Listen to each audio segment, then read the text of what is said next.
Chapter 1326.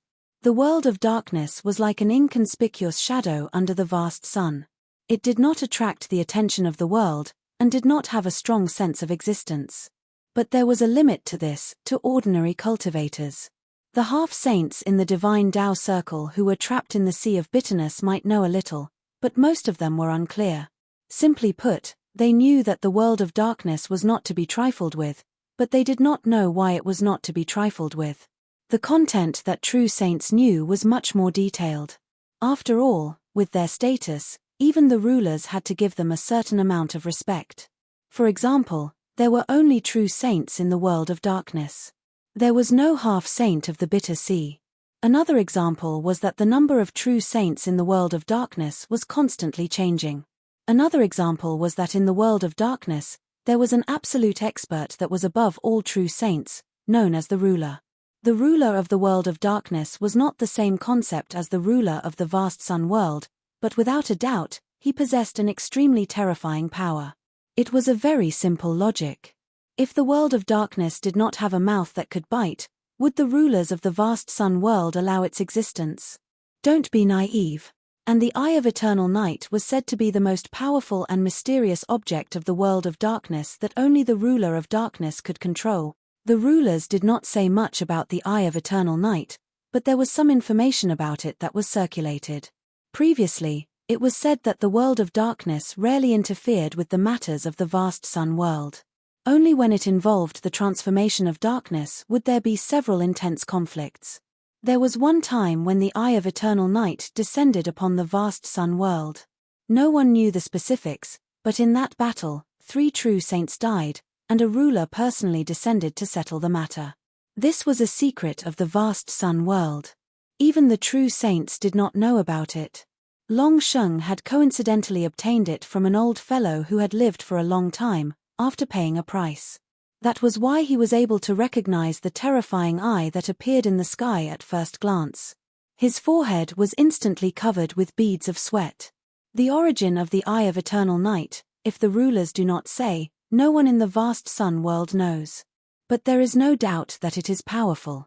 If you meet it in the future, run faster. These words were said by the old fellow who had told Long Sheng about it. He did not doubt it at all. At this moment, his eyes widened, and he felt that it was difficult to breathe. Why did the Eye of Eternal Night suddenly descend? Could it be that it had discovered everything that the 1000 Nether Saint had done? But it didn't make sense. This was at most an internal conflict in the dark world. No matter who won in the end, it wouldn't cause too much damage to the dark world. They might even be able to nurture a peak true sage expert. Was there a need to make such a big fuss? Unless things were different from what he thought. The dark world had suffered a great loss. What exactly had happened that would alarm the Eye of Eternal Night and cause it to descend upon the vast young world? The death of the Black Turtle Patriarch was definitely one of the reasons. The darkness true divine called by Zhu didn't seem to be very smart, so the probability of him being killed was very high. Long Sheng's mind was in a mess. Suddenly, a thought popped into his mind, and his whole body froze. Qian Nether. Unless Qian Nether also died and the dark world was completely annihilated, not only were they unable to obtain anything, but 3 darkness true saints had also died. At least 2 of them were at the permanent realm. This was the only way to make the world of darkness go berserk and cause the Eye of Eternal Night to descend. That's right, it's like this, it must be like this. In other words, Qin Yu had succeeded. He had actually managed to silence them, who a strong wind suddenly rose up, sweeping away all the black ice shards. In the blink of an eye, a huge empty space appeared in front of him. It was as if it was filled with an invisible force, and the water of the Eastern Sea didn't dare to pour in. Everything in front of him was no longer concealed, and everything appeared in front of him. The 1000 Nether Saint's neck was strangely twisted as he stared at the sky. His eyes had turned pitch black, as though they were reflecting the Eye of Eternal Night. Or perhaps it could be said that the Eye of Eternal Night had borrowed his eyes to descend upon the Eastern Sea. Sage Qian Nether's aura had already been severed, but there was a strange smile on his lips. It was as if he had seen something happy, and it gave off an extremely terrifying feeling. And opposite him, was Qin Yu. Lord Long Sheng almost stopped breathing. There was only one thought in his mind. He had finally guessed correctly once, but it was obvious that not only would he not be rewarded, but he would most likely die. With his own strength, regardless of whether his methods were glorious or not, he had killed 3 Darkness True Saints, the Black Turtle Patriarch, Bai Zhu, and Qian Nether. This was an indisputable fact. Even at this moment, Long Sheng had to admit that Qin Yu was indeed extremely awesome, but he was a little too awesome. Couldn't they leave some leeway? It was fine if he didn't make a move, but once he did, he would cut the weeds and eliminate the roots. Great, now that the Eye of Eternal Night has been attracted, I will also be implicated by you. We will both die, both of us will die. It was not that Lord Long Sheng was scared out of his wits by what he had said in the past, or that he was so useless that he felt despair at a single glance. It was just that the aura emitted by the Eye of Eternal Night was unbelievably strong. The parameter True Saint, a big-shot existence of the vast young world, should be so strong that he had broken through the horizon? But compared to the Eye of Eternal Night, he was at most a relatively dazzling star beside the full moon. But a star was a star. Compared to the bright moon in the sky, its radiance was naturally incomparable. In his despair, Long Sheng could not help but suspect that the Eye of Eternal Night was an existence on the same level as a ruler. How could he resist it? He could only wait for death. In reality, Qin Yu's current feeling was even stronger than Long Sheng's. This was because when the pitch-black eye appeared in the sky, he felt that he had been locked onto. A terrifying and oppressive aura came from all directions, submerging his entire body. It was vast and boundless. A powerful destructive will that seemed to come from the entire world and was concentrated on him alone. That kind of palpitation and despair was something that could not be understood without experiencing it personally. Qin Yu did not know that this pitch-black eye in the sky was called the Eye of Eternal Night, nor did he know that it had a powerful deterrent effect even amongst peak vast young true sages. But there was one thing that was without a doubt: this eye was related to the world of darkness, and it was very, very strong. It was so strong that even with Qin Yu's current strength, he could only feel despair. Waiting for death, just as this thought appeared, it was suppressed by Qin Yu's mind and torn to pieces. Taking a deep breath, the power that came from the Xiantian spirit that was hidden within his body began to burn. He did not hold back, he did not care about consumption. It could be said that the power of the Xiantian spirit was Qin Yu's strongest trump card. It was because of this that he was able to erupt with super strong battle strength and not be at a disadvantage against a true sage. But no matter how precious a treasure was, it would only have meaning if he was alive. If he died, everything would be for naught. Roaring towards the sky, Qin Yu took a heavy step forward. His bones crackled and crackled as his entire body was like an inflated balloon. In that instant, his body began to rapidly expand. 1,000 feet, 10,000 feet, 100,000 feet. In the blink of an eye, he had become a terrifying giant that supported the heavens. His body was covered in black scales and his eyes were filled with ruthlessness and destruction. He looked up at the Eye of Eternal Night and opened his mouth to roar. Rumble rumble, shockwaves visible to the naked eye appeared all around the giant's body. They were like raging waves that crazily surged out in all directions. A top hunter from the abyss, the Abyssal Titan King, had arrived. It lifted its hand and a dazzling light erupted. It was like a sun had been plucked from the heavens, wildly burning between its fingers. This was nearly a third of the strength that came from the Xiantian spirit within Qin Yu's body. It was also the limit of what he could control. Now that it had been forcefully compressed into a small ball, an unimaginably terrifying fluctuation of strength constantly erupted from it.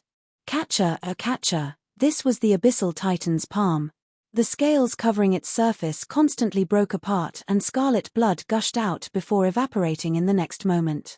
As if it had inhaled some of the blood that had evaporated into a blood fog, a layer of blood gradually appeared within the ball of light. Like a great sun filled with blood, it was filled with endless brutality. Waiting for death was impossible. In the past, when Qin Yu was as weak as an ant, he had dared to struggle for survival, much less today. The Eye of Eternal Night didn't respond, as if it didn't care about Qin Yu's resistance. But in the air, that terrifying oppressive aura suddenly rose up. From within the massive body of the abyssal Titan King, deep thumping sounds began to emit from within, like the beating of a great drum. It took a deep breath and roared out once more. The Xiantian spirit in its hand suddenly released an annihilating aura. A slaughter was imminent. At this time, a figure shot into the skies, rushing between the abyssal Titan and the eye of eternal night. Puff, she spat out a mouthful of blood and her complexion paled. But she struggled to stand up straight and spread out her arms to face the eye of eternal night in the skies. It was Kang Hua. At this time, an astonishing aura was released from her body. The strength that came from old ancestor Black Turtle had been thoroughly absorbed by her and Kang Hua. The puppet that was supposed to die in their place had been taken over by the magpie's nest and obtained everything. And it wasn't just this. After Qian Yu died, a portion of the darkness source that dissipated was also absorbed because of the darkness transformation ritual. Your Excellency Eye of Eternal Night, Kang Hua and I are willing to follow you back to the world of darkness. I ask that you retract your thunderous rage. Kang Hua spat out mouthful after mouthful of blood. Even though she was barely at the level of a darkness true saint, under the impact of the abyssal Titan King and the Eye of Eternal Night's aura, she was still severely wounded. The Eye of Eternal Night was silent. Its oppressive strength became even stronger. Kang Hua screamed, "True Saint Bai Yu is still alive. Qin Yu killed Qian Yu and the Black Turtle, but he also gave me and Kang Hua a new life. He killed 2 Darkness True Saints and returned 2 Darkness True Saints to the world of darkness. This is an acceptable result. If Your Excellency Eye of Eternal Night is unwilling to forgive, then Kang Hua can only stand by Qin Yu's side and become your enemy. I ask that Your Excellency reconsider." The abyssal Titan roared, "Kang Hua, get out of the way." He stared at the Eye of Eternal Night and the ruthlessness in his eyes intensified. After all, this is the vast sun world. Even a darkness true saint has to pay a huge price to descend. I want to see if Your Excellency Eye of Eternal Night can really attack without any restraint.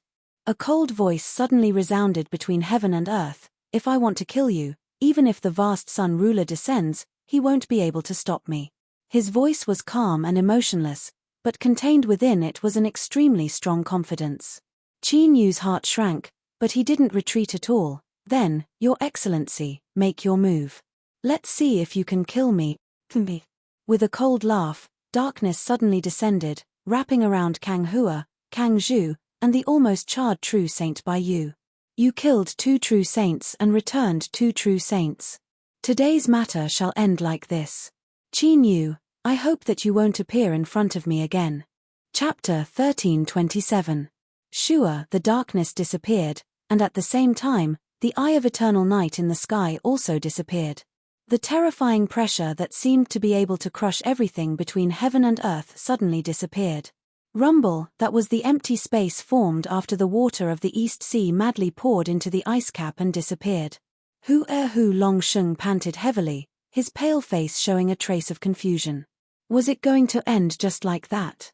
To be honest, when he saw the Eye of Eternal Night descend upon him, he was certain that he would not be able to escape. Was it good to be alive? That's right, this was nonsense. Lord Long Sheng will tell you with his own experience. Good, very good. He lifted his hands to cover his face. At this moment, his heart was filled with emotions. Even with his true sage state of mind, he couldn't help but feel as though he was about to cry tears of joy. The trip to the Crimson Peak Strait had been full of twists and turns. It had been extremely exciting, but Long Sheng swore that he would never experience such excitement again. As for Qin Yu, he glanced at the abyssal titan incarnation he had become. He could feel the malice in his aura towards the dragons, and then he glanced at the light in his hand that caused his heart to race. With a muffled groan, Long Sheng closed his eyes. He felt that being a quiet blind man was not a bad choice. Treasure. Opportunity. Hey, there are so many of these 2 things in the world. Could it be that I can meddle in all of them? Forget it. It was not easy to live a stable life. Why did he have to let his dragon life ride on a roller coaster that could derail at any time? Towards Qin Yu, the dragon saint swore to keep a respectful distance. Space suddenly distorted.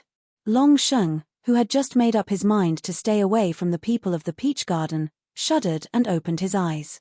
It wouldn't be an exaggeration to say that Long Sheng was like a bird startled by the mere twang of a bowstring. It's not someone from the dark world.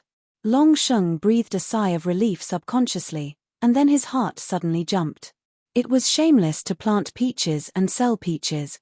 That's right, it was the peach garden master who had crossed over and broken through space.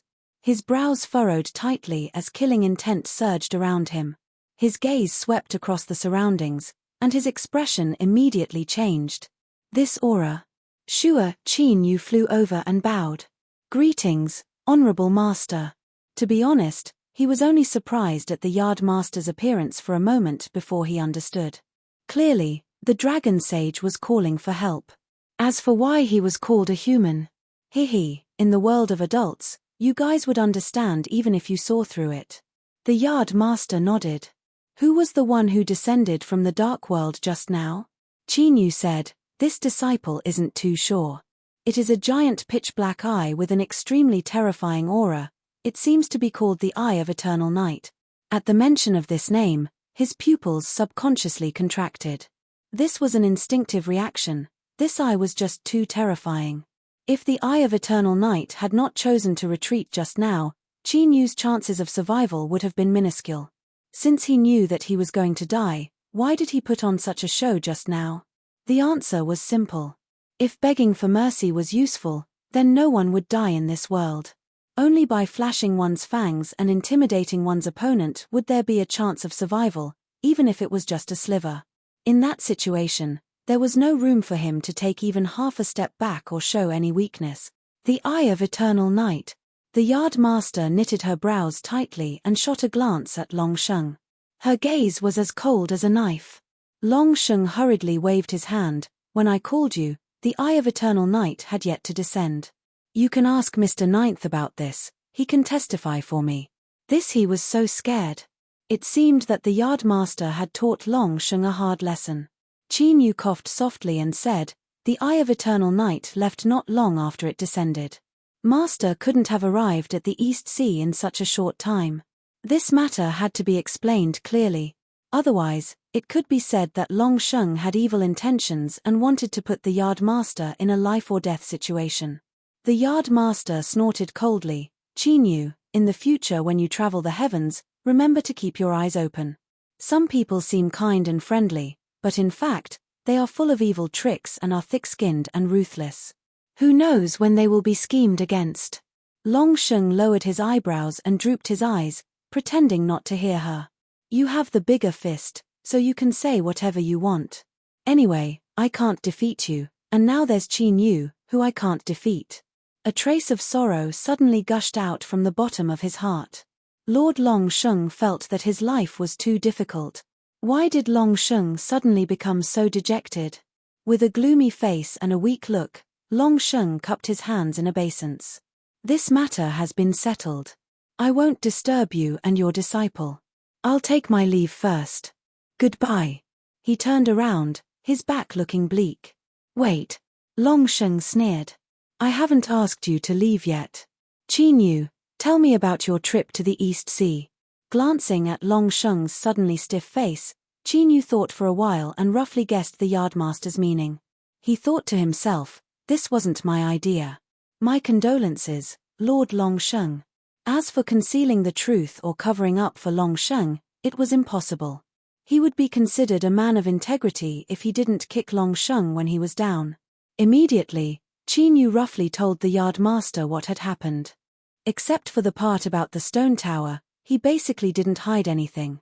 The yardmaster glanced at Long Sheng, her eyes as cold as a knife.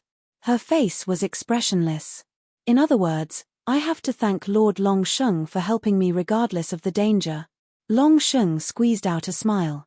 The East Sea and the Peach Garden have always been close. I can't just stand by and watch. Moreover, this matter involves the Scarlet Peak Strait. Strictly speaking, Miss Ninth has also helped me. I really don't deserve my thanks. The yardmaster said, what Long Sheng said makes sense. In other words, Qin Yu has helped Lord Long Sheng a little, right? Why did the topic suddenly change to this? Didn't you say you wanted to thank me? Lord Longsheng was a little confused. He always felt that something was wrong. But he was the one who said it. Was he going to swallow it? Even if he could be thick-skinned, would the yardmaster agree? His smiling face stiffened. Longsheng stammered, "This, of course, what the yardmaster said is right." Miss Ninth eradicated the scarlet peak straight. "Of course, she helped me, good." The yardmaster suddenly clapped her hands, which scared Longsheng so much that he trembled. "I knew it." The dignified East Sea Dragon Saint wouldn't talk nonsense. After all, in this world, everyone needs to be responsible for their own words. He suddenly changed the topic and revealed a smile. "Then, Lord Longsheng, what are you going to give me as a reward for thanking Qin Yu? It's natural to get a reward for helping others. If everyone who does good ends up with nothing, who would be willing to help others in the future?" Longsheng understood that the yard owner was still angry and had made up her mind to extort him. Could he refuse? Of course he could. The choice was in his hands. But it was obvious that the yard master wouldn't let it go if he refused. With Longsheng's understanding of the yard master, he knew what would happen next even if he thought with his knees. Taking a deep breath, Longsheng looked enlightened. The yard mistress is right. I have indeed been negligent. We must properly guide the younger generation of cultivators. Only then will we be able to make this world a better place. His gaze fell on Qin Yu. His eyes fell on Qin Yu and pondered for a moment. Not long ago, I happened to get. Before he could finish, the yard master interrupted him. "Qin Yu, hurry up and thank Lord Longsheng. With Longsheng's status, he will definitely satisfy you since he has spoken." Longsheng roared in his heart. "You bastard who planted peaches and sold peaches, don't go too far." But that was all. If he were to say it out loud, he absolutely wouldn't dare. The yard master could be unreasonable even if she was unreasonable. What would happen if she was reasonable? After all, the reason for today's extortion was that Longsheng was in the wrong. He had done something he shouldn't have done, so the yardmaster took advantage of him. Qin Yu coughed lightly. "This. How can I do that? If Lord Longsheng is unwilling, I'll make you the villain, master." Longsheng hurriedly waved his hand with an anxious look. No. I'm very willing. Just say it, Miss Ninth. Isn't it just extortion? Our East Sea is the wealthiest in the world. The treasures in the Dragon Palace are piled up like mountains. I'll just treat it as spending money to avert disaster. It doesn't hurt. It really doesn't hurt at all. With a smile on his face, Lord Longsheng clenched his fists in his sleeves. Sharp claws emerged from his fingertips and rubbed against the scales on his skin, sending sparks everywhere. More importantly, his movements were perfectly concealed. Not a single sound could be heard. This power was not something that could be cultivated in a day or two. "Let's go to the Dragon Palace." Longsheng expressed his willingness to open the Dragon Palace's treasury for Qin Yu to choose from. The main reason why he was so generous and made such a promise was that he had figured out the yardmaster's intention after getting angry. This extortion was a tacit equivalent exchange. As long as Qin Yu was satisfied, the previous matter would be written off. Otherwise, some things could still be revealed even if they were seen through. At that time, everyone's faces would turn ugly. The dragon girl was very anxious. She was waiting in the Dragon Palace. The terrifying energy fluctuations from the Scarlet Peak tsunami could be felt by the entire East Sea. She guessed that it must be related to Qin Yu. She hurried to find her father, but found that Longsheng was also missing. Her vision immediately turned black. The black turtle old ancestor was not easy to deal with. If something happened to her father. Fortunately, that situation didn't happen. Lord Longsheng returned with Qin Yu by his side. Moreover, there was an additional guest. With a happy expression, the dragon girl hurriedly bowed. "Greetings, Yardmaster." The Yardmaster nodded and said, "Peach Girl has been in a bad mood recently. Since you are her friend, you should visit her if you have a chance." The dragon girl respectfully said, "Yes, I miss Sister Peach Girl very much. I was just worried that I would disturb her rest, so I didn't dare to visit her. Since I have your permission, I will make some preparations and set off for the peach garden in a few days. With that, she glanced at Long Sheng and Qin Yu and said cleverly, the dragon girl still has some trivial matters to attend to. I won't disturb father, the peach garden, and Miss Ninth. I will take my leave first. A trace of admiration flashed in the yardmaster's eyes. The dragon girl was very smart and had a good aptitude. In terms of bloodline, she was comparable to Bai Feng.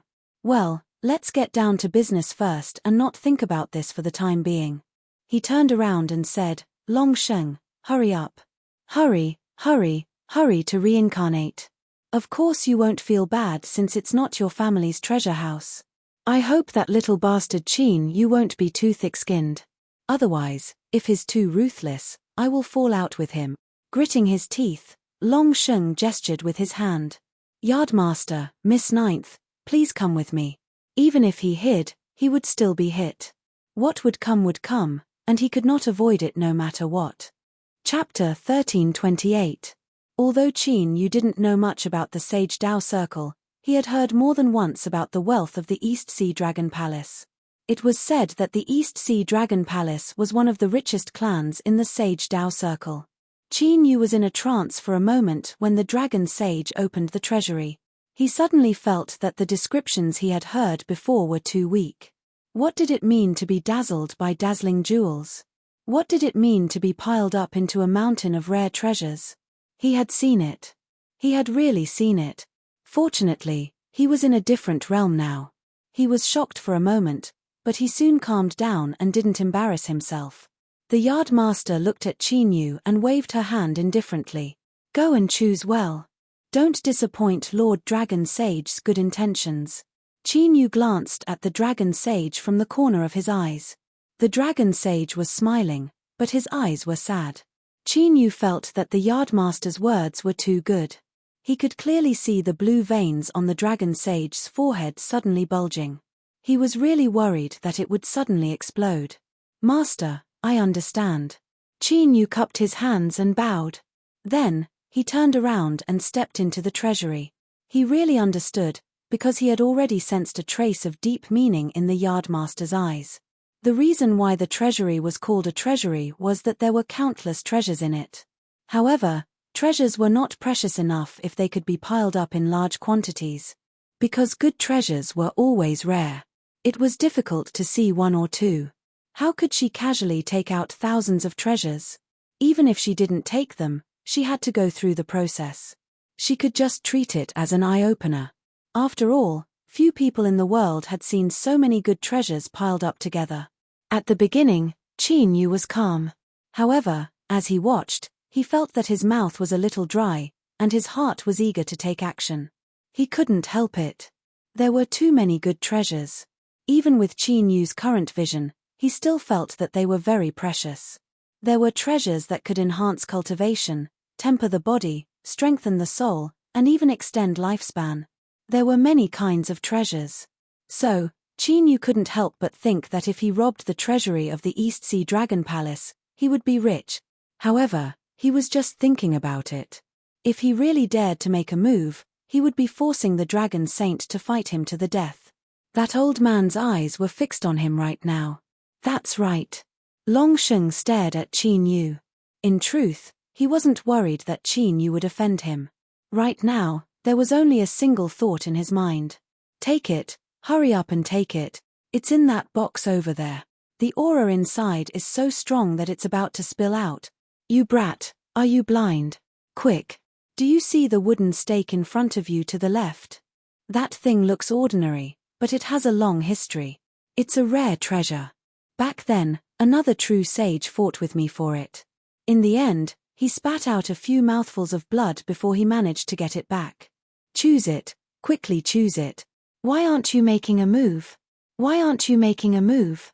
Brat Qin Yu, you have gone too far. Don't say that my dignified East Sea treasury has so many treasures, but you don't even care for a single one of them. Hurry up. It was extremely urgent and urgent. Since it was this knife either way, the sooner Qin Yu chose it, the sooner he could feel at ease. Otherwise, the Dragon Saint would feel too uneasy if he was left hanging in the air. Especially at this moment, when he glanced at the expressionless side profile of the yardmaster, he always felt that this shameless old thief was holding back some dirty fart. Finally, they finished touring the treasury. Qin Yu took a deep breath and tried hard to hide the reluctance in his heart. Then, he went out and cupped his hands. Honorable Master, Lord Longsheng's treasury is really all-inclusive. There are so many treasures that I'm dazzled. Unfortunately, there's nothing that I really need. After thinking about it, he pretended to be hesitant and said, "How about I ask Honorable Master to tell me what I should choose?" Bad ball. Hearing Qin Yu's words, the Dragon Saint's heart twitched. He suddenly had an extremely bad feeling. Sure enough, the next moment, he saw a faint but very gratified smile on the yardmaster's face. It was as if she was saying that the boy was worth teaching. Damn it, what did the Peach Garden master and disciple want to do? Don't forget that this is the East Sea. If you really annoy me, no one will have an easy time. The yardmaster glanced at the Dragon Saint, whose face was cloudy and whose eyes were filled with anger. She smiled and said lightly, "Qin Yu's current strength is no less than yours and mine.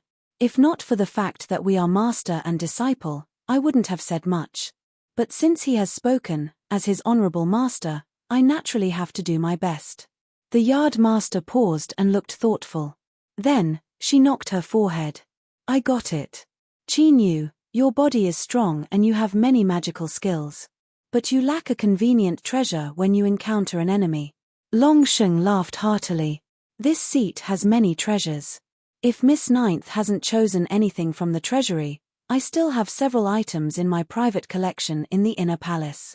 I'll order people to bring them over for Miss Ninth to choose." He clapped his hands. "Come," the yardmaster said, "there's no need to trouble yourself. I suddenly remembered that there is indeed an item in the East Sea that is very suitable for Qin Yu." The Dragon Saint's smile froze. His face turned livid and he stared at the yardmaster. "Peach seller, don't tell me it's that item." The Dragon Saint had changed the way he addressed the yardmaster and his tone was full of murderous intent. It was clear that the Dragon Saint was really angry at this time. The yardmaster looked calm, as if she didn't care about what he said. "So what if it is?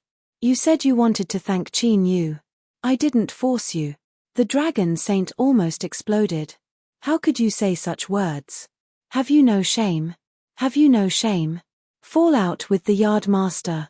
He must fall out with the yardmaster today. Even if he had to fight until the heavens and earth were turned upside down, he would never bow his head. Impossible. There was no door, no window, not even a crack. Impossible. He said these 3 words resolutely. The yardmaster narrowed her eyes. "Think carefully, Dragon Saint. Do you really want to fall out with me and my disciple? Back then, I could beat you until your teeth fell all over the floor. Now that I've joined forces with Qin Yu, maybe you're reluctant to leave the Black Turtle Patriarch and want to go down there to accompany him."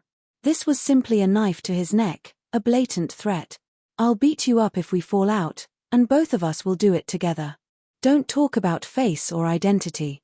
You know I don't care about that. I'll definitely do what I say." The Dragon Saint gritted his teeth and growled, "Peach seller, don't forget what you promised me.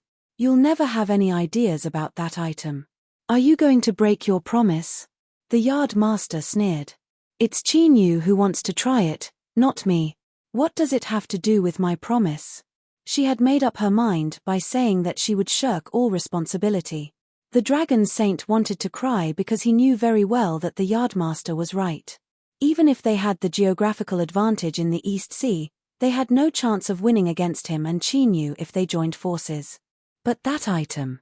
No, he couldn't agree to it, no matter what. The yardmaster seemed to have sensed the Dragon Saint's current state of mind. She frowned and said slowly, "Although some things are seen through but not said, you and I both know very well what kind of role you played when Qin Yu was in the Crimson Peak Strait. Of course, you can say that you didn't cause serious consequences, but you and I both know that this matter isn't that simple. Qin Yu deserves adequate compensation. This is not excessive. If you still can't think it through, then don't blame the Peach Garden for being unreasonable and taking it by force." Chapter 1329. World of Darkness. This was true darkness, without the slightest bit of light. Everything was submerged in the night, and this had continued for countless years. Endless plains stretched as far as the eye could see, barren to the extreme. Besides some unknown shrubs that struggled to grow in the darkness, there was nothing but bare soil. Perhaps it was because over the endless years, it had been covered in endless darkness and had long since seeped into everything. Even the soil was black. Strong winds blew past, stirring up endless amounts of dust from the ground. In this world of darkness, the black dust rapidly flew along the black skies. They passed through the vast plains, flying and flying until a silent palace appeared at the end of their line of sight. An invisible strength was released from the palace. As the strong winds approached, it was directly annihilated, causing the black dust to fall down. It had been like this for the endless years.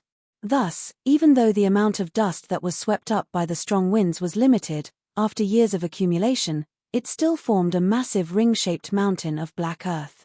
It was like a high wall, sealing the palace within. With each passing day, it grew taller and taller, like a cage that could never be escaped. The palace was spotless both inside and out. It was the same as this world, pure black, as if it were carved from the purest black crystal. A low and deep voice echoed out from the hall. As it struck the ring-shaped mountain, it was completely covered up, not a single sound leaking out. Eye of eternal night, why haven't you done anything? The icy voice didn't waver at all. Because Qin Yu is right. Forcefully descending into the vast young world has already consumed a great deal of energy. If you insist on killing him, you will have to pay a heavy price. This reason is not enough. But it is enough for me. If you are dissatisfied, you can appeal to the great desolation. I will accept all consequences. The icy voice vanished. The hall fell silent. After an unknown period of time, the deep voice echoed out once more. Think of a way to investigate Qin Yu. There must be a problem with him. Yes, Your Excellency. A third voice sounded out. But from beginning to end, there was no one to be seen in the hall. Strong winds continued to blow above the plains, sweeping up layers of black earth. After crossing a long distance, they sprinkled it outside the palace, causing the ring-shaped mountain of black earth to grow taller and taller, as if it would never end. Long Sheng's complexion was so gloomy that it looked like it was about to rain. In truth, Qin Yu couldn't bear to look at him like this. Think about it, the dignified master of East Ocean, a true divine who was at the peak of the Haoyang cultivation system, was now like a bullied wife. His heart was filled with grievances and he wanted to resist, but he had no choice but to lower his head in the face of reality. The struggle, helplessness, annoyance, pain, and sadness were mixed together in an extremely complicated manner, and it was simply moving to the point that anyone who saw it would be moved. If he thought about it carefully, wasn't what the yard owner was asking him to do a little too much of a bully? The yard master's calm voice rang in his mind. Why? Do you think I've gone overboard? Qin Yu didn't deny it. After thinking for a moment, he said, actually, I also tricked the dragon sage before. Although he wasn't honest, he wasn't too bad. At the very least, before the Eye of Eternal Night descended, when the dragon sage felt that something was wrong, he didn't run away and abandon the Eastern Sea. This shows his character. The yardmaster said, you're right. The dragon saint didn't run away, but this has nothing to do with his character. He just couldn't bear to do it. Qin Yu. He felt that he might have misunderstood something. The yardmaster confirmed his thoughts. It's exactly what you're thinking. After a pause, she said in a calm tone, of course, I did make a promise that I wouldn't touch that thing. If you can't bear to do it and are willing to be a good person, you can give up. It's up to you. Qin Yu took a deep breath and said solemnly, Lord Dragon Sage, I think you should agree to it. My master's temper isn't very good. If there's really a conflict, I can only say that I've offended you out of respect for my master. It was such a simple matter, and the yard master had already explained it clearly. The reason why the dragon sage had risked his life and was unwilling to escape the Eastern Sea was because of that thing. Ignoring everything else, just this point alone was enough to show how precious that thing was. So, was there even a need to consider whether he could bear to do it or not? Moreover, the Lord Dragon Sage was a dignified true saint of the Nirvana realm. His mental fortitude must be extremely good. A little oppression or something like that would definitely not be a problem for him. A mouthful of blood rushed to Dragon Sage's throat. Although Qin Yu looked calm just now, he could clearly see the subtle emotional changes between his eyebrows. He was secretly delighted that things might turn for the better, but in the blink of an eye, he had turned his back on him. Bastard who planted peaches and sold peaches. If he said that this matter had nothing to do with him, the Lord Dragon Sage would have diarrhea. A smile appeared in the Yardmaster's eyes. She was even more satisfied with Qin Yu. At least the speed at which he adjusted his attitude could give her a high score. Moreover, although Qin Yu didn't talk much, he was ruthless enough. Although the Dragon Sage's face was still gloomy, the Yardmaster noticed his hesitation. It was time to give him the final blow. The Yardmaster suddenly said to him, "Dragon Sage, I think no one in this world knows better than you how difficult it is to deal with that thing in the Eastern Sea. So, at most, I've given Qin Yu a chance to try, but the possibility of success is very small. What are you afraid of? Or do you think that all your efforts over the years can't compare with Qin Yu's one attempt?" A struggle flashed in the Dragon Sage's eyes. He glanced at the Yardmaster, took a deep breath, and gritted his teeth. "Fine, I can agree, but only this time. In the future, the cultivators of the peach garden must never make such a request again. Moreover, regarding this thing, Miss Ninth must keep it a secret and not reveal it to anyone. It was just a single attempt. No matter how powerful Qin Yu was, could he compare with the efforts he had put in all these years? That was right, he would definitely fail. With this thought, the Lord Dragon Sage felt a little relieved. Then he felt that he had made a big fuss over a minor issue. Why did he feel that Qin Yu would take that thing away when the Yardmaster made this request? He was so flustered. Could it be some kind of intuition? Jinx. Absolutely impossible. The man who planted and sold peaches was right. No one in this world knew better than the Dragon Sage how difficult it was to deal with that thing. Okay. The Yardmaster readily agreed. I guarantee that no one in the peach garden will make things difficult for the Dragon Sage for this matter. At the same time, the Yardmaster's voice resounded in Qin Yu's mind. Qin Yu, the opportunity has been fought for you. Whether you can succeed or not depends on yourself. But there is one thing I can tell you. Whether you succeed or not today, the matter of taking your pre-celestial spiritual power will be written off. A single attempt could offset a treasure that even the Yardmaster couldn't take out. Qin Yu had to admit that he was looking forward to it more and more. Moreover, this thing was obviously not easy to take. Qin Yu could see clearly that the most important reason why the Dragon Sage agreed was that today was only a chance to try. If he had to forcibly take this thing away from the Dragon Sage's hands, Qin Yu was 100% sure that the Dragon Sage would go crazy. "Come with me." The Dragon Sage's face was ashen as if he had died. He turned around and walked away. "Miss Ninth, the Yardmaster has always been a man of her word," Qin Yu smiled. "Rest assured, Dragon Sage. I guarantee that I won't tell anyone about what happened today." The Dragon Sage snorted. Even if he didn't want to believe it, did he have any other way? He hoped that the master and disciple of the peach garden would be more shameless. But after thinking about it, the behavior of the Yardmaster and Qin Yu seemed to be very shameless. As for the matter of moral integrity, it had nothing to do with it at all. Thinking of this, the Dragon Sage's face turned even darker. He felt extremely depressed. He had a feeling that something terrible was about to happen that would make him very uncomfortable. Stop. Stop right now." Taking a deep breath, the Dragon Sage suppressed the trembling in his heart. "No way, no way. I have been serving that thing carefully and begging for it all these years, but I can't do anything about it. What can this boy Qin Yu do? Hurry up and let him give up. Then, this matter will be over." The place was inside the Dragon Palace.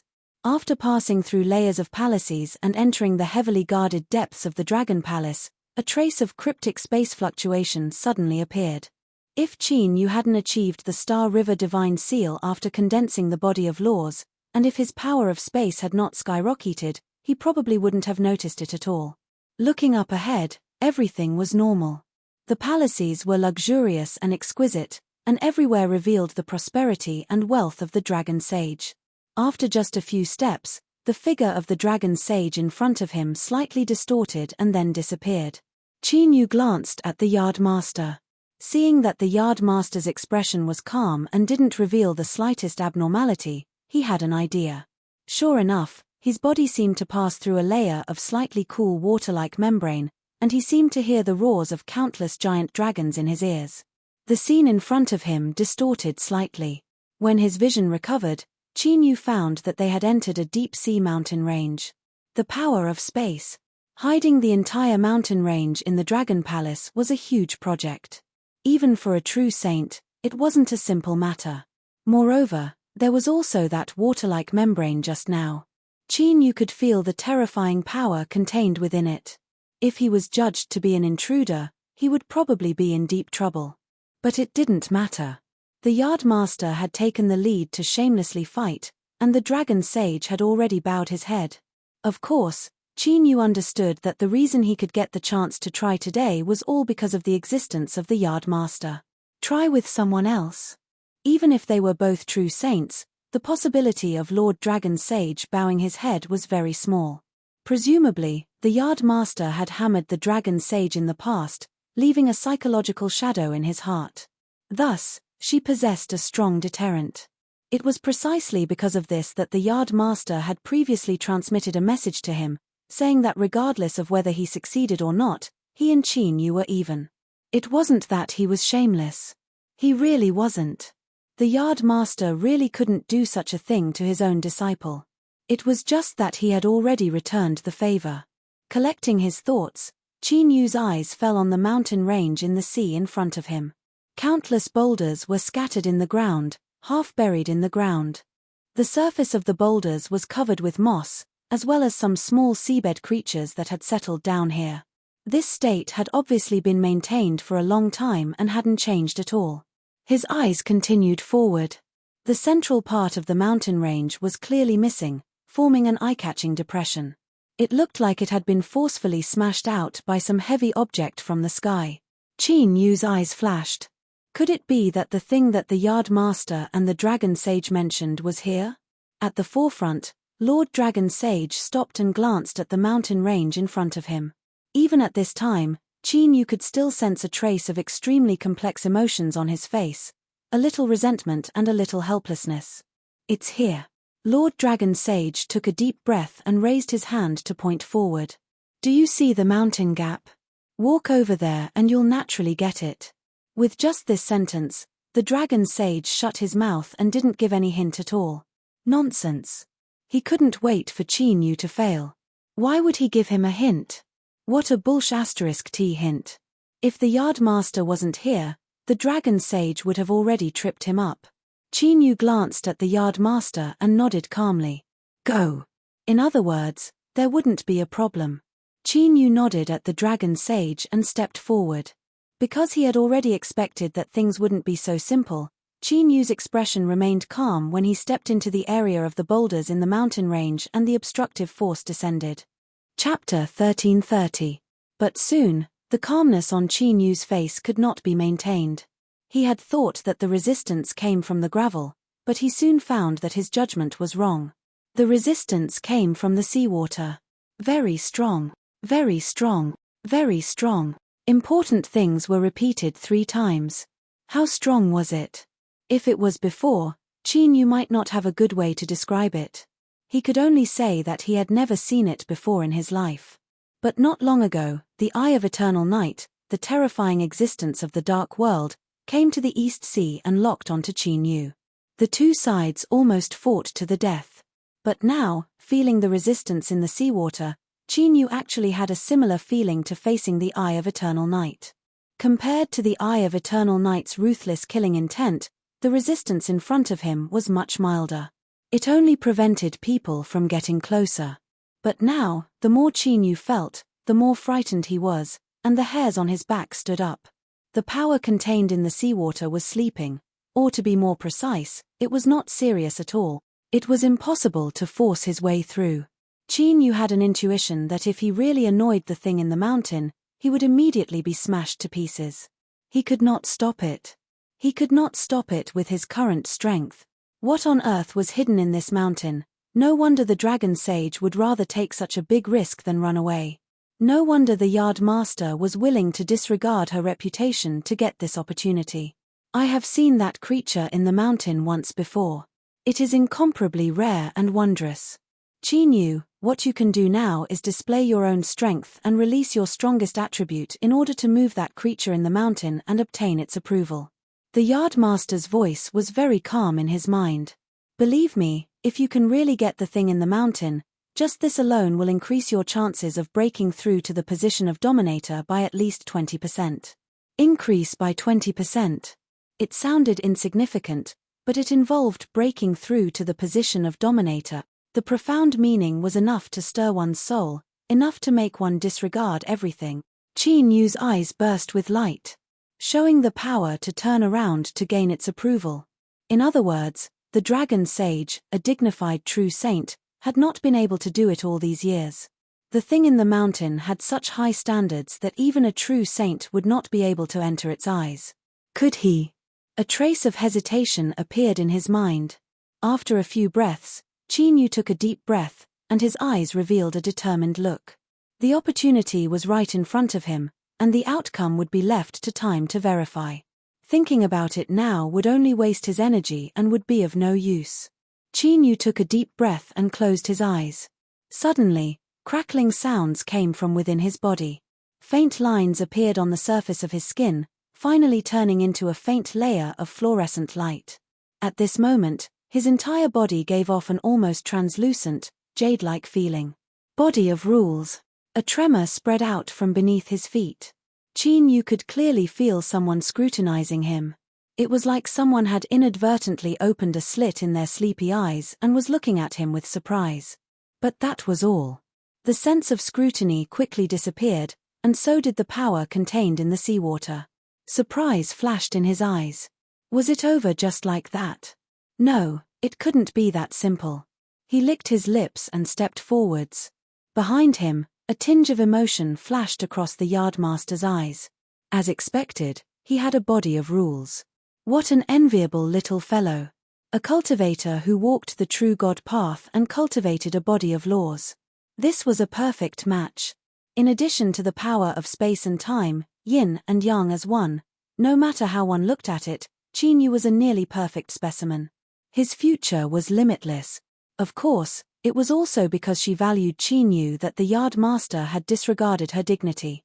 She had forced the dragon sage to bow his head. Body of rules. The dragon sage's heart trembled. Seeing Chinyu continue to move forward easily, he recalled how strenuous it had been for him to take his first step. It would be a lie to say that he wasn't jealous. But even though he was jealous, he had to acknowledge it. With the standard of a body of rules, it was natural for him to obtain recognition. But what came next wouldn't be so simple. That thing had a very high standard, and ordinary things wouldn't be able to enter its eyes. The resistance in the seawater appeared again. Chinyu stopped and looked up at the gap in the mountain range. He somewhat understood what the dragon sage had said before. As long as he got there, he could get it. Obviously, walking to the gap in the mountain range was a test. The body of rules had been recognized, but it could only go forward for a short distance. Based on the distance between him and the gap in the mountain range, it was clear that this was not a simple matter. Fortunately, Chinyu had a lot of trump cards. But in this case, he would have to expose them without reservation. To be honest, this did make Chinyu a little uneasy. But soon, he suppressed this thought. If he could get the thing in the mountain range, then he would expose it. The second card, Chinyu chose the Galaxy Divine Seal. Humir with a thought, the phantom of the Divine Seal suddenly appeared. Then, the phantom of the entire galaxy appeared, flickering and flickering. It was extremely mysterious. Chinyu's body emitted a halo of light.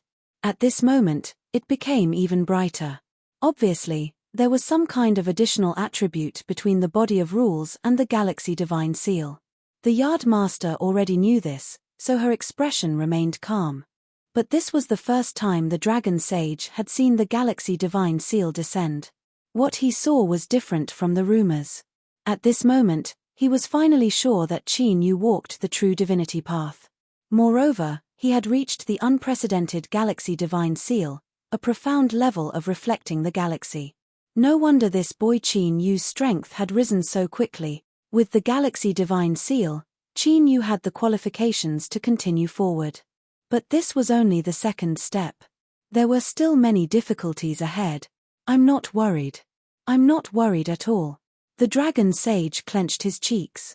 He told himself to remain calm and that nothing would happen. The seawater resistance disappeared with the descent of the galaxy divine seal, confirming Qin Yu's guess. He glanced at the gap in the mountain range, and a sharp light exploded in his eyes. So it was like this. In other words, as long as Qin Yu could take out enough cards that could gain the recognition of the thing in the mountain range, or some attribute of his own, he could continue moving forward. In his chest, Qin Yu's beating heart sped up. Maybe, he could really do it. He continued forward. The seawater resistance arrived for the third time. Qin Yu hesitated for a moment. He lifted his hand and pointed forward. As his finger fell, a belt of light suddenly descended from the star chart above his head. It was like a real galaxy, running through both sides of the star chart. The dragon sage's heart, which had calmed down a little, suddenly twitched. His eyes widened as if he had seen a ghost. Holy shit, this, what? Impossible, absolutely impossible. Not only him, but the yardmaster's face also changed slightly, revealing a shocked expression. Both of them were true saints, so they were naturally sensitive to the aura of the great Tao. At this moment, they could feel the aura of the Tao from this belt of light. This was Qin Yu's great Tao. But the key was that he walked the true divinity path. He fused the rules of heaven and earth into his body, and used the divine seal to reflect the endless world. Without going through the sea of bitterness, how could he obtain the great Tao? The two of them walked on two completely different paths. But Qin Yu's great Tao of crossing the sea, which only orthodox true saints possessed, had appeared. If this wasn't shocking, then what else in the world would be shocking? Yardmaster.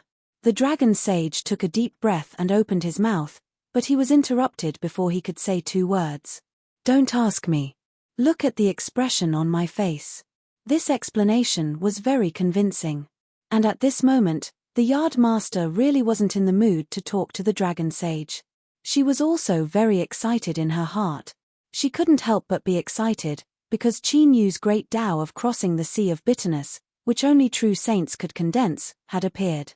It was a miracle that someone was born in an impossible place. And miracles often meant destiny. The vacancy of the ruler had existed for a long time. Throughout the endless years, no one knew how many amazing talents had appeared, but none of them had succeeded. In the eyes of the yardmaster, perhaps what was lacking was the vital fate in the unseen world. Qin Yu, after taking a deep breath and exhaling, the yardmaster said, Dragon Sage, regarding Qin Yu's great Tao, please keep it a secret for the time being. With his realm, he could naturally see that although the belt of light contained the Tao, it hadn't really condensed yet. Once it was known by someone with ulterior motives, it would probably lead to a disaster. As for how Qin Yu's great Tao came about, the yardmaster's mind raced. Now, she had a rough guess. That guy had been arrogant all his life, refusing to bow his head even in death. In the end, he had succeeded.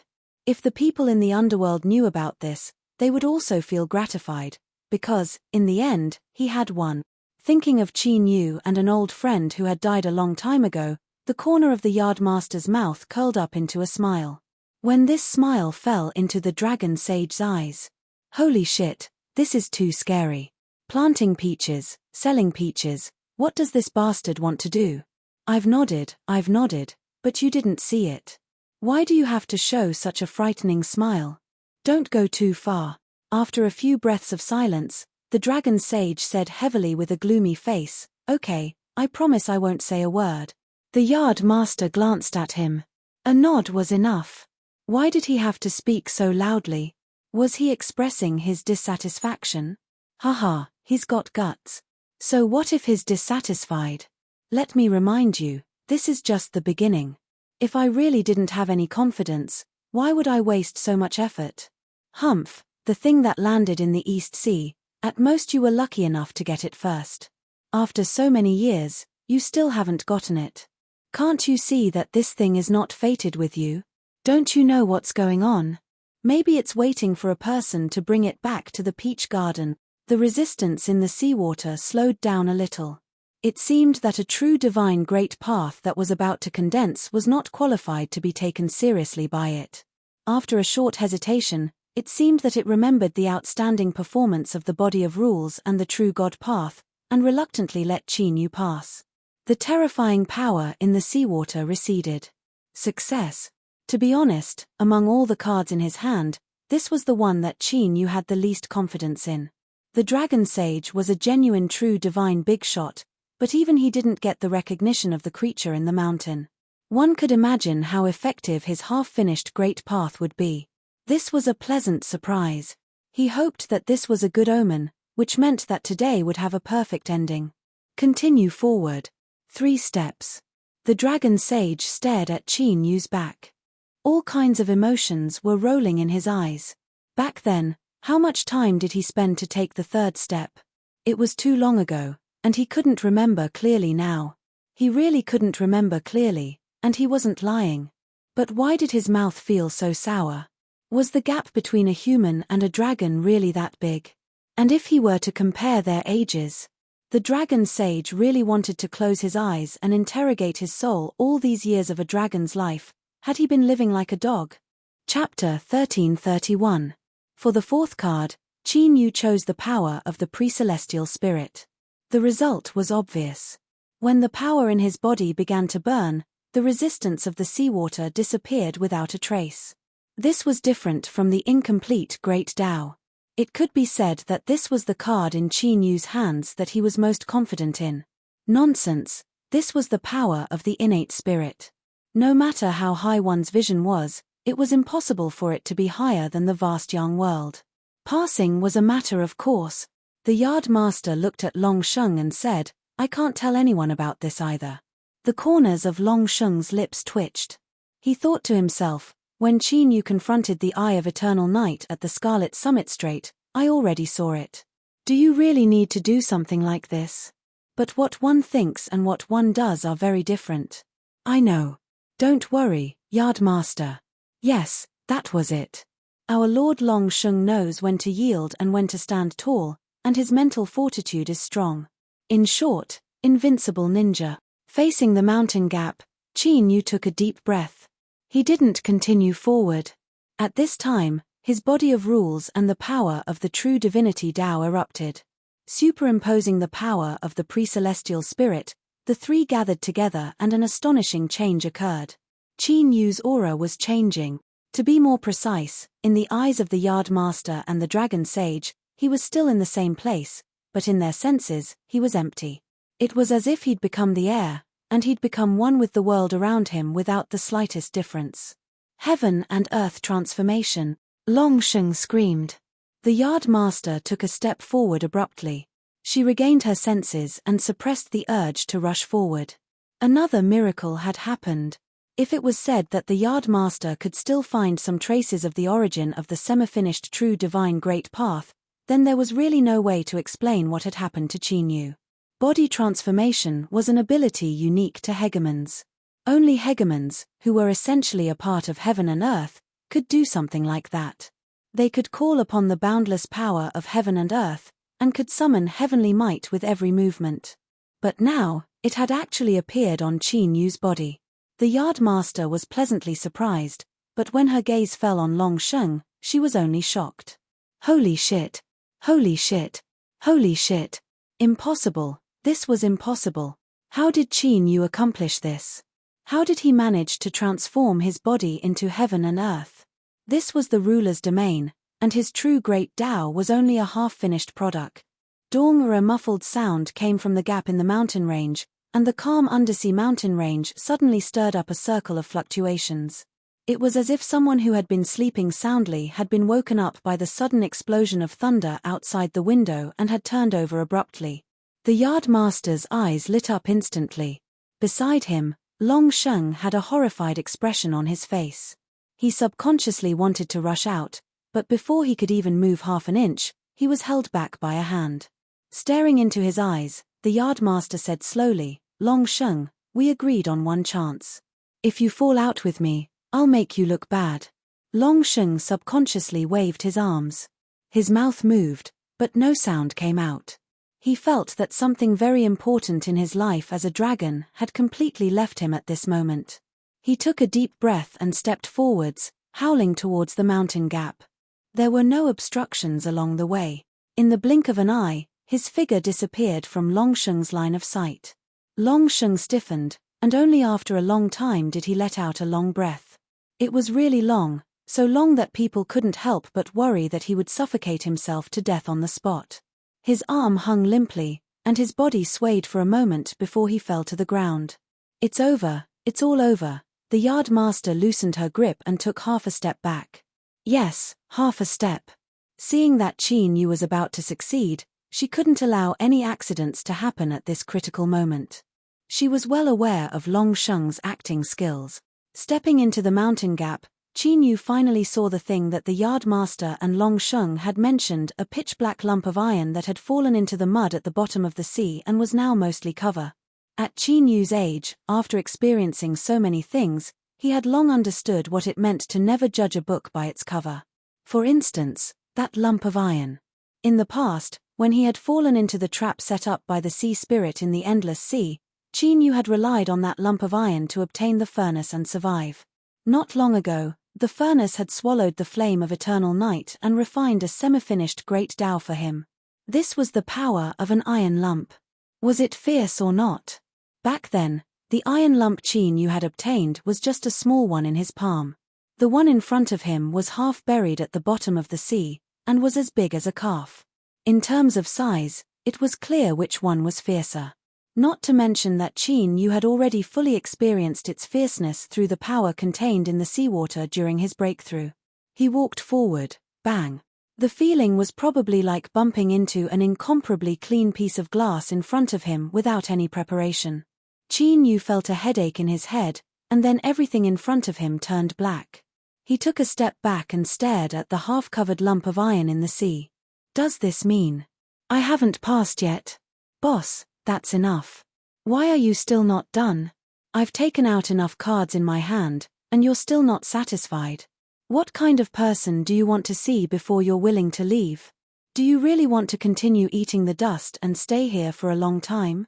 He stared at the big lump of iron, trying to use his eyes to express his attitude. He stretched out his hand and pushed forward, and continued to push. Okay, I didn't push. It seemed that his eyes were useless. Qin Yu thought about it seriously and looked at the distance between him and the big lump of iron. He estimated that he was only one step away. In other words, there was still one last hurdle. If he could cross it, he would probably succeed. As the saying goes, falling short at the last hurdle. Bah, how could this happen to Qin Yu? This was absolutely not allowed. Wasn't it just a trump card? Wasn't it just a trick? He didn't lack anything else. Taking a deep breath, Qin Yu gritted his teeth. He vaguely felt that someone seemed to have warned him not to continue disturbing her. But now, there was really no other way, just a little, just a little. He hoped that he wouldn't be hammered. What am I afraid of? Who am I afraid of? He couldn't remember. In his mind, a vague phantom appeared. It seemed to be a woman. Hey! Woman, where did this woman come from? Is there something wrong with my brain? Qin Yu took a deep breath. He didn't care about this for the time being. He had to get down to business first. He raised his hands. Then, at the bottom of the East Sea, at the gap in the sealed mountain range of the Dragon Palace, the phantom of the sun and moon suddenly descended. Boom, boom, an invisible impact instantly caused the seawater to tremble. Ripples set off undercurrents that wildly rushed in all directions. The big lump of iron that was half buried in the mud was instantly washed away, revealing its original appearance. Vaguely, he seemed to see some fine cracks on its pitch-black, rough surface. There was no time to think. The phantom of the sun and moon appeared, their light overlapping. There was a slight pause. With an impatient snort, the phantom of a woman appeared in the light of the sun and moon. Qin Yu, I think you are tired of living. I told you not to. Halfway through, she seemed to have sensed something and swallowed the second half of her sentence. The next moment, buzz, a sword suddenly sounded. Amidst the phantom of the sun and moon, the woman raised her hand and grasped forward. A sword shadow appeared between her 5 fingers, and a terrifying sword intent burst out. Without any hesitation, she swung her arm and chopped down with the sword edge. This sword chopped toward the seawater in front of Qin Yu. It was full of obstructive power and instantly shattered. Qin Yu's pupils shrank violently, and then again. In short, it was very tight. The first wave was because there was really a woman. When her figure appeared, many memories suddenly emerged in Qin Yu's mind. The second wave was because this woman was only a phantom, but she had such terrifying strength that she could split the seawater with a single sword strike. What about her real body? He didn't dare to think about it. The third wave was because he was hiding such a big shot in his body, but she didn't know about it. If she had evil intentions, Qin Yu felt that he would have been dead by now. The moment the phantom of the sun and moon descended, the yard master and the dragon sage fell silent. Even the grief-stricken dragon sage widened his eyes and his mind went blank. This aura. This is. Without giving them more time to think or to be shocked, the sword slashed down. It was indescribably terrifying. It seemed that even heaven and earth would be shattered in an instant. With the cultivation of the parameter true saint and the identity of a big shot in the vast young world, could he block it? The two subconsciously thought about it, and then their foreheads broke out in cold sweat. They felt as if they had fallen into an ice cave, and a piercing chill seeped into their bones. The two true saints fell silent. Phew, the yard master exhaled. At this moment, a gaze suddenly fell on her. The dragon sage's face stiffened, as if his buttocks were on fire, but he didn't dare to move. I won't say, I promise I won't say. At this moment, at the gap in the mountain, Qin Yu took a deep breath and suppressed the urge to shrink his pupils. He strode toward the big iron block with only one thought in his mind. Big shot, it's about time. The result was, no. At this moment, Qin Yu was only one step away from the big iron block. He could reach out and touch it. The invisible force appeared again. He sensed the vibration in this resistance.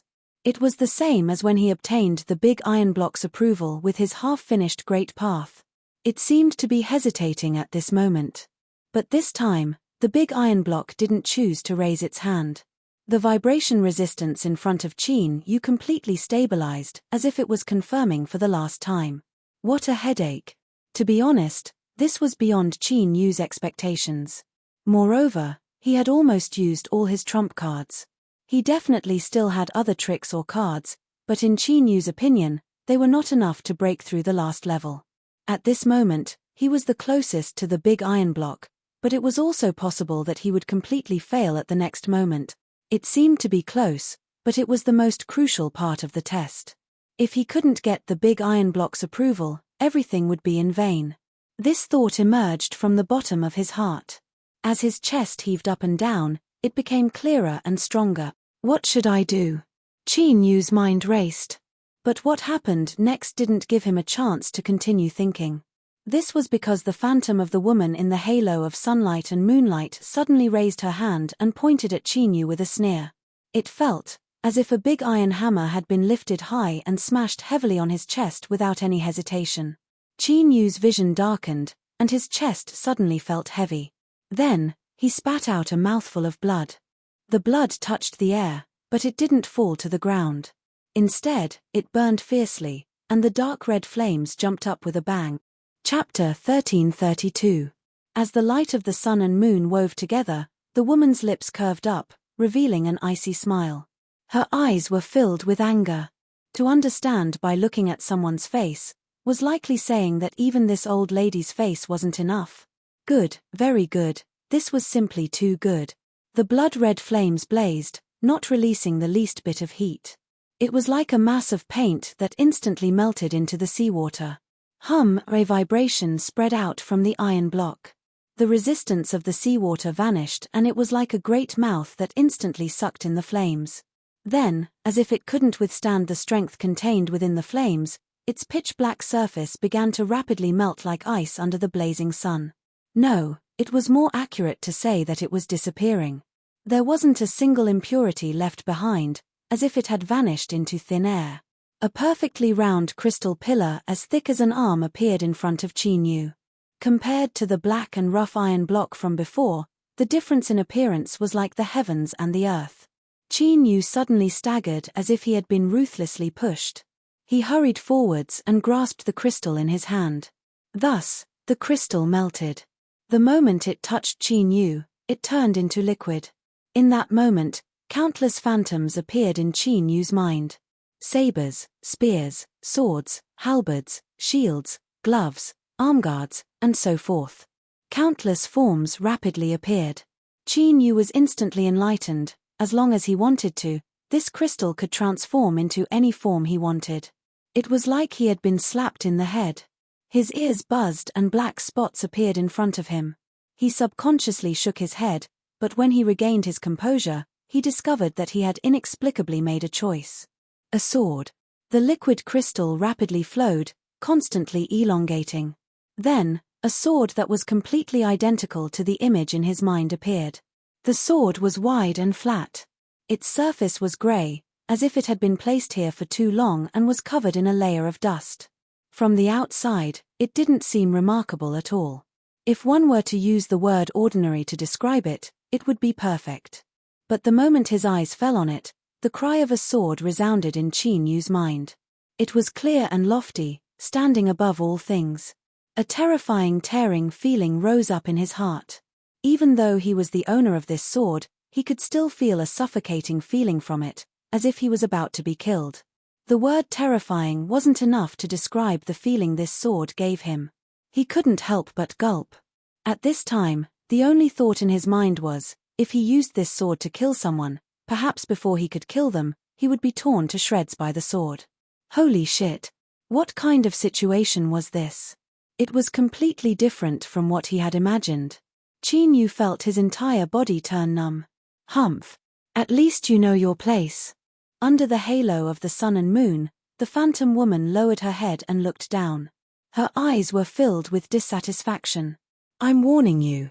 Don't use this sword before you condense your great Tao. Otherwise, you'll die a violent death. Don't blame yourself for dying a miserable death. He paused for a moment before he continued. Also, I'll remind you once more. Don't summon me to descend in the near future. Otherwise, I'll beat you up. He turned around and took a step forward. Like a bubble, he disappeared with a pop. It wasn't that he didn't want to, but that he couldn't do it. Not to mention Qin Yu's current strength, just that half-finished true Saint Great Tao was more than enough to resist sealing all memories. Humph humph, this smelly brat's rate of progress was faster than he had imagined. He hadn't even thought of how to order him around and he had already jumped up. This time, he wouldn't go back to sleep. He had to think about this matter. He had invested so much into him and it could even be said that he had paid a heavy price. He certainly couldn't just sit around and do nothing. The sword tilted its tip as if it were sizing up Qin Yu.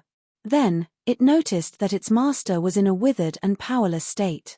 This half-finished Great Tao wasn't even enough to suck in a single breath. If it wasn't for humph humph, would I have taken a liking to you?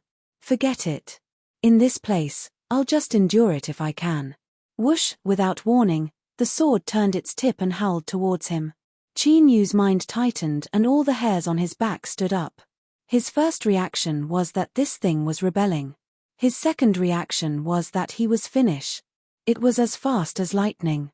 Without giving Qin Yu the slightest chance to dodge, the sword stabbed into his chest.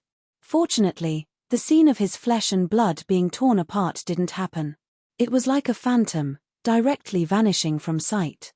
This sword had actually fused into Qin Yu's body. He hurriedly closed his eyes and sensed his own condition. After several breaths of time, Qin Yu let out a long breath. He gasped for breath and wiped the sweat from his forehead. He couldn't help but bitterly smile. What was this? He had exhausted a tremendous amount of strength and self-destructed, but he didn't even have the qualifications to use it. Not only that, but he had also been ruthlessly despised and frightened. That's right, This sword was trying to scare him. If he couldn't even see this, then Qin Yu didn't need to mingle in this world anymore. Embarrassing, extremely embarrassing. Just think about it. What kind of experience would it be to be looked down upon by one's own treasure? Qin Yu rubbed his face and swept his eyes around. After not noticing anything else, he turned and walked away. The seawater was the same as before, but it was also completely different. This was because the strength contained within had now completely disappeared. Success. The garden master smiled. Beside her, there was a thud. Long Sheng fell to the ground. His face was deathly pale, and his body was slightly curled up. He looked extremely pitiful. He looked blankly in the direction of the gap in the mountain range. Qin Yu walked out. His figure was clearly reflected in his eyes, but it also seemed particularly blurry, like a dream. How Long Sheng hoped that this was really just a dream. Qin Yu had taken away the object in the mountain. He had actually succeeded. At this moment, Long Sheng's heart ached. It wasn't only because he had lost his most precious treasure, but also because his confidence had suffered a destructive crushing. How many years had it been since he had discovered the object in the mountain? He carefully waited on him and tried all kinds of flattery before he finally managed to take a few steps. Although success was still far away, Long Sheng had confidence in himself. As a true saint, he was immortal. As long as he persevered, he would succeed one day. That was what he thought, and that was what he had done. But Qin Yu had appeared. The first time they met, he was just a slightly outstanding junior, which had moved Long Sheng a little. How long had it been? How long had it been? He had become Mr. Ninth of the Peach Garden, possessing an identity that even Long Sheng had to treat seriously. He had entered the mountain, he had come out, he had taken away the object in the mountain. Why? Why? I, the dignified East Sea Long Sheng, have worked hard for countless years, but I can't even compare to a little boy. In just a short period of time, he had done it. All of Long Sheng's pride and arrogance collapsed at this moment. If his heart wasn't strong enough, he would have gone crazy long ago. Qin Yu cupped his hands together. Honorable Master, this disciple has succeeded. He turned and nodded to Long Sheng. Thank you, Lord Long Sheng. These weren't words of ridicule, he really wasn't. Although Qin Yu had been embarrassed by the long sword's threat just now, he still had time to think about it. Whether or not he was embarrassed meant that he was in a good mood. Of course he was.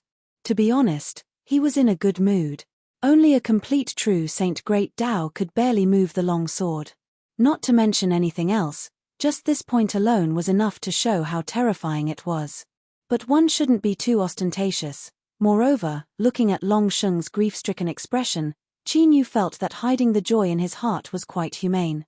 Cough cough, one shouldn't be too ostentatious. It was fine as long as he obtained the benefits, but why did he have to make it known to everyone?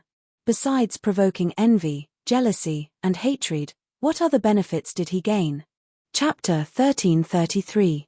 After bidding farewell to the dejected dragon sage, the Peach Garden master and disciple returned through the transmission array. Everything went smoothly.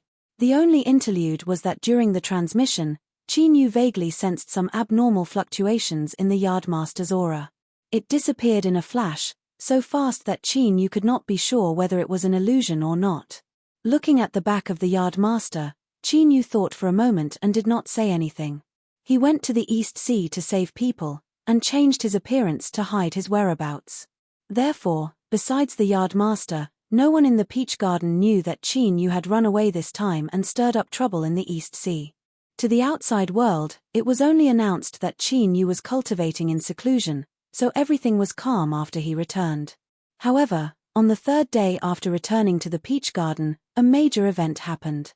The 3 white phoenixes in the Peach Garden transcended their limits and stepped into the bitter sea to become a semi-saint. That was the day when the condensed aura of the saint descended. The Peach Garden was filled with cheers and laughter. All the dependent forces were overjoyed and quickly offered congratulatory gifts. As the vassals of the Peach Garden, their interests were already one with the Peach Garden. Although the Yardmaster was extremely powerful and could intimidate all heavens by herself, Bifeng had broken through to the semi-saint level, and the peach garden was stronger, so they naturally had a stronger guarantee. Qin Yu had risen too fast. When he closed his eyes and opened them again, he was already like the sun in the sky, shining so brightly that people could not look at him directly. No one had the time to get close to Miss Ninth. Of course, they were in awe and apprehension, and at the same time a little uncertain. After all, with Miss Ninth's current strength, he was qualified to leave the Peach Garden and establish his own sect. Fortunately, Peach Maiden and he were already Taoist companions, and this was known to all heavens. Now, it was just a procedure. And this matter also made everyone secretly sigh. The Yardmaster's vision was as accurate and powerful as ever. When the marriage was spread, there were many dissatisfied voices, but now they were all well behaved and did not dare to say a word. With this marriage, even if Miss Ninth really established her own sect, the Peach Garden would still be the Peach Garden that they could not afford to provoke. When Bai Feng broke through to the semi-saint level, the disciples of the Peach Garden came to congratulate her. When Qin Yu presented a large blood-colored fragment, the atmosphere became quiet. That day outside the Lost Garden, Qin Yu joined hands with the Yardmaster to kill a saint and killed the Netherworld saint of the Nirvana realm, breaking his great path as an apology from the entire Sage Dao circle. Today, although Qin Yu did not take out all of the great path fragments, it was still a third of it. It was undoubtedly precious. After all, during the birthday banquet in the East Sea, there was a half-sage who dared to take the risk to kill Peach Girl just for a bit of sage-wise Dao accumulation. There was no need to say much when comparing the two. Maiden looked at Bai and said, I, ninth, Maiden, I ninth. White, I, Bai, I, Maiden, I, ninth. Great, third, I, sect, brother, I, third, I, Maiden, I, clan, I, you. I, and I master, and I, sect, I. His words were bright and magnanimous, and it was very comforting. Eldest senior brother smiled and said, after hearing what junior brother said, I want to go into seclusion again. Everyone wants good things, and it doesn't like to wait for people. Everyone laughed. Eldest senior brother looked at Bai Feng and said, you are lucky, so don't refuse. Junior brother is telling the truth. The great path of true sage is like a pearl covered in dust. After hesitating for a moment, Bai Feng took it with both hands. Thank you, junior brother. As the blood jade fell into his hands, his breathing quickened and his face flushed. For a half-saint, could there be anything more fortunate than obtaining a true divine's great path fragment right after breaking through? Bai Feng could tell you that there was no such thing. If not, why would the third mister of the Peach Garden be so excited in public? Thinking about some of his thoughts at the beginning, he deliberately refused to participate in seclusion, and then looking at Qin Yu, who was smiling calmly in front of him, a trace of guilt rose from the bottom of his heart, but it immediately turned into warmth and gratitude.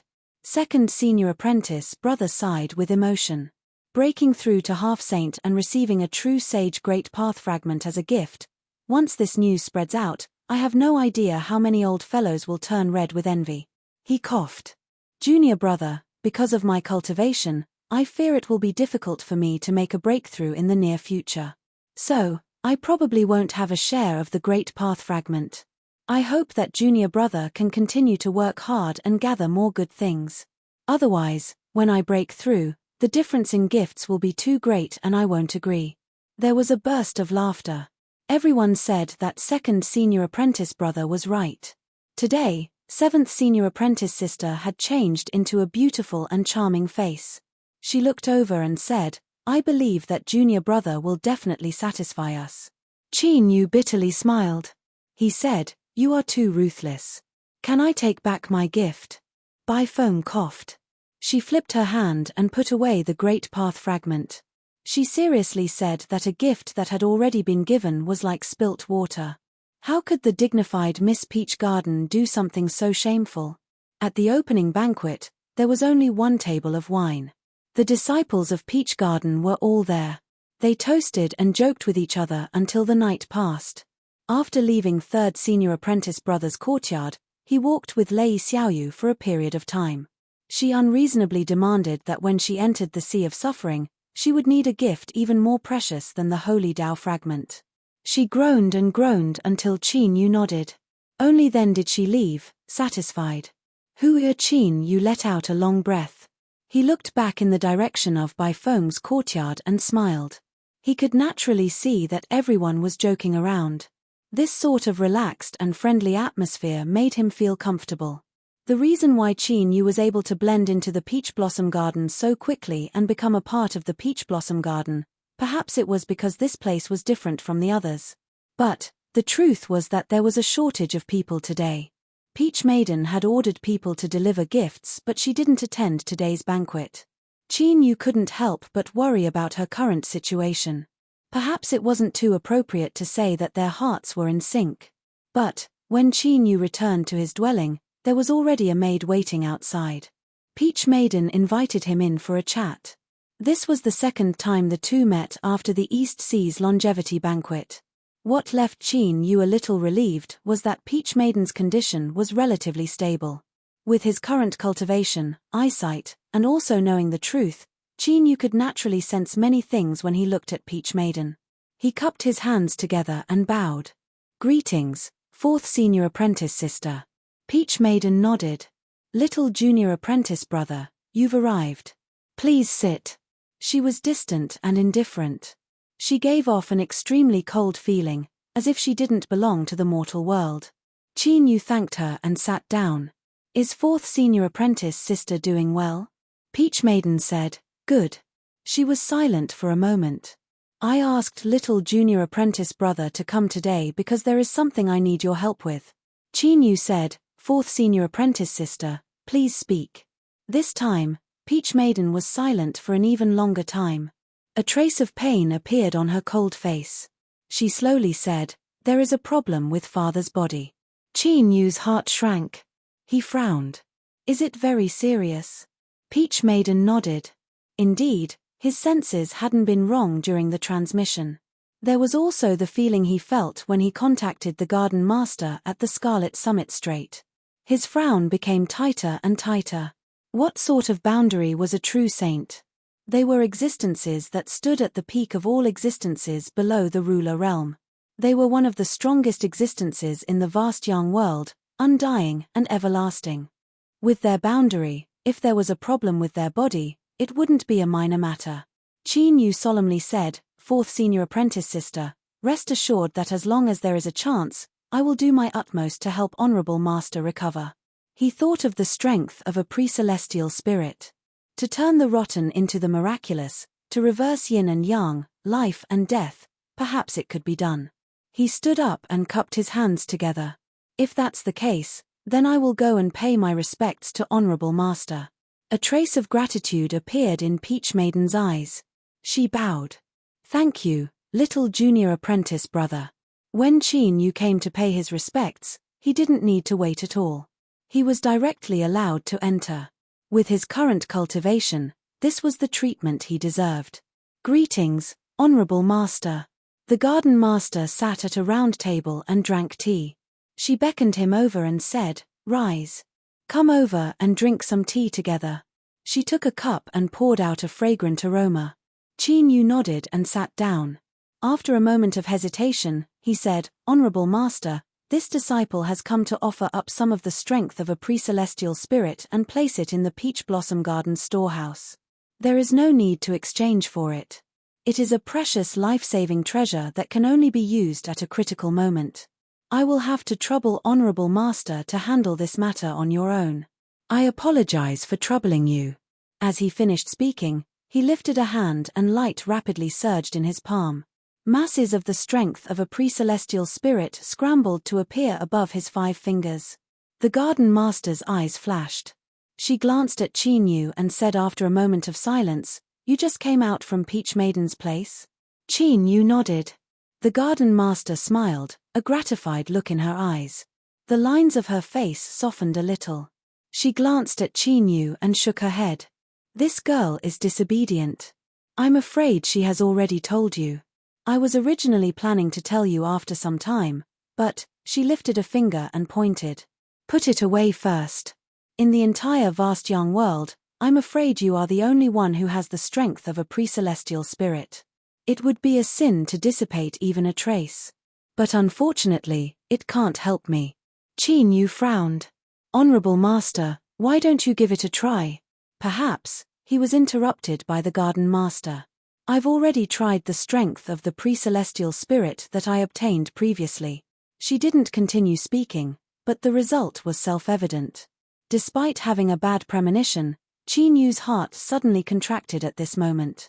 A hint of sourness and heaviness arose in his heart, causing him to frown even more tightly. Honorable Master, the Garden Master smiled. Put it away. I have something to tell you. With a flick of her sleeve, a ripple appeared in the space, directly isolating the inside from the outside world. After Qin Yu withdrew the strength of the pre-celestial spirit, the Garden Master narrowed her eyes. My question is an old grudge. I have to think about it carefully. So let's talk about your question first. She looked at Qin Yu. You've walked the true God path, but now you've achieved only half of the great Tao. Is it because that big furnace has come alive? It wasn't a question, but a straightforward tone. It was obvious that she already had an answer to this question. Qin Yu nodded. Yes. I have to thank you, Garden Master, for hiding this matter for me. The Garden Master laughed heartily. I'm guessing that after you discovered the truth about the big furnace, you couldn't help but think that a true saint could be so shameless as to lie through his teeth. Qin Yu wanted to laugh, but his heart was too heavy. He could only nod cooperatively, indicating that he indeed had such a thought. The Garden Master shook her head and lifted her hand to point at him. Once your cultivation becomes stronger, you'll have fewer scruples, right? You actually admitted it directly without being tactful. However, I do deserve your thanks. It's not only because I helped you conceal the truth about the big furnace, but more importantly, I was the one who threw the big furnace into the endless sea. Chapter 1334. Qin Yu suddenly raised his head. His eyes widened and his face revealed shock. The Yard Master smiled. You don't believe me? He got up and paced back and forth, a look of reminiscence on his face.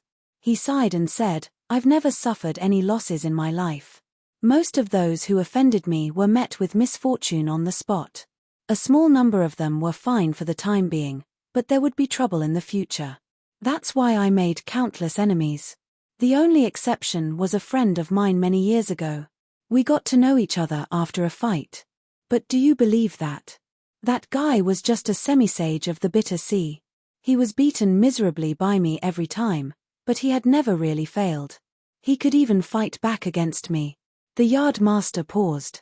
I don't admire many people in my life. My friend was one of them. In his early years, he gave himself many names in order to avoid being hunted down. But the one most people know is probably the Furnace Saint.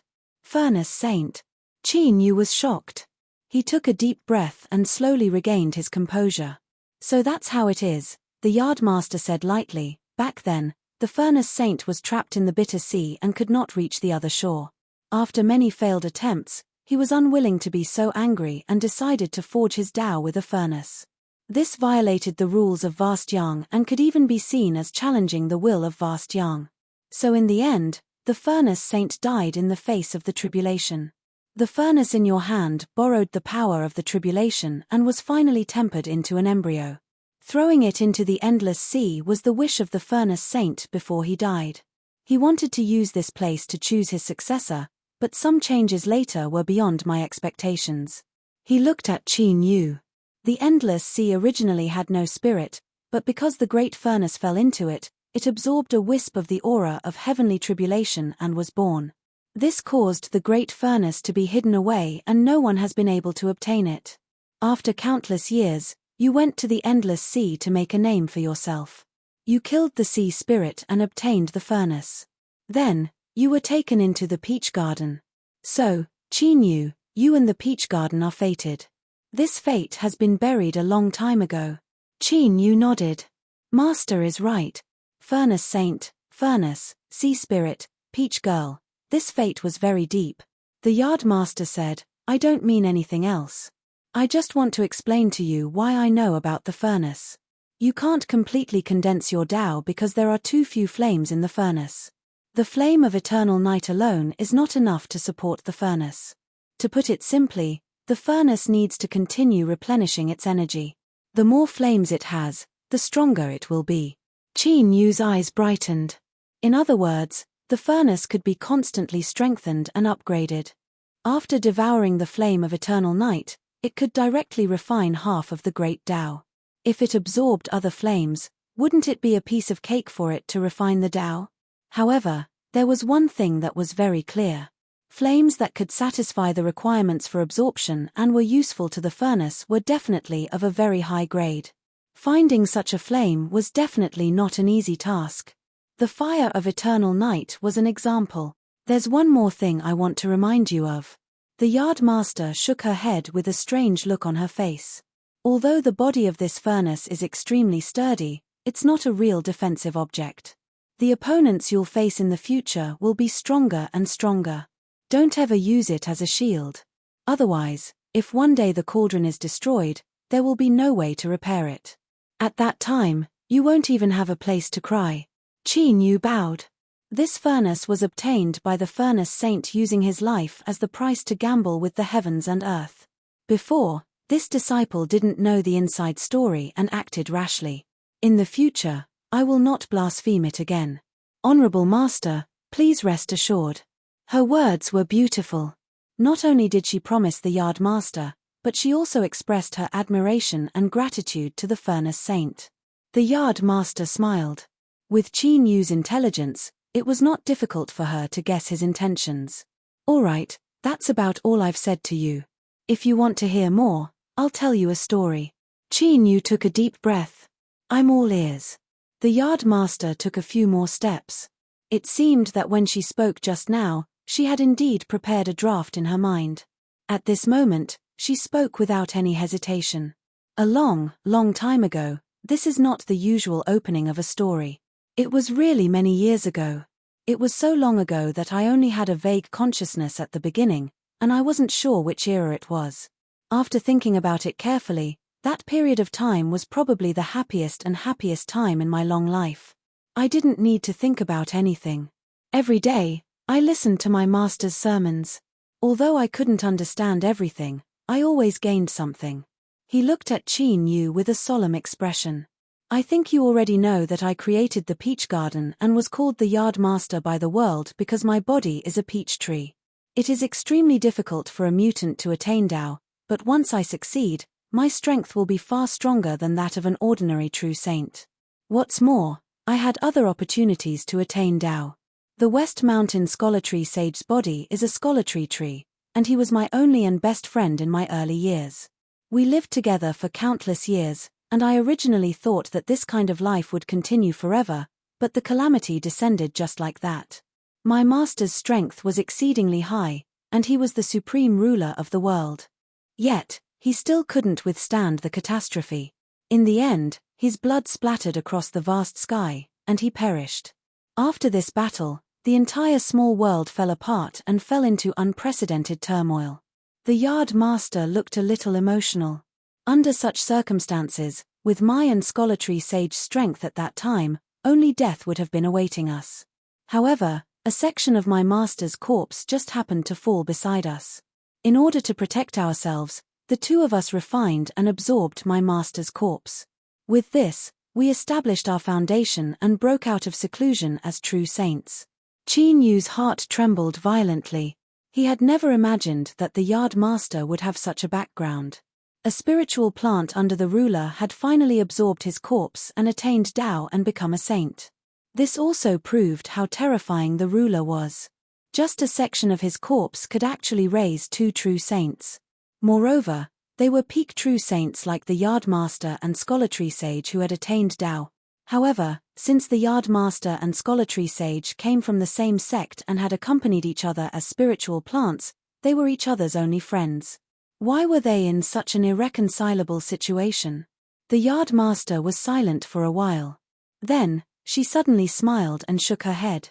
Are you curious why I fell out with Scholar Tree Sage and even became irreconcilable enemies? In fact, the reason is very simple. We have become saints, and we are no longer small spiritual plants. Our strengths are different, and our horizons are different. Thus, our hearts have changed. The two of us attained Tao as deviants.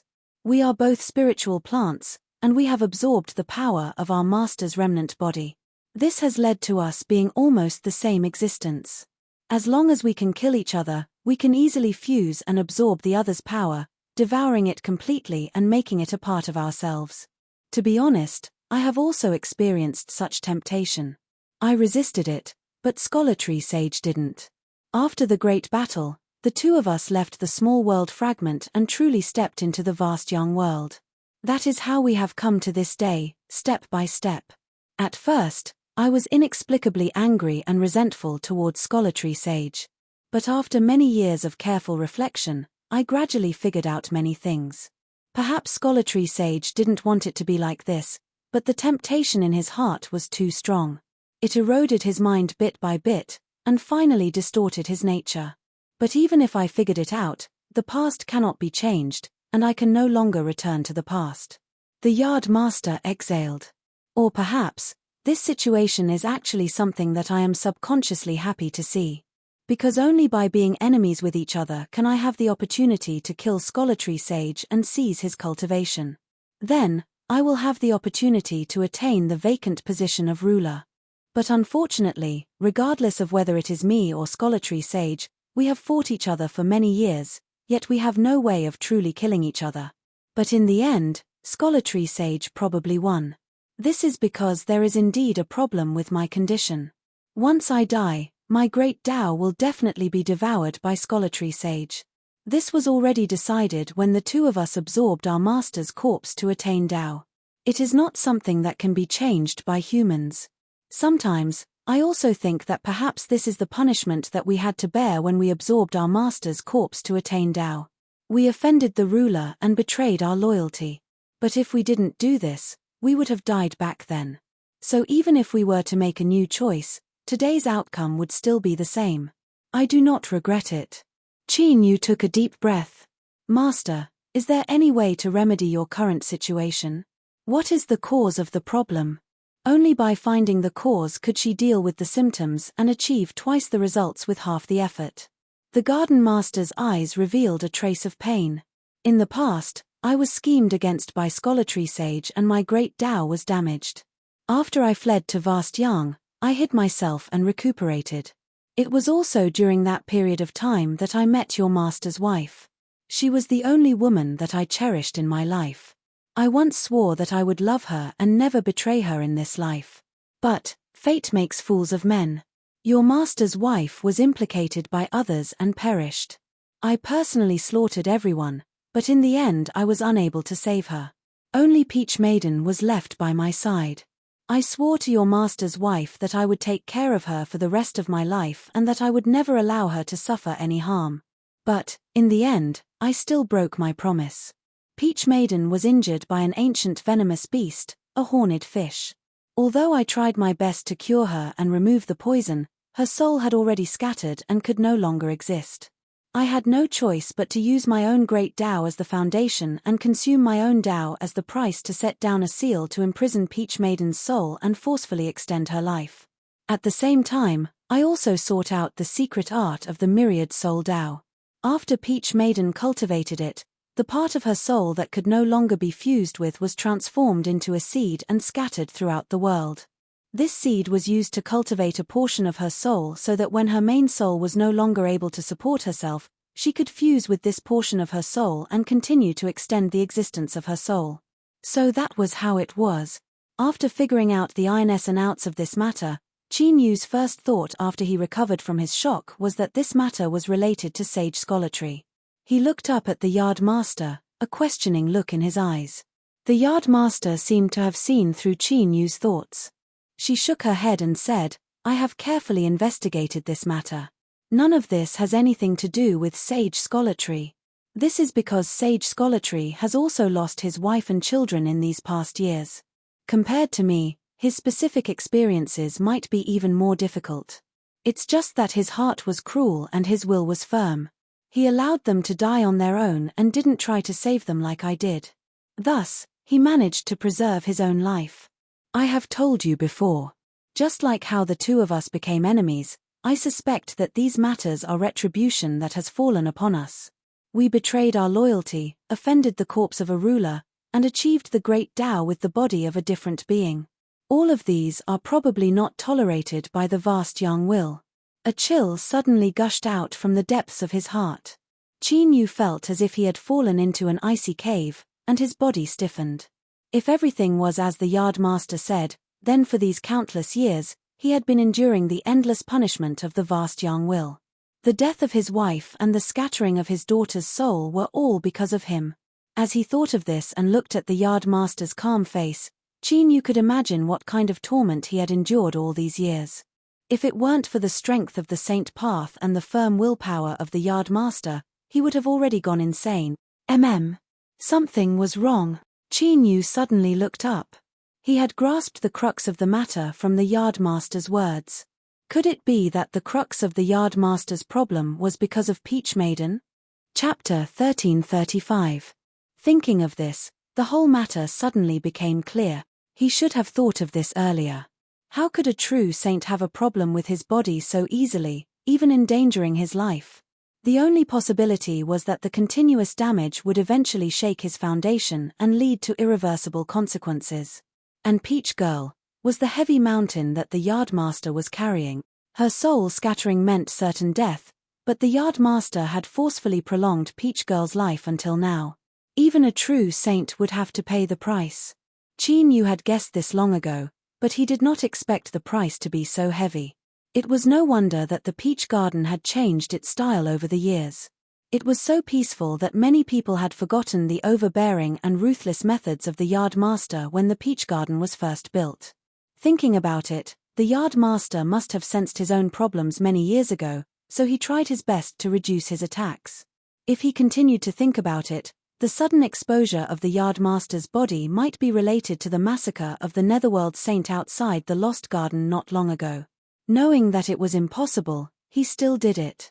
Did the Yardmaster anticipate something, so he took the opportunity to intimidate the heavens and maintain the stability of the peach garden? The Yardmaster looked calm.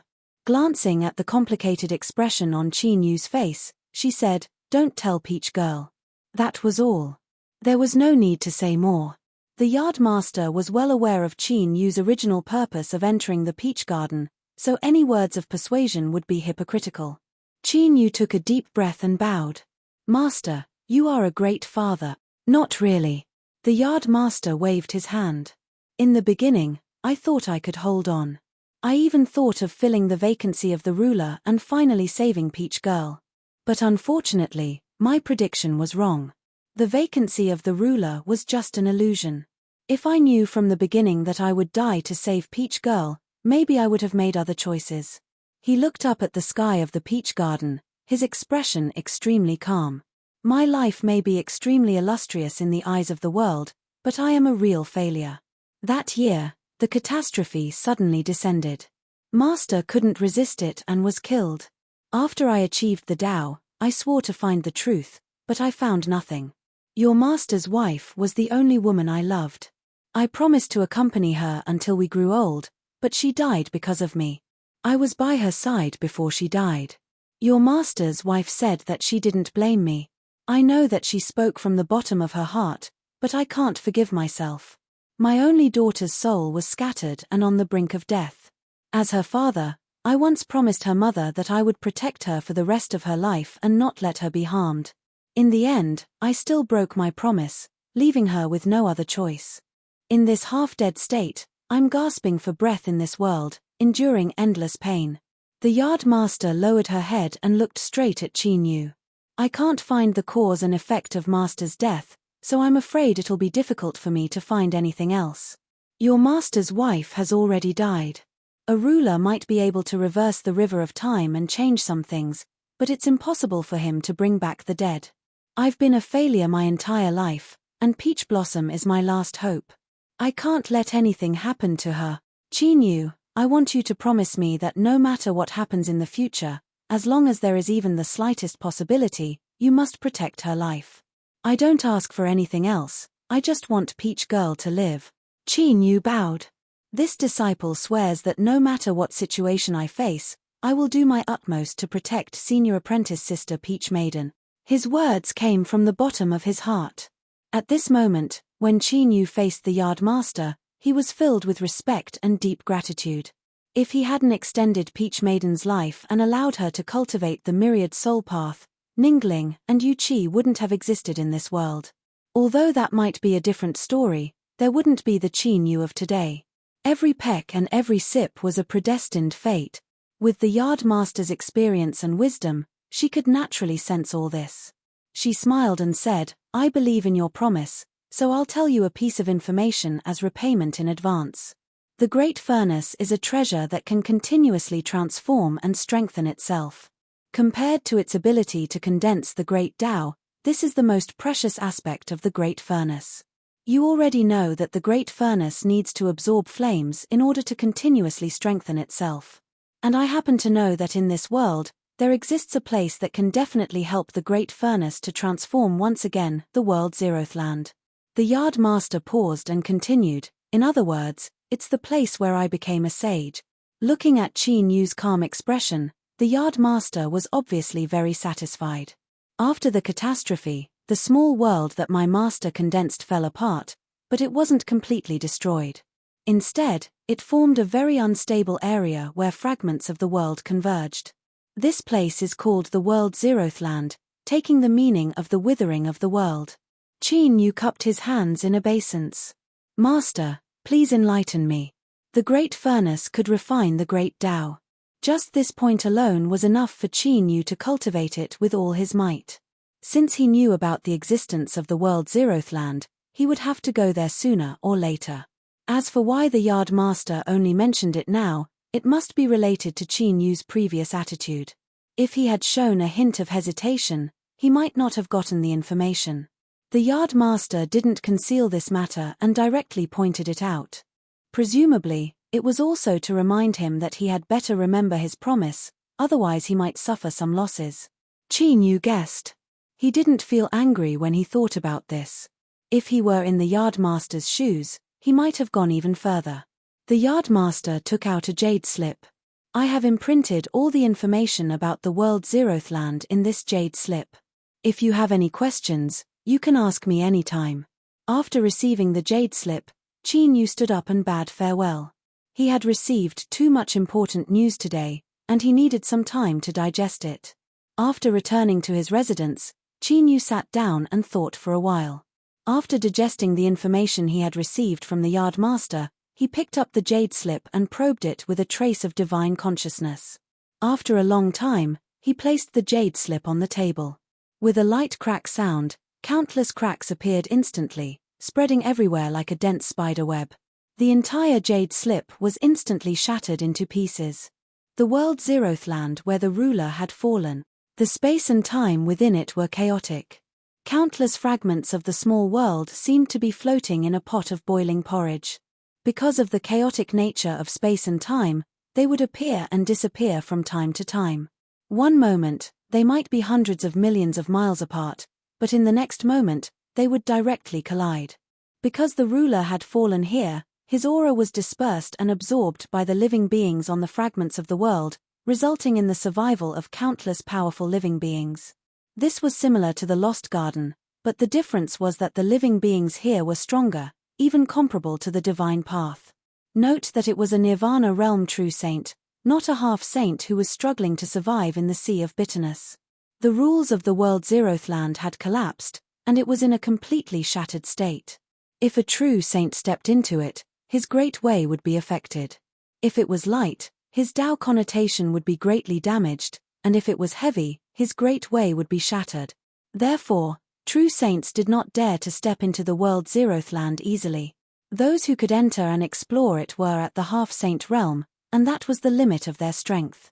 However, this did not mean that the world's zeroth land was a terrifying area that no one dared to step into. Putting aside everything else, just the name of the place where a ruler had fallen was enough to attract a steady stream of cultivators to enter. Even if there were heavy casualties, they would not give up. This was all because the vast young ruler was absent. If one could gain something in the world's zeroth land, He might be able to transcend in one fell swoop. The flame that the yard master mentioned was in the depths of the world's zeroth land. It was a kind of inextinguishable flame that fell from the sky when the ruler had fallen. This flame had been burning for countless years, and there had never been any signs of extinguishing. It caused the space and time to distort, and it was in a kind of almost illusory state. Qin Yu pursed his lips, and a bright light burst out from his eyes. The world's zeroth land had an inextinguishable flame, and it was also the place where the ruler had fallen. As a person who set the ruler realm as his goal, how could he miss such a place? Chapter 1336. There was a slight tremor in space and Qin Yu stepped out. The entire process was incomparably quiet and no one noticed. Looking up ahead, there were countless tall buildings that stretched as far as the eye could see, all of them exuding a majestic and magnificent momentum. This was the residence of the Eastern Jew family. The first time Qin Yu had come here and seen this city without walls, he had been somewhat moved and shaken. Looking at it again today, he naturally didn't have the same feeling as he did in the past. With a single glance, he could see through all the hidden arrangements, as well as the obscure and intimidating auras that shot into the skies. Closing his eyes, he sensed Xiong Shue's aura. She seemed to be in a good state and her cultivation had risen a great deal. This was good. With a smile, Qin Yu walked towards the wall-less city in front of him. He was like a shadow. Under the strict surveillance of the Eastern Jew family, he easily entered without being detected. Qin Yu wasn't familiar with this city and there weren't many people he wanted to see. In addition, he didn't have much time left, so he didn't dwell on his memories and headed straight for Xiong Shue. She wasn't in the residence of the Eastern Jew family. Qin Yu didn't seem to be walking quickly, but in 2 or 3 steps, he had reached the end of the street. This should have been an astonishing scene, but the cultivators passing by didn't seem to see it. Strictly speaking, to be able to do this, the difficulty should be much higher. He seemed to have some impression of this street. He should have been here before. As Qin Yu's thoughts reached this point, he suddenly stopped. His eyes fell on the end of the street, on a seat by the window of a 3-story restaurant. He paused, a look of astonishment on his face that soon turned into a strange one. He didn't think that this woman Xiong Shue would be so popular. If he went over to greet her now, wouldn't he scare these people? At this moment, Xiong Shue felt sick to the core. Looking at the smiling faces in front of her, she wished she could pick up the dishes on the table and slap them. But she knew why she was so popular. It wasn't because she was outstanding, but because of some labels attached to her. For example, the legendary maid of the Peach Gardens Miss Ninth who had once risen to prominence. Or, the close friend of the new matriarch of the Eastern Jew family, Eastern Jew Jelly. Or, she was now helping to manage the affairs of the Eastern Jew family and wielding a great deal of real power. Of course, Xiong Shue understood in her heart that all of this was because of her identity as a maidservant, layer by layer. Miss Ninth of the Peach Garden. Xiong Shue could not understand what realm he was in, but from East Jew Jali's probing words, it was not difficult to guess that he had really become a top figure in the world. Although Xiong Shue had determined that Qin Yu's future was limitless since a long time ago, she still didn't expect that he would soar into the skies in such a short period of time. Xiong Shue had long since given up on the idea of inoculating Qin Yu. She was well aware that there was already a moat separating her from Qin Yu. There was no longer any possibility of them being together. In fact, the 9th lady of the Peach Garden had long forgotten that there was still a little maidservant in the Dongju clan. Or perhaps, even if he had thought of it, it was a fleeting thought that didn't linger in his heart at all. After all, she was only an insignificant maid. Moreover, Qin Yu never owed her anything. Strictly speaking, she should be grateful to Qin Yu for her current achievements. If these people in front of her knew that she had already been forgotten by Qin Yu, what kind of faces would they have? He would probably turn around and leave, cursing and swearing. Her mockery and disdain. The general gist of it was, if you weren't the maid of the Peach Garden's 9th lady, you wouldn't even be worthy of carrying our shoes. Who would want to curry favor with you? So even though she was impatient, even though she was filled with loathing, Xiong Shue still silently endured it, never making any extreme reactions. This was because she knew that she didn't have the qualifications to be presumptuous. Perhaps it wouldn't be a problem in the short term, but after thousands of years passed, the halo of her label would gradually fade away. In the end, she would have to rely on herself to survive. So when East Ju Jali asked Xiong Shui if she was willing to take over a portion of the Dongju clan's internal authority and help her deal with some matters, Xiong Shui agreed without hesitation. She didn't love power. She only hoped that when the halo of her label faded away in the future, she would be able to perform as best she could and not be in such a sorry state. Every time she felt hesitant, powerless, or tired, Xiong Shui liked to come to this restaurant and sit in this seat. Perhaps it was because Qin Yu had brought her here before, but even if she didn't do anything, she would still feel inexplicably at ease. Then, she could adjust her mood and continue on her way. But she didn't know why this matter had been discovered by these people. She could never come to this place again. Thinking of this, Xiong Shui's mood became even worse. She had nearly reached the limit of what she could bear. She knew that she couldn't stay here any longer, otherwise she might not be able to restrain her emotions and do something she would regret. She looked around with a bit of nostalgia in her eyes. As she looked towards the end of the street, some scenes from a long time ago appeared in her mind. At that time, Qin Yu wasn't the Peach Garden's Mr. Ninth and he wasn't as strong as he was today. But in Xiong Shui's eyes at that time, he was already her most reliable support. Unfortunately, this support was already far from her. Xiong Shui's eyes were a bit wet and her vision blurred. She suddenly stood up, her eyes wide. A figure had entered her vision just now, but now she couldn't find it. I'm actually beginning to hallucinate. Xiong Shui took a deep breath. She turned to look at the surprised cultivators around her. She smiled and said, "There are still some matters in the clan that need to be dealt with, so I won't speak much with you today." Xiong Shui bids her farewells. Her eyes were a bit red. Although her smile was flawless, everyone could still sense the sadness and reluctance in Xiong Shui's eyes. Those that could be sent here might have average skills, but when it came to grasping a woman's thoughts, they were quite skilled. Miss Xiong Shui must be tired today. It would be good for you to go back and rest early. There are always endless matters to deal with. You must take care of yourself. Miss Xiong Shui, you can just leave. I have already paid the bill today. So it was Brother Shu who was a step faster. I arrived too late, so I could only make an agreement with the shopkeeper to put everything on my tab. All sorts of warm words were spoken, but none of them were able to move Xiong Shui's heart. Instead, she felt them to be even more hypocritical. She forced a smile and nodded, then turned and walked away. As the crowd parted, a voice suddenly sounded out. "You haven't even touched the dishes on the table yet. You're in such a hurry to leave. Although you're rich now, you still have to pay attention to frugality. Miss Xiong Shui, you seem a bit too arrogant right now." At this moment, a thought appeared in everyone's minds. Just how stupid was the person who said these words? Could it be that he was deliberately trying to draw Xiong Shui's attention? With her current state, this chess piece could be said to be the worst of the worst. It was simply too stupid. They would not sympathize with her, but rather gloat. Everyone knew what their motives were. They were all competitors. If one of them could be eliminated, there would be less pressure to compete. So the crowd began to retreat again, revealing the source of the voice. Xiong Shui frowned and turned around. The next moment, she suddenly covered her mouth, and tears gushed out. She had imagined this countless times and even dreamed of it. But she never dared to hope that it would become a reality. "Sir, it's not right for you to speak like this." The person who jumped out to curry favor had just opened his mouth when he was suddenly pushed to the side.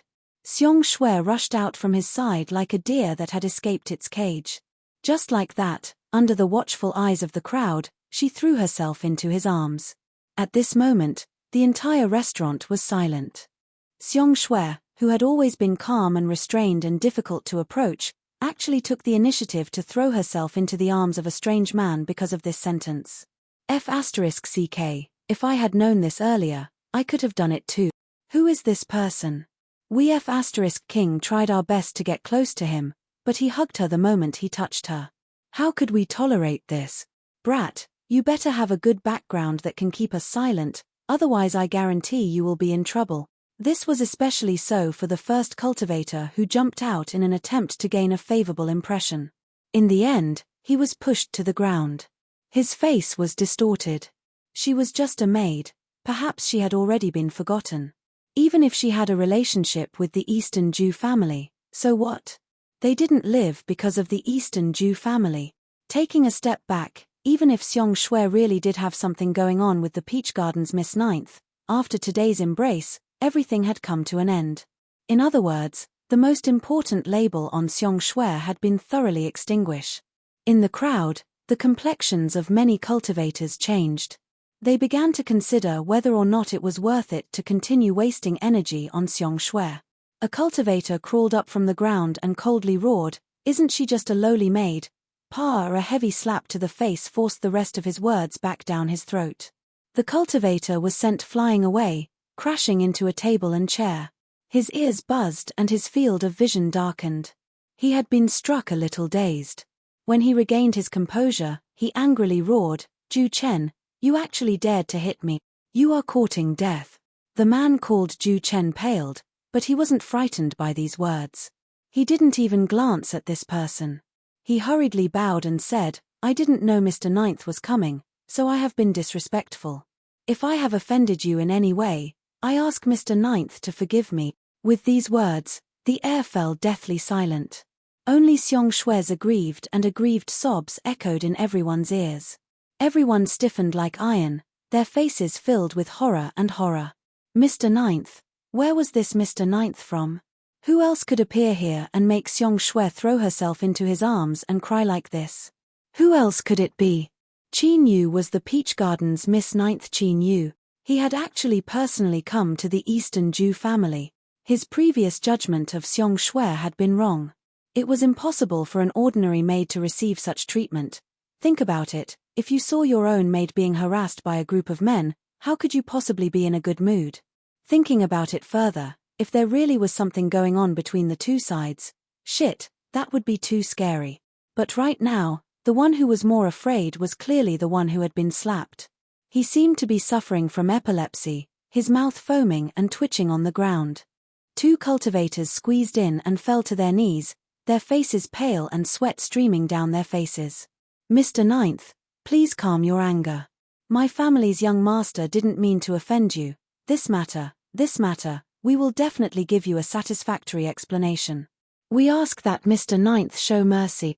The reason they had followed was because they wanted to help their young master at a critical moment and fight for his affections, lest the other families lose face. Who would have thought that they wouldn't have seen the scene in front of them? And now, these two people had run in to beg for mercy, their hands and feet still sore and weak. They cursed the person who had fallen to the ground. "You bastard, if you want to die then don't drag us down with you." Chapter 1337. Mr. Ninth of the Peach Garden. This was Mr. Ninth of the Peach Garden. It would not be an exaggeration to describe anything related to him as having a thunderous impact on anyone who was related to the Sage Dao Circle. First, Qin Yu's limelight was too great. As a young cultivator, he had leapt into zenith heaven and was a peak vast young existence. He had killed several half-sages and even killed a true netherworld saint. This was an unimaginably terrifying feat. Second, because Qin Yu had risen too quickly, there weren't many people who had seen him before. The Holy Dao Circle and the surrounding influences were deliberately spreading news about him. In truth, their thoughts were simple. Look clearly at this face and remember this person. If you ever meet him in the future, kneel down and run as far as you can.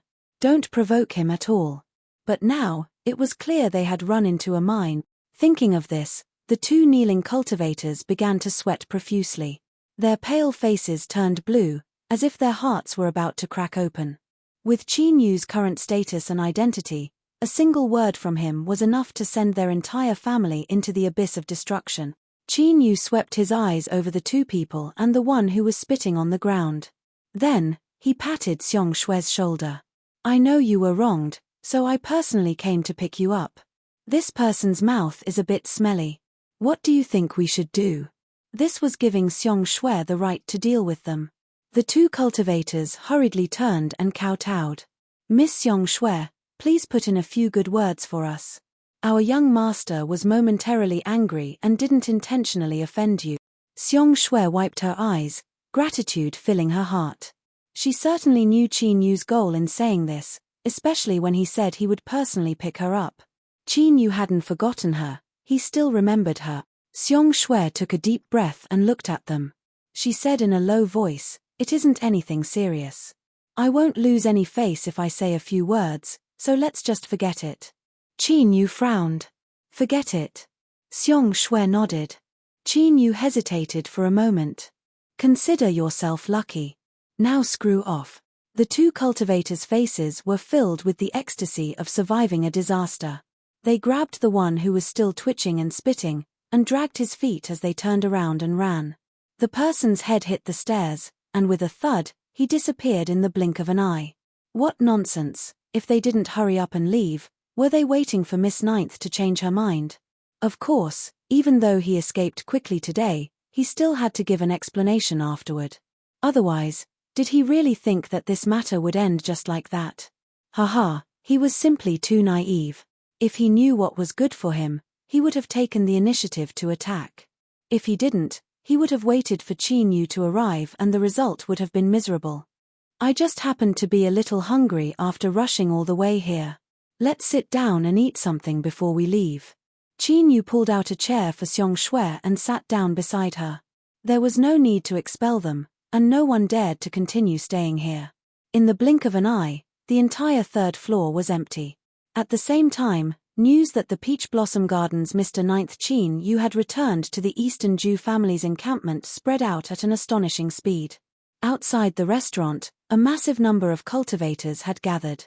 Their eyes were filled with excitement and awe as they looked at the young man sitting by the window on the third floor. To Qin Yu, the difference between today and the past was like the difference between the heavens and the earth. But in truth, not much time had passed. There were many cultivators in the city who had seen him, so they quickly confirmed the authenticity of the news. As a result, the entire city was shaken. Of course, they did not know the true strength of the Peach Gardens Miss Ninth, but judging from the rumors, she was at least at the level of a true saint. Even in the vast young world, they were at the top. With their status, it would be hard for them to see him again after today. The restaurant manager was so excited that his body began to shake. With today's events, his restaurant would be the only one in this area. It would be hard for business to not explode. He sent a servant to the cellar to bring out the store's most precious wine. After several preparations, he carefully brought it up and respectfully said, "Mr. Ninth, it is our unsurpassed honor to have you visit our humble restaurant again. Today, all expenses are free of charge. This jar of wine is for you to taste. I will be excusing myself." Qin Yu picked up the jar of wine and peeled off the seal. The fragrance of wine immediately filled the air. He smiled and said, "He's just trying to flatter me. For him to spend so much capital, I won't give him any benefits." Xiong Shui glanced at him. She said in a low voice, "You appearing here is the greatest harvest for the restaurant manager." Qin Yu filled a cup and placed it in front of her. "It's been a long time since we last met. Cheers." Xiong Shui lifted the cup with both hands. She sincerely said, "Qin Yu, thank you." As she finished speaking, she raised her head and drained the cup. Qin Yu smiled and raised his cup. There was the sound of footsteps at the top of the stairs. East Jew Jali walked in and bowed. "I didn't know Mr. Ninth had arrived. I have yet to reach nascent soul, so please don't blame me." Qin Yu glanced at her and smiled. "Miss East Jew, we are old friends, so there is no need to say such things. Come and sit with us." East Jew Jali calmed down and smiled. She knew that after today, all the rumors about her inheriting the position of patriarch would vanish without a trace. This was because she had the qualifications to sit and eat with the Peach Gardens Mr. Ninth. Just this alone was enough. "I've been so busy that I'm hungry." "Then, I won't be polite." East Jew Jali sat down at the table. She looked at Qin Yu in front of her and tried to suppress her emotions several times. In the end, she sighed and said, "If it weren't for you sitting right in front of me, I would still find this hard to believe. We are both cultivators. When we first met, your strength was far inferior to mine. But now, I can't even see your back. Xiong Shui, how can there be such a fierce person in this world? Ordinary cultivators like us live far too difficult a life. Xiong Shui blinked her eyes. She helplessly said, Patriarch, please don't say that. You can be considered an ordinary cultivator, but I really have no way to live. Qin Yu smiled and shook his head. He filled his cup and raised it once more. All right, today we are old friends reminiscing about old times, so let's not talk too much about these things. Cheers. East Ju Jali and Xiong Shui looked at each other and smiled. They raised their cups and drank with him. The wine that the shopkeeper had given them was truly worthy of being the store's best wine. The taste, texture, and aftertaste were all first class. Even though there wasn't a small amount, it wasn't enough for the three of them to drink together. Perhaps because they didn't use their cultivation to resist the alcohol, East Ju Jali and Xiong Shui flushed red and their words became a bit more casual. Seeing Qin Yu smile and respond without the least bit of displeasure, they became even bolder. Xiong Shui even used the power of the wine to mention that she had been preparing to inoculate herself. East Ju Jali's eyes widened as she listened. Then, her gaze fell onto Qin Yu. Don't look at me like that. Xiong Shui has gone crazy, but my mind is still clear. I certainly won't go crazy with her. It's fine, it's completely fine. East Ju Jali giggled. Even if it is, it's fine. Look at Xiong Shui's expression right now. Although she hasn't said anything, she must be very happy in her heart. Qin Yu rubbed his temples. He thought that this drunk woman was truly bold. She actually dared to provoke him like this. He glanced at Xiong Shui. Not only did this woman have no intention of explaining herself, but she even raised an eyebrow at Qin Yu. Her expression seemed to say, you can try me and you'll know if I'm telling the truth or not. The wine was finished and the cups were in a mess. Qin Yu placed the cup on the table. He looked at Xiong Shui and said, have you decided? You really won't come with me? There were some things that didn't need to be explained too clearly. From the moment Xiong Shui chose not to pursue the matter, Qin Yu had already understood. The air fell silent. East Ju Jali looked at Xiong Shui. Her lips moved, but she didn't speak. Her eyes revealed a trace of anxiety. After several breaths of silence, Xiong Shui gently nodded. I won't go. Qin Yu didn't speak. He gently tapped his fingers on the table. In truth, the peach orchard is a good place. The people there are good. You can live there, Xiong Shui interrupted him with a smile. I like it here very much. Every day is very fulfilling and the patriarch treats me very well, and with you here today, my life will be even better in the future. Perhaps at some point I will choose to find a man and start a new life. This is enough for me. I'm quite satisfied with it. Qin Yu nodded. I respect your choice. He looked at East Ju Jali. East Ju family head, then I will hand her over to you. If Xiong Shui really marries in the future, just send someone to the peach orchard to send a message. I will personally congratulate her. East Ju Jali nodded. Mr. Ninth, rest assured. As long as I am here, I will not allow Xiong Shui to suffer any grievances. The change in how she addressed him meant that the weight of her words was different. Today, he had made a promise. Unless it was a trouble that the entire East Ju family head couldn't resist, if Xiong Shui were to suffer any grievances, that would be the same as giving Qin Yu a handle to use against her. Thus, these words were heavy. Qin Yu nodded. He looked at Xiong Shui and said, take good care of yourself. If you change your mind one day, the peach orchard will always welcome you. He stood up. I'm leaving. As he spoke, he took a step forwards and instantly vanished. Xiong Shui was stunned. Her eyes turned red and she quickly wiped them away. She said in a low voice, how shameful. I've let the patriarch see a joke. East Ju Jali reached out and hugged her. You silly woman, why did you refuse Qin Yu? I can see that although he is the high and remote peach orchard's Mr. Ninth, his feelings towards you haven't changed too much. Letting you go is also a sincere act. Do you know how many people in the entire vast young world want to curry favor with him, but they can't find even the slightest chance? Xiong Shui lay in her arms, her voice a bit muffled. I know that Qin Yu hasn't changed, Otherwise he wouldn't have come looking for me. She looked up. But, there are some people who are destined to be nothing more than passers-by in your life. They walk too fast and too high, we cannot catch up to them. Even if we are forcefully pulled up, we cannot withstand the cold at such heights.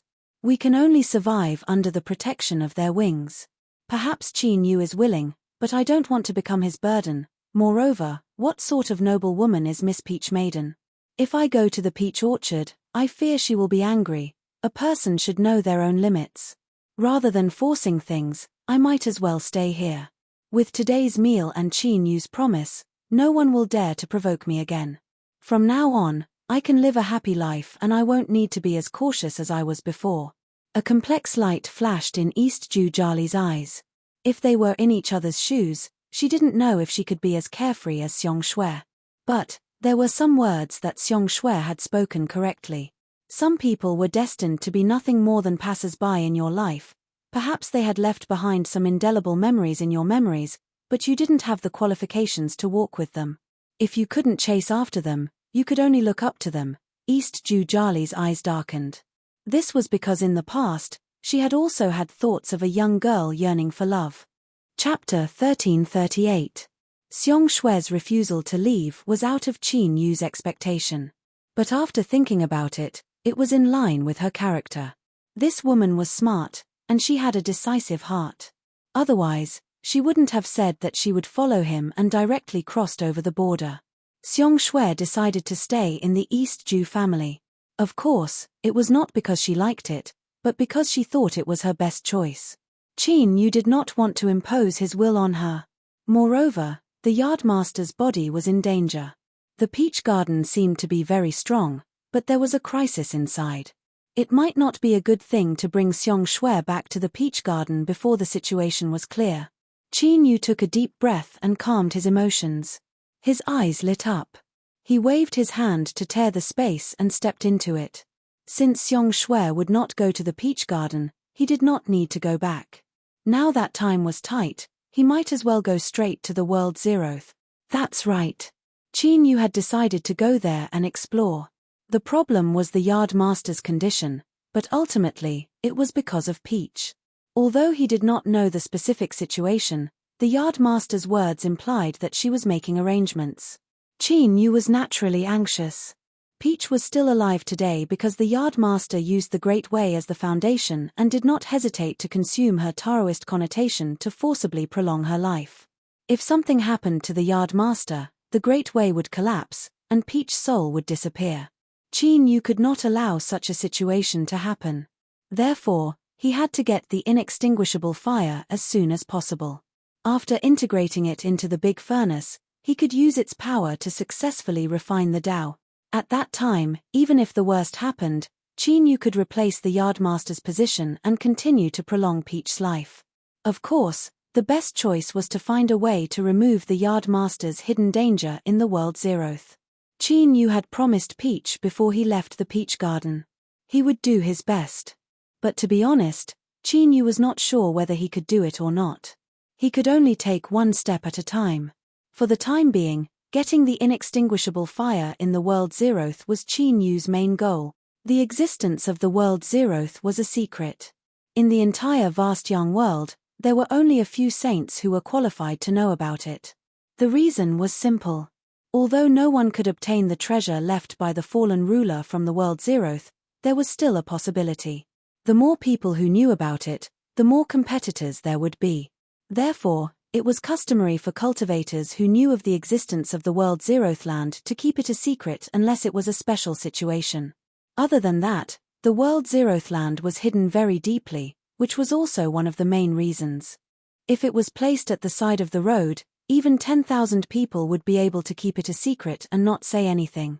People would be able to see it with one glance. Was there a need? With the yardmaster's background, of course, she knew the location of the Zeroth world. She even gave Qin Yu the key to enter. This was the third main reason why the Zeroth world was kept a secret. Very few people knew about it. Because the number of keys was very small and limited, it was basically very difficult to obtain them now. Without the key, it was impossible to step into the World Zeroth land. This was because it was different from the Lost Garden. The World Zeroth Land could only be entered after the seal was opened at a specific time. World Zeroth Land was like a locked mansion. As long as one held the key, they could open the lock and enter at any time. However, under normal circumstances, there were very few people who dared to do that because the World Zeroth Land was truly too dangerous. People would really die there, and a lot of them had already died. Those who dared to stay in there day after day were either not afraid of death, or they would not die. Everyone knew that those who were not afraid of death were not easy to provoke. However, in reality, those who would not die were the most terrifying forces in the World Zeroth Land. On the way to the World Zeroth Land, Qin Yu had thought of many scenarios. He had no intention of competing with others for treasures. His goal was to collect the immortal flame. It would be best if he could avoid any trouble.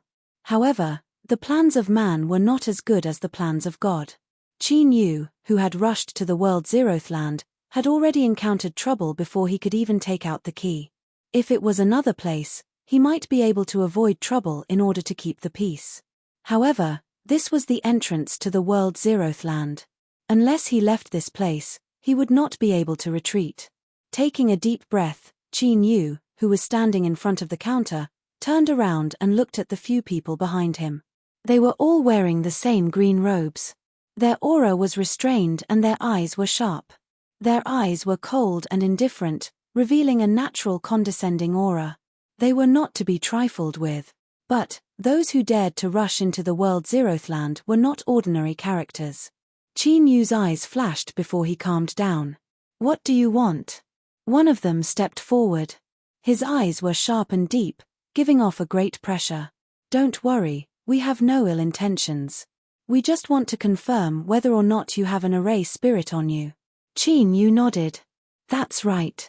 In the Lost Garden, when he had saved White Phoenix and broken the Great Array, Qin Yu had taken away the array spirit and promised to let it live in the world of mortals. But since then, he had been caught up in many matters and hadn't had time to deal with it. Could it be that today's troubles were caused by it? A sharp light flashed in the depths of his eyes. He said in a low voice, "Because of certain reasons, we happen to need an array spirit.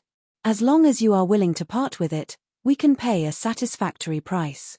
If it had been something else, Qin Yu might have given it to him. But this array spirit. Qin Yu couldn't do something like going back on his word. He shook his head.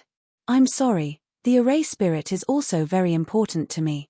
You can go elsewhere to look for it." A cold laugh sounded out. Another person walked out from the other side. "Let me give you a word of advice. Obediently hand over the array spirit, otherwise you will be in deep trouble." The person who first spoke frowned but didn't step forward to stop him. It was clear he tacitly approved of this person's actions. Qin Yu frowned inwardly. But before he could continue to refuse, a loud laugh sounded out from the entrance. "Aren't the people of your clan a bit too overbearing? They can deal with other people's array spirits however they want. Could it be that they want to forcefully buy and sell them?" Several more people walked in. Qin Yu's eyebrows furrowed imperceptibly. A dignified look appeared in his eyes. The aura of the dark world was very obscure, but as someone who had killed a darkness true saint, he was sure he hadn't sensed wrongly. Looking at the two groups of people coldly staring at each other, as if they could start fighting at any moment, the identities of the people in front became obvious. They had actually bumped into the Great King and Little King as soon as they arrived. This sort of luck, there was no one else like them. Qin Yu bitterly smiled. As mentioned before, cultivators that dared to wander around the World Zero Land either didn't fear death or wouldn't die.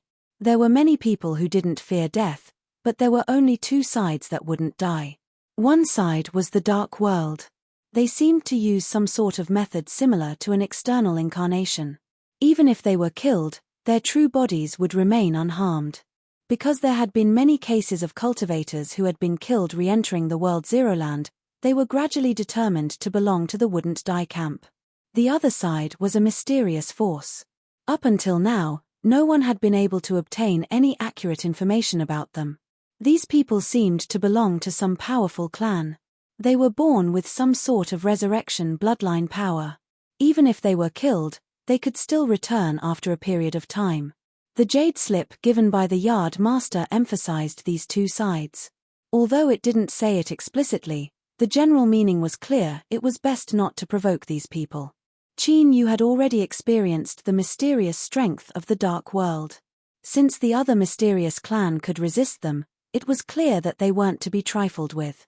Thinking of this, Qin Yu couldn't help but raise his hand to rub the space between his eyebrows. He felt that the warning from the yardmaster's jade slip was probably useless. Chapter 1339. Giant cities floated in the sky. Long streets crisscrossed with powerful cultivators coming and going. This city was called Mystic Cave. It was the most famous trading city in the surrounding worlds. Every day, a massive number of cultivators came in and out. This led to the development of other industries besides the trading industry. For instance, in order to prevent people from plotting against the city, Mystic Cave City implemented a strict curfew system. Every night, the city would be completely sealed off for 4 hours and the city's self-inspection array would be activated. No one was allowed to leave at will. This required that all cultivators who entered Mystic Cave City had to find a place to live and have their identity and origin determined. Through this, the risks were reduced to the minimum. Qin Yu was currently in Mystic Cave City. On the side of a long street, he was in front of the counter of an ordinary inn. I don't think anyone would have guessed that the entrance to World Zeroth was here. The people from the mysterious race and the Dark World cultivators coldly looked at each other. The atmosphere seemed dangerous, but Qin Yu knew that they couldn't fight. At least, they wouldn't dare to do anything here. Among the Dark World cultivators who came later, the one who spoke smiled. "Fellow Daoist, why don't you trade the array spirit to us? I believe that these people in front of you will no longer cause you trouble." He snapped his fingers. "We will definitely give you a satisfactory price." There was a deep sneer. The blue-clothed cultivator said, "There has never been anything we haven't obtained. Think carefully before you make a decision. Don't be impulsive or throw away your life for the sake of face. We will take the array spirit." A fluctuation suddenly spread out from the stone pagoda. Qin Yu was secretly surprised. Its voice was calm.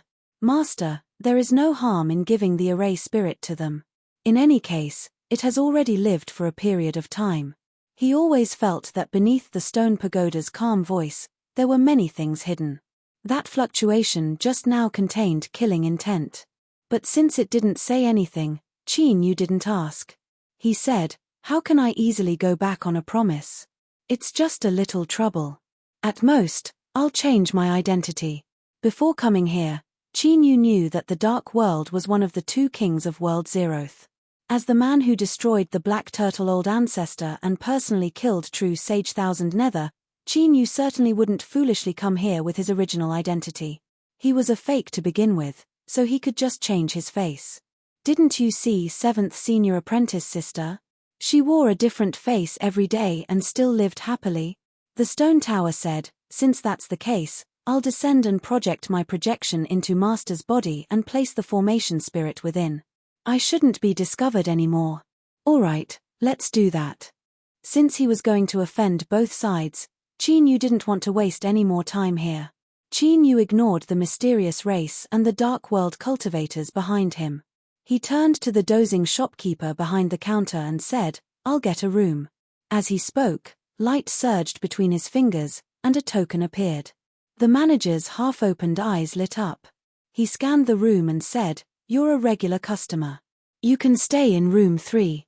The servant smiled and bowed. "Dear guest, please follow me. I will lead you there." But just as he turned, he was blocked. The eyes of the mysterious race's black-clothed cultivator were icy cold. "Perhaps you don't know who you have offended." Before he finished speaking, he was interrupted. Qin Yu expressionlessly said, "Although this is my first time here, the elders in my family never told me that I would be threatened if I stayed here. Is this a new rule that was added in recent years?" The servant smiled. "Dear guest, you must be joking. This sort of thing will never happen in our inn. Please rest assured." As he spoke, he turned around. "Dear guest, don't make things difficult for me. Otherwise, once a problem arises, you will also be in trouble." The black-clothed cultivator took a deep breath. He took a step back and diabolically grinned. Good, very good. You better pray that you won't meet us again. Qin Yu nodded. I will. The dark world cultivator laughed. But as this laughter fell into Qin Yu's ears, it was similarly grating and disgusting. These people were ridiculing the mysterious race and also adding oil to the fire. They didn't care about his position at all. From the very start, they had only interfered to use him as a chess piece to disgust the mysterious race. As for Qin Yu's life or death, they didn't care at all. This left Qin Yu feeling very unhappy. He suddenly stopped and tilted his head. Hey! Several people from the dark camp looked over. One of them smiled. What is it? Did you change your mind? That's a very wise choice. Qin Yu lightly said, didn't anyone tell you that laughing in public is a very uneducated thing? You are just a bunch of country bumpkins who came from nowhere. How shameful. His voice wasn't loud or soft, but it was loud enough for everyone to hear. The tired shopkeeper behind the counter looked at Qin Yu, his eyelids twitching several times. He thought that the junior of an old customer wasn't simple at all. He hoped that his luck would be better and that his life would be as tough as his mouth. You are seeking death. The dark world cultivator roared, flustered and exasperated. Qin Yu glanced at him again. You have no manners. Country bumpkin. It was like he had sealed a coffin and placed a label on him. The servant quickly led Qin Yu away. He quietly wiped away the cold sweat on his forehead. After staying here for so many years, it was rare to find a cultivator who had the courage to provoke this race. He heard from the shopkeeper that there had been many in the past, but after they died, not many had dared to provoke them. After all, once one entered, no one dared to provoke these people. He quietly glanced back at the dark world cultivators with ashen faces and the cultivator from the other race. The servant tried to endure it several times but in the end couldn't hold himself back. When he brought Qin Yu to the third room, he said in a low voice, Guest, it's best if you go in after some time. Or stay for a night and leave, giving up on your preparations. Qin Yu smiled. He cupped his hands together. Thank you for the reminder. Seeing that Qin Yu didn't listen, the servant shook his head and didn't say anything else. He had seen too many people like a newborn calf that didn't fear a tiger. Since Qin Yu didn't want to listen, he could only bear the consequences. After watching the servant leave, Qin Yu pushed open the door and entered the room. This was only an ordinary guest room. There wasn't much light and the space wasn't large, so it seemed a bit oppressive. If it weren't for the fact that he had already verified the token, Qin Yu feared he would have suspected that this really was the entrance to World Zero. The stone pagoda's voice sounded out. Master, I need around an hour to prepare before my projection can descend. Qin Yu nodded. Go. With a flick of his sleeves, a mass of light appeared in front of him. Array spirit, I have let you see what happened before. Since I have promised you something, I will definitely do it. The light mass fluctuated and a grateful voice sounded out. Thank you, Lord Qin Yu. It paused for a moment and then continued to say, I can sense a very strong array formation. It is on the body of the person who first spoke to you. It is by relying on this array formation that they were able to sense my existence. Although I cannot determine the specific function of this array formation, it is extremely powerful. Lord Qin Yu, please be careful. This was an unexpected harvest of news. The mysterious race cultivators actually had a great array formation on them. It should be used to investigate World Zero. Before he could even enter, he bumped into both big and small kings, neither soft nor hard. This wasn't a good omen for Qin Yu. His eyes flashed and he noted down this information. It would be best if he didn't use it in the future. If he bumped into it again, it might have an unexpected effect. I understand. When the stone pagoda's projection descends, you can temporarily enter. Qin Yu lifted his hand and grasped forward. The array spirit rapidly shrank into a dot of light and disappeared into his palm. An hour quickly passed. All right. As the sound of the stone pagoda rang out, a phantom appeared in front of Qin Yu. He lifted his hand and sent the light dot of the array spirit into it. Hum. The phantom of the stone pagoda vanished. Qin Yu stood up and walked to the bed. Light surged in his palm and the token that the yard master had given him appeared. He turned around and lay down on the bed. He closed his eyes and a mass of light exploded in the depths of his consciousness. The scene of the creation of the world suddenly appeared in his mind. Shattering, tumbling, breaking clouds, howling winds, a towering gate that seemed to support the heavens stood there, as if it had opened up the entire world. The billowing sound was like a thunderclap, pouring into his ears and shaking his eardrums. "Thou, are you willing to enter my world and walk under me?" Qin Yu was startled. "Disciple is willing." The moment he responded, the token in Qin Yu's hand suddenly released a halo of light that covered him. Then, the halo suddenly dispersed and dazzled like lightning. Qin Yu, who was covered in it, had disappeared. The guest room was poorly lit and the layout was ordinary. The space was not big and was even a little low, making people feel depressed. Everything was the same as before. Behind the counter in the lobby, the tired shopkeeper frowned slightly. He glanced at the Jing area and couldn't help but shake his head in his heart. He thought to himself, "I wonder which old customer made a mistake and chose such an arrogant and rash young man as his inheritor. This token is probably going to be useless. What a pity, what a pity." Of course, although he sighed inwardly, the shopkeeper was just a gatekeeper. He would never interfere in things that he shouldn't. The shopkeeper had seen too many life and death situations over the years. Moreover, since he had chosen to come to this place, he should have been prepared to die. Ding! The door of the shop was pushed open from the outside and hit the antique bronze bell, making a crisp and rhythmic sound.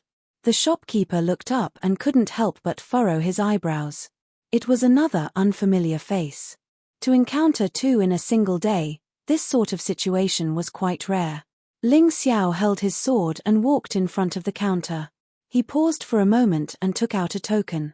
"I'm here to stay." The gatekeeper's duty was to guard the door and allow those with keys to enter and leave. He didn't care about anything else. In simpler terms, he only recognized the keys and not the people. So, although the shopkeeper was surprised, he restrained himself and didn't reveal any of it. "Of course. Guest, please go to the Jing area." It was another old customer's token that hadn't appeared for a long time. He originally thought it would disappear forever, but now there was a new master. In the eyes of the gatekeeper, this was a good thing. Only when more people went in would there be a greater chance of success. Moreover, he could make up for the depression caused by the broken token. This was because over the years, it had been proven that any token that fell into the hands of that clan would never see the light of day again. He subconsciously calculated the time. The person who just went in should have arrived by now. Aya, the young were full of vigor, too full of vigor. Chapter 1340. Giant cities floated in the sky. Long streets crisscrossed with powerful cultivators coming and going. This city was called Mystic Cave. It was the most famous trading city in the surrounding worlds. Every day, a massive number of cultivators came in and out. This led to the development of other industries besides the trading industry. For instance, in order to prevent people from plotting against the city, Mystic Cave City implemented a strict curfew system. Every night, the city would be completely sealed off for 4 hours and the city's self-inspection array would be activated. No one was allowed to leave at will. This required that all cultivators that entered Mystic Cave City had to find a place to live and have their identity and origin determined. Through this, the risks were minimized. Qin Yu was currently in Mystic Cave City. On the side of a long street, he was in front of the counter of an ordinary inn. I don't think anyone would have guessed that the entrance to World Zeroth was here. The people from the mysterious race and the Dark World cultivators coldly looked at each other. The atmosphere seemed dangerous, but Qin Yu knew that they couldn't fight. At least, they wouldn't dare to do anything here. Among the Dark World cultivators who came later, the one who spoke said with a smile, "Fellow Daoist, why don't you trade the formation spirit to us? I believe that these people in front of you will not trouble you anymore." He snapped his fingers. "We will definitely give you a satisfactory price." A deep sneer sounded out. The blue-clothed cultivator said, "There has never been anything we haven't obtained. Think carefully before making a decision. Don't be impulsive or throw away your life for the sake of face." The array spirit. We will take it. A fluctuation suddenly spread out from the stone pagoda. Qin Yu was secretly surprised. Its voice was calm as it said, Master, there is no harm in giving the array spirit to them. It has already lived for a period of time. Qin Yu always felt that there were many things hidden beneath the stone pagoda's calm voice. That fluctuation just now contained killing intent. But since it didn't say anything, Qin Yu didn't ask. He said, how can I easily go back on a promise? It's just a little trouble. At most, I'll change my identity. Before coming here, he knew that the Dark World was one of the 2 kings of World Zeroth. As the man who destroyed the Black Turtle Old Ancestor and personally killed True Sage Thousand Nether, Qin Yu certainly wouldn't foolishly come here with his original identity. It was fake to begin with, so he could just change his face. Didn't you see 7th Senior Apprentice Sister? She wore a different face every day and still lived happily. The stone tower said, if that's the case, I'll descend and project my projection into Master's body. I'll place the formation spirit inside, and I shouldn't be discovered. Okay, let's do that. Since he had offended both sides, Qin Yu didn't want to waste any more time with them. Ignoring the cultivators of the mysterious race and the dark world, Qin Yu turned to the dozing shopkeeper behind the counter and said, I'll get a room. As he spoke, light surged between his fingers, and a token appeared. The manager's half-opened eyes burst with a bright light. He swept his gaze across the room and said, You are a regular customer. In that case, you can stay in room 3. The servant smiled and bowed. Dear guest, please follow me. I will lead you there. But just as he turned around, he was stopped. The blue-clothed cultivator of the mysterious race had an icy look in his eyes. Perhaps you don't know who you have offended. Before he finished speaking, he was interrupted. Qin Yu expressionlessly said, Although this is my first time here, the elders in my family never told me that I would be threatened if I stayed here. Is this a new rule that was added in recent years? The servant smiled. Dear guest, you must be joking. This sort of thing will never happen in our inn, so please rest assured. As he spoke, he turned around. Dear guests, please don't make things difficult for me. Otherwise, once a problem arises, you will also be in trouble. The blue-clothed cultivator took a deep breath. He took a step back and diabolically grinned. Good, very good. You had best pray that you won't run into us again. Qin Yu nodded. I will. The Dark World cultivator laughed. But as this laughter fell into Qin Yu's ears, it was similarly grating and disgusting. These people were ridiculing the mysterious race and also adding oil to the fire. They didn't care about his position at all. From the very start, they had only interfered to use him as a chess piece to disgust the mysterious race. As for Qin Yu's life or death, they didn't care at all. This left Qin Yu feeling very unhappy. He suddenly stopped and tilted his head. Hello. Several people from the dark camp looked over. One of them smiled. What, did you change your mind? A very wise choice. Qin Yu lightly said, Did no one ever tell you that laughing in public is a very rude thing to do? I don't know where these country bumpkins came from, how shameful.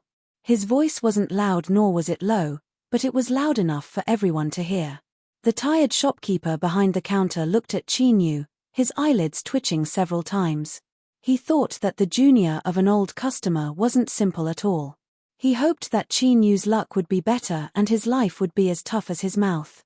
You are seeking death. The Dark World cultivator roared, flustered and exasperated. Qin Yu glanced at him again.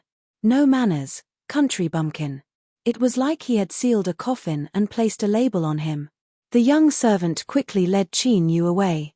He quietly wiped away the cold sweat on his forehead. After staying here for so many years, it was rare to find a cultivator that had the courage to provoke this race. He had heard from the shopkeeper that there had been many in the past, but as they died, there weren't many left. After all, once one entered, no one dared to provoke these people. He glanced back at the ashen-faced Dark World cultivators and the icy-cold cultivator across from them. The young servant tried to hold himself back several times, but in the end, he couldn't hold himself back. He brought Qin Yu to the third room and said in a low voice, Guest, It's best if you go in after some time or stay for a night and give up on your preparations. Qin Yu smiled. He cupped his hands together. Thank you for the reminder.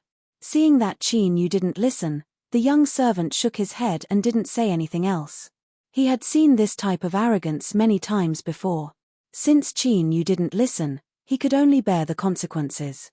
After watching the young servant leave, Qin Yu pushed open the door and entered the room. This was only an ordinary guest room. The light wasn't bright enough and the space wasn't large, so it seemed a bit depressing. If it weren't for the fact that he had already verified the token, Qin Yu feared he would have suspected that this was really the entrance to World Zero. The stone pagoda's voice sounded out. Master, I need around an hour to prepare before my projection can descend. Qin Yu nodded. Go. With a flick of his sleeves, a mass of light appeared in front of him. Array Spirit, I have let you see what happened before. Since I promised you something, I will definitely do it. The light mass fluctuated and a grateful voice sounded out. Thank you, Lord Qin Yu.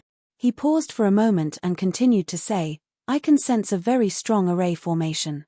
It is on the body of the person who first spoke to you. It is by relying on this array formation that they were able to sense my existence. Although I cannot determine the specific function of this array formation, it is extremely powerful. Lord Qin Yu, please be careful. This was an unexpected harvest of news. The mysterious race of cultivators actually had a great array formation on them. It should be used to investigate World Zero. Before he even entered, he bumped into the big and little king head-on. This wasn't a good sign in Qin Yu's eyes. His eyes flashed and he noted down this information. It would be best if he didn't use it in the future. If he bumped into it again, it might have an unexpected effect. I understand. When the stone pagoda's projection descends, you can temporarily enter it. Qin Yu lifted a hand and grasped forwards. The array spirit rapidly shrank into a point of light that submerged into his palm. 2 hours soon passed. All right. As the stone pagoda's voice sounded out, a phantom appeared in front of Qin Yu. He lifted his hand and sent the light that was the array spirit into it. The stone pagoda phantom vanished. Qin Yu stood up and walked towards the bed. Light surged in his palm and the token that the yard master had given him appeared. He turned around and lay down on the bed. He closed his eyes and a mass of light exploded in the depths of his consciousness. A scene of the creation of the heavens and earth appeared in his mind. Breaking, tumbling, breaking clouds, howling winds, a towering gate that seemed to support the heavens stood there, as if it could open up the entire world. The billowing sound was like a thunderclap, pouring into his ears and shaking his eardrums. Are thou willing to enter my world and walk under my command? Qin Yu's spirits rose. This disciple is willing.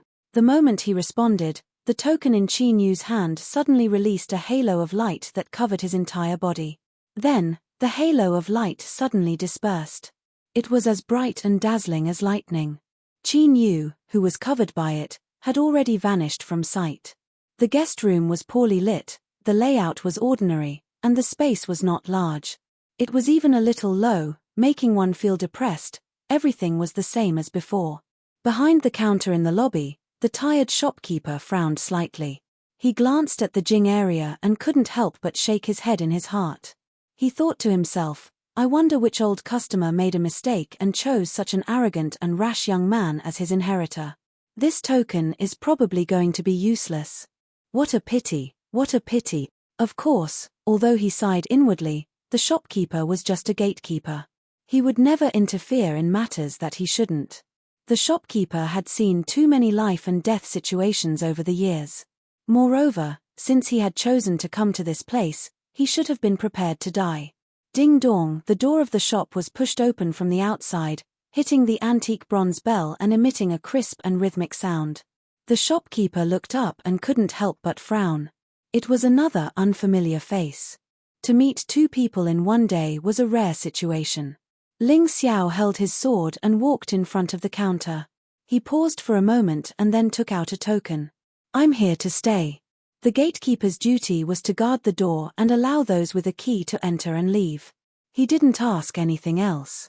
In simpler terms, he only recognized the key and not the person. So, although the shopkeeper was surprised, he restrained himself and didn't reveal any of it. Of course. Guest, please go to the Jing area. It was another old customer's token that hadn't appeared for a long time. He thought it would disappear forever, but now there was a new master. In the eyes of the gatekeeper, this was a good thing. Only when more people went in would there be a greater chance of success, and it also made up for the depression caused by the broken token.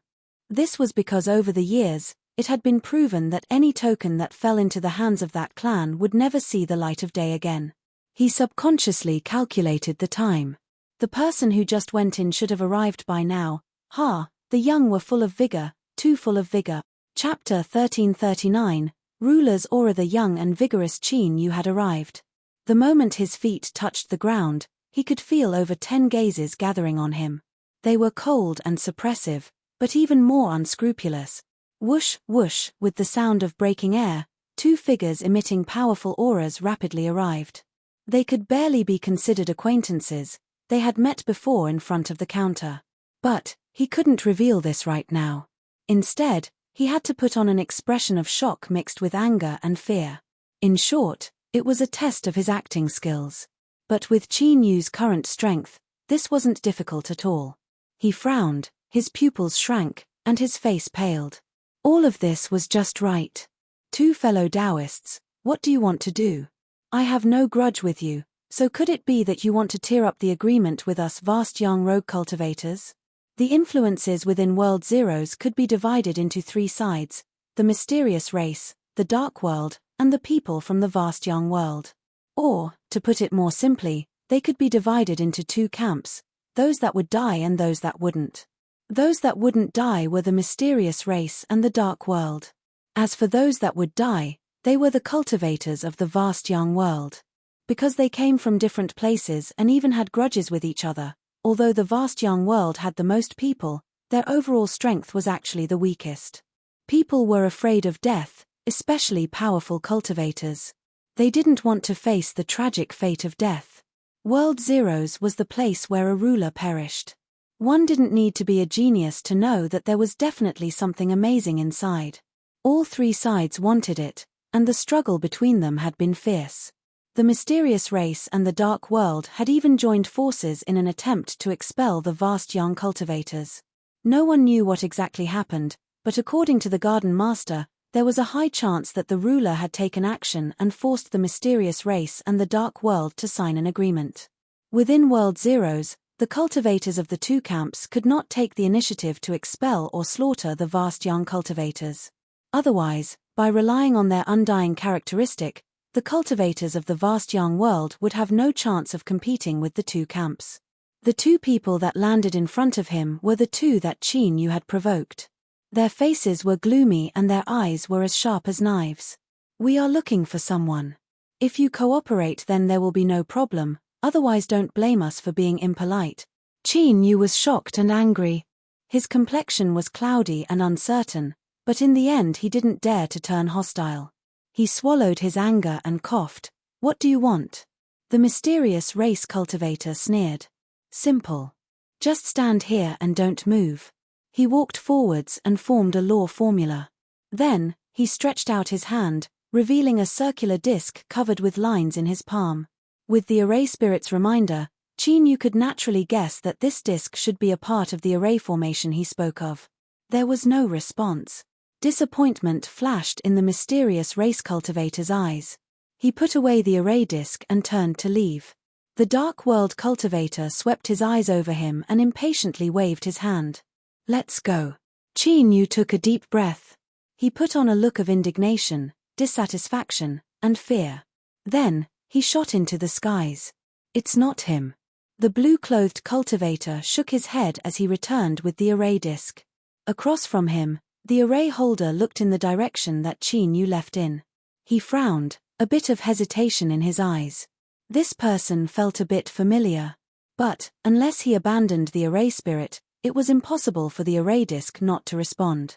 Disregarding how much this person valued the array spirit, even if he really abandoned it, the dark world cultivators all had extremely sensitive noses. Even if this person changed his appearance, it was impossible for him to hide from them. Both sides determined that it wasn't this person. It was likely that he was too nervous. He couldn't help but be nervous. The Great Array formation had been refined a long time ago, but no one had been able to find an array spirit that could perfectly integrate into it. They had tried many times before, but all of them had ended in failure. But this time, the aura of the array spirit on this person's body had actually caused the array formation to lock onto him on its own initiative. This was something that had never happened before. It was because of this that when they were at the inn, even though 327 knew it wasn't appropriate, he still didn't stop 418. No matter what, he had to obtain this array spirit. Shua Chin Yu rapidly flew. After determining that he was far away, he revealed a mocking smile. The mysterious race, the dark world, they were all being played around by him. The entrance to World Zero was likely the only safe zone left in this area where world fragments gathered. Thus, this place had been turned upside down and there was nothing left. The entrance to World Zeroth was probably the only safe area left in this world fragment gathering place. Thus, this place had been turned upside down and nothing was left behind. And once he left this place, that was the same as entering a dangerous zone. He could encounter trouble at any time. He had reached the end. Shua Chin Yu didn't hesitate. He took a step forwards. The moment he did, he felt an extremely wild and violent space strength sweep him away, instantly disappearing without a trace. Although he had smoothly concealed himself from the dark world and the mysterious race cultivators, leaving this place as quickly as possible was still the best choice. After all, an accident could occur at any time. If these people were to react, there would be great trouble. It wasn't to the point of being afraid. Even if a battle really broke out, it wouldn't be a problem for him to escape. But as he had said before, Chin Yu's main goal was to obtain the inextinguishable flame. Then, he had to find a way to help the Yard Master escape from danger. If he could avoid trouble, he would do his best to avoid it. Once he fell into it, he would inevitably waste a massive amount of time. His ears rang and he felt dizzy. Although he was mentally prepared, he discovered that he had underestimated the turbulent space flows between the world fragments of World Zero. Even with his current cultivation and the strength of his body of rules, he still felt it a bit strenuous. If it were an ordinary cultivator, even if they were at the original God realm, they would still be instantly torn to shreds. Looking at it from this perspective, it was fortunate that World Zero was a secret. It was impossible for ordinary cultivators to know of it. Otherwise, if they were attracted here, well, he would have to temporarily put aside the restriction on entry tokens. No matter how many people came, they would all die. Chin Yu's complexion suddenly changed. He didn't have time to adjust his condition. He took a deep breath and his heartbeat accelerated. His bones and flesh crackled. Bang! With a dull thud, Chin Yu was sent flying away. He crashed into the ground and created a massive pit. The one who had ambushed him was a creature covered in grey fur that looked like a monkey. It had a pair of intelligent eyes, and was clearly quite intelligent. It stared at the deep pit in the ground for a moment, then turned to leave. You dare to attack me and you still want to leave? With a loud bang, Chin Yu rushed out from the pit and punched out. Before, he didn't have time to react. He could only rely on his body of rules to withstand the opponent's attack. Naturally, he wouldn't let it hit him for nothing. The grey-furred strange beast's eyes flashed with a trace of mockery. It instantly sped up like a bolt of lightning. In the blink of an eye, it was far away. But in the next moment, it suddenly let out a furious scream. With a muffled bang, Chin Yu slowly retracted his fist, and the grey-furred beast was sent flying. It looked as if it had taken the initiative to charge towards Chin Yu's fist. It spat out mouthfuls of blood, but the strange beast didn't die. As soon as it fell to the ground, it bounced up and continued to flee. Chin Yu's eyes were filled with surprise. Ordinary half-step saints couldn't withstand the power of his fist. In this World Zero, he couldn't even kill a strange beast that he accidentally encountered. The horror of this place seemed to be beyond his imagination. It seemed that he had to be more cautious. Thoughts flashed through his mind. Chin Yu didn't plan to let this strange beast go.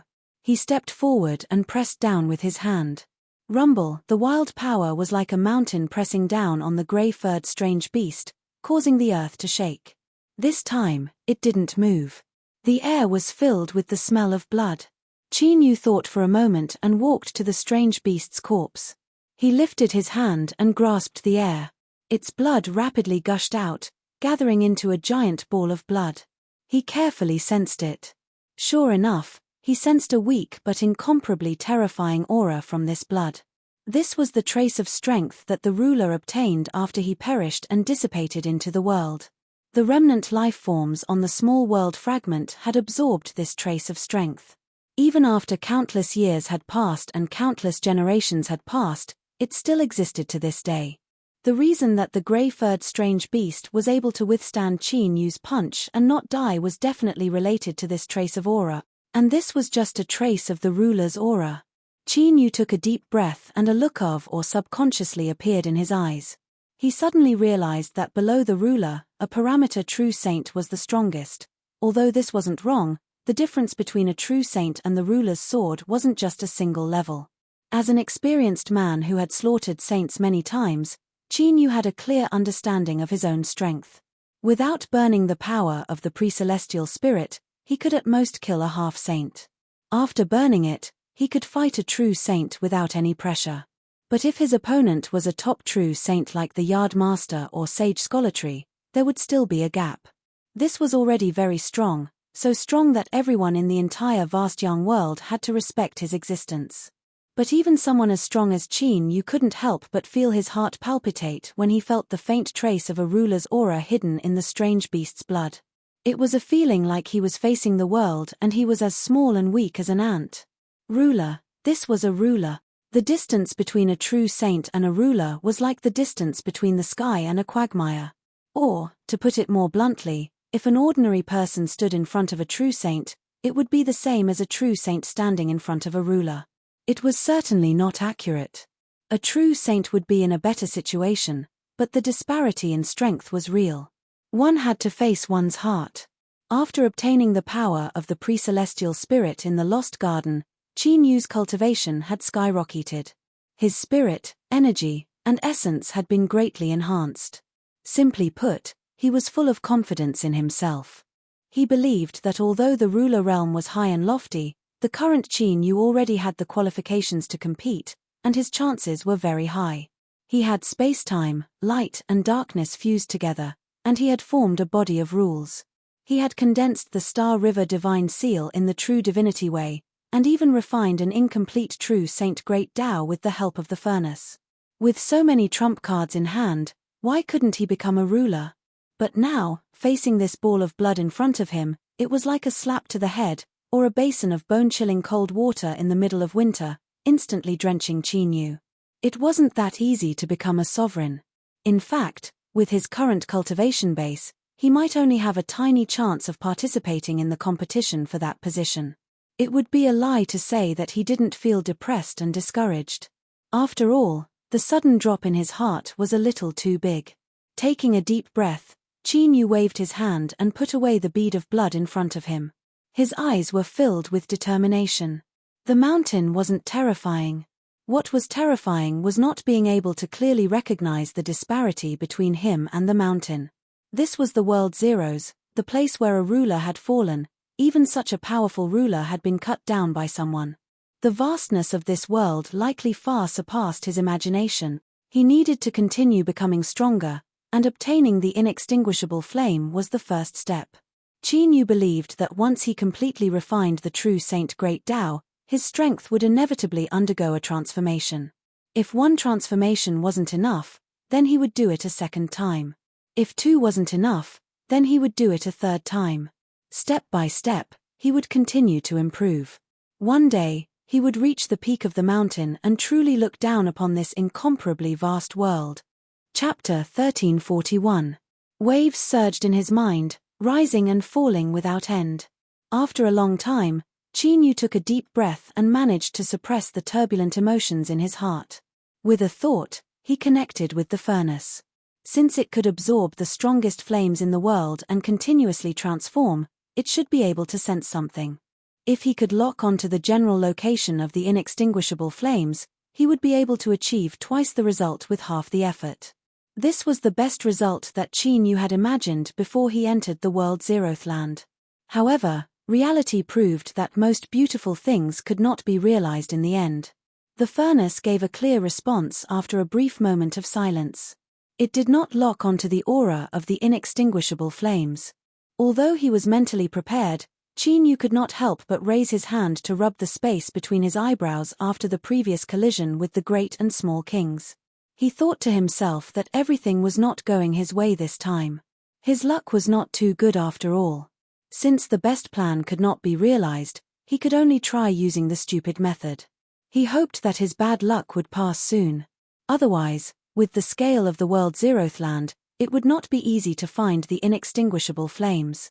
The small world fragment beneath his feet was not large. In addition, Qin Yu had intentionally concealed his aura to avoid fighting with the other creatures on the fragment. He had searched it once in an hour, but did not find any aura of the inextinguishable flames. The reason why he did this was because the furnace could sense something, but he could not completely trust it. What if it made a mistake? He had to be careful to search carefully to be absolutely safe. Whoosh! Qin Yu's figure moved, and he stepped out of the small world fragment without hesitation.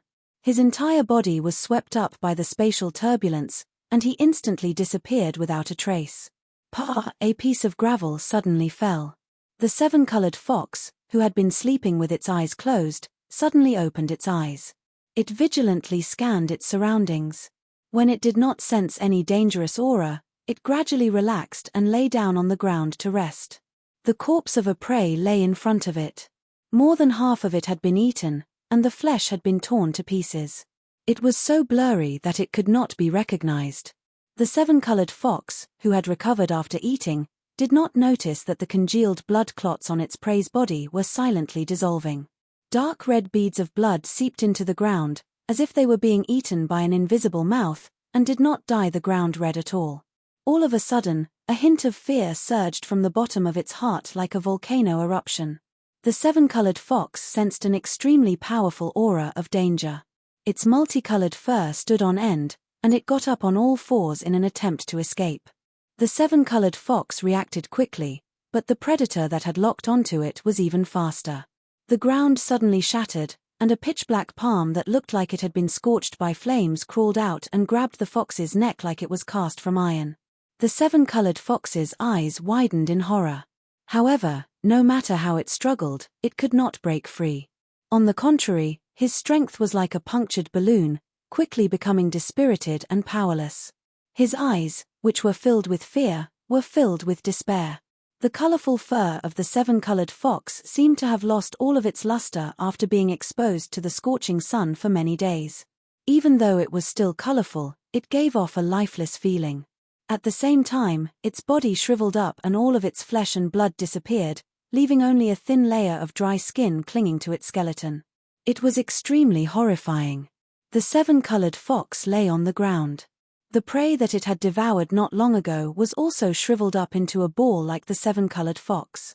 The seven-colored fox's shriveled corpse was pushed away. A scorched black palm pressed against the ground and dragged its body out. It was accompanied by great gasps of breath, as if it had been buried deep underground for countless years and was finally able to see the light of day again. It struggled to stand up. Its entire body was almost the same as its palm. It was completely scorched black. From its appearance, it seemed to be a tall man. Suddenly, its entire body began to tremble. Catcher, catcher, cracking sounds constantly emitted from its body. Pieces of scorched black skin fell off, revealing the scarlet red flesh underneath, as if its skin had been peeled off. Perhaps it was because of the pain, but his exposed flesh and blood violently twitched and trembled. An extremely suppressed roar came from his mouth. Then, as if this bright red flesh and blood had been thrown into a raging inferno, it was accompanied by the pungent smell of burning flesh and blood as it rapidly turned black. The 64th small world fragment. Calculating the time, Qin Yu had already been in the zeroth world for 5 days. During this time, he hadn't stopped at all. He had been constantly searching, constantly repeating the process. Of course, He didn't forget to ask the furnace again and again if it had sensed the inextinguishable flame. Unfortunately, the result was always disappointing. As mentioned before, the space-time of the Zeroth world was chaotic. The rules of the world were broken and everything was in a state of disorder. Not to mention that the Zeroth world itself was terrifyingly large. There were at least tens of thousands of small world fragments that had collapsed. In addition to the state of disorder, wanting to find the inextinguishable flame without any guidance was like looking for a needle in a haystack. 5 days seemed like a long time, but the area that Qin Yu had explored was probably less than 1,000th of the Zeroth world. Just thinking about this gave him a headache. He still hadn't found anything. Standing at the edge of the small world fragment, on the highest mountain peak, Qin Yu frowned and looked at the boundless sea of stars in front of him. That's right, using the word sea of stars to describe the Zeroth world was a very appropriate way of saying it. Every point of light represented a small world fragment. As far as the eye could see, they were all densely packed. They were also in a rapidly revolving state, sometimes appearing and sometimes disappearing. They constantly changed positions without any pattern to speak of. He had to find a way to sense the aura of the inextinguishable flame. Otherwise, if he continued to search like a headless fly, there would be no hope at all. He took a deep breath and suppressed these thoughts. Although the reasoning was clear, there was no solution. Qin Yu had asked the stone pagoda, but even if there were 100,000 whys, there was no good solution. He could only take it one step at a time. Sitting down and opening your mouth, there was no such thing as a pie falling from the sky. Even if it did fall, it wouldn't fall into your mouth. If it did fall into your mouth, then I'm willing to bet that something was added to it. It would be easy to eat but difficult to spit out. Taking a step forward, Qin Yu flew out of the small world fragment. The familiar turbulent space flow swept towards him, instantly submerging his figure. At this moment, he suddenly thought of something. Even if he found a way to sense the inextinguishable flame, what method would he use to rush over? The entire world Zeroland was flooded with turbulent space flows. Once he stepped out of the small world fragment, he could only leave his fate to the heavens. To make a simple analogy, unless your luck was heaven-defying and you stepped into the fragment where the inextinguishable flame was, even if it was right in front of you and you could clearly see it, you might be 108,000 miles away from it with a single step. Fuck, my head hurts even more. The violent shaking was accompanied by a powerful tearing strength. Qin Yu's experience of shuttling through the turbulent space flows ensured that he had crossed a very long distance this time. Before this, he had fantasized that when he opened his eyes, the inextinguishable flame would appear in front of him. But now, he was already numb to it. A moment later, a strong sense of weightlessness hit him. Qin Yu calmly stabilized his body and with a light thud, he fell to the ground. The entire process felt like someone had grabbed him by the collar and thrown him away. He viciously flung it out. Yep, that was basically it. He swept his eyes around.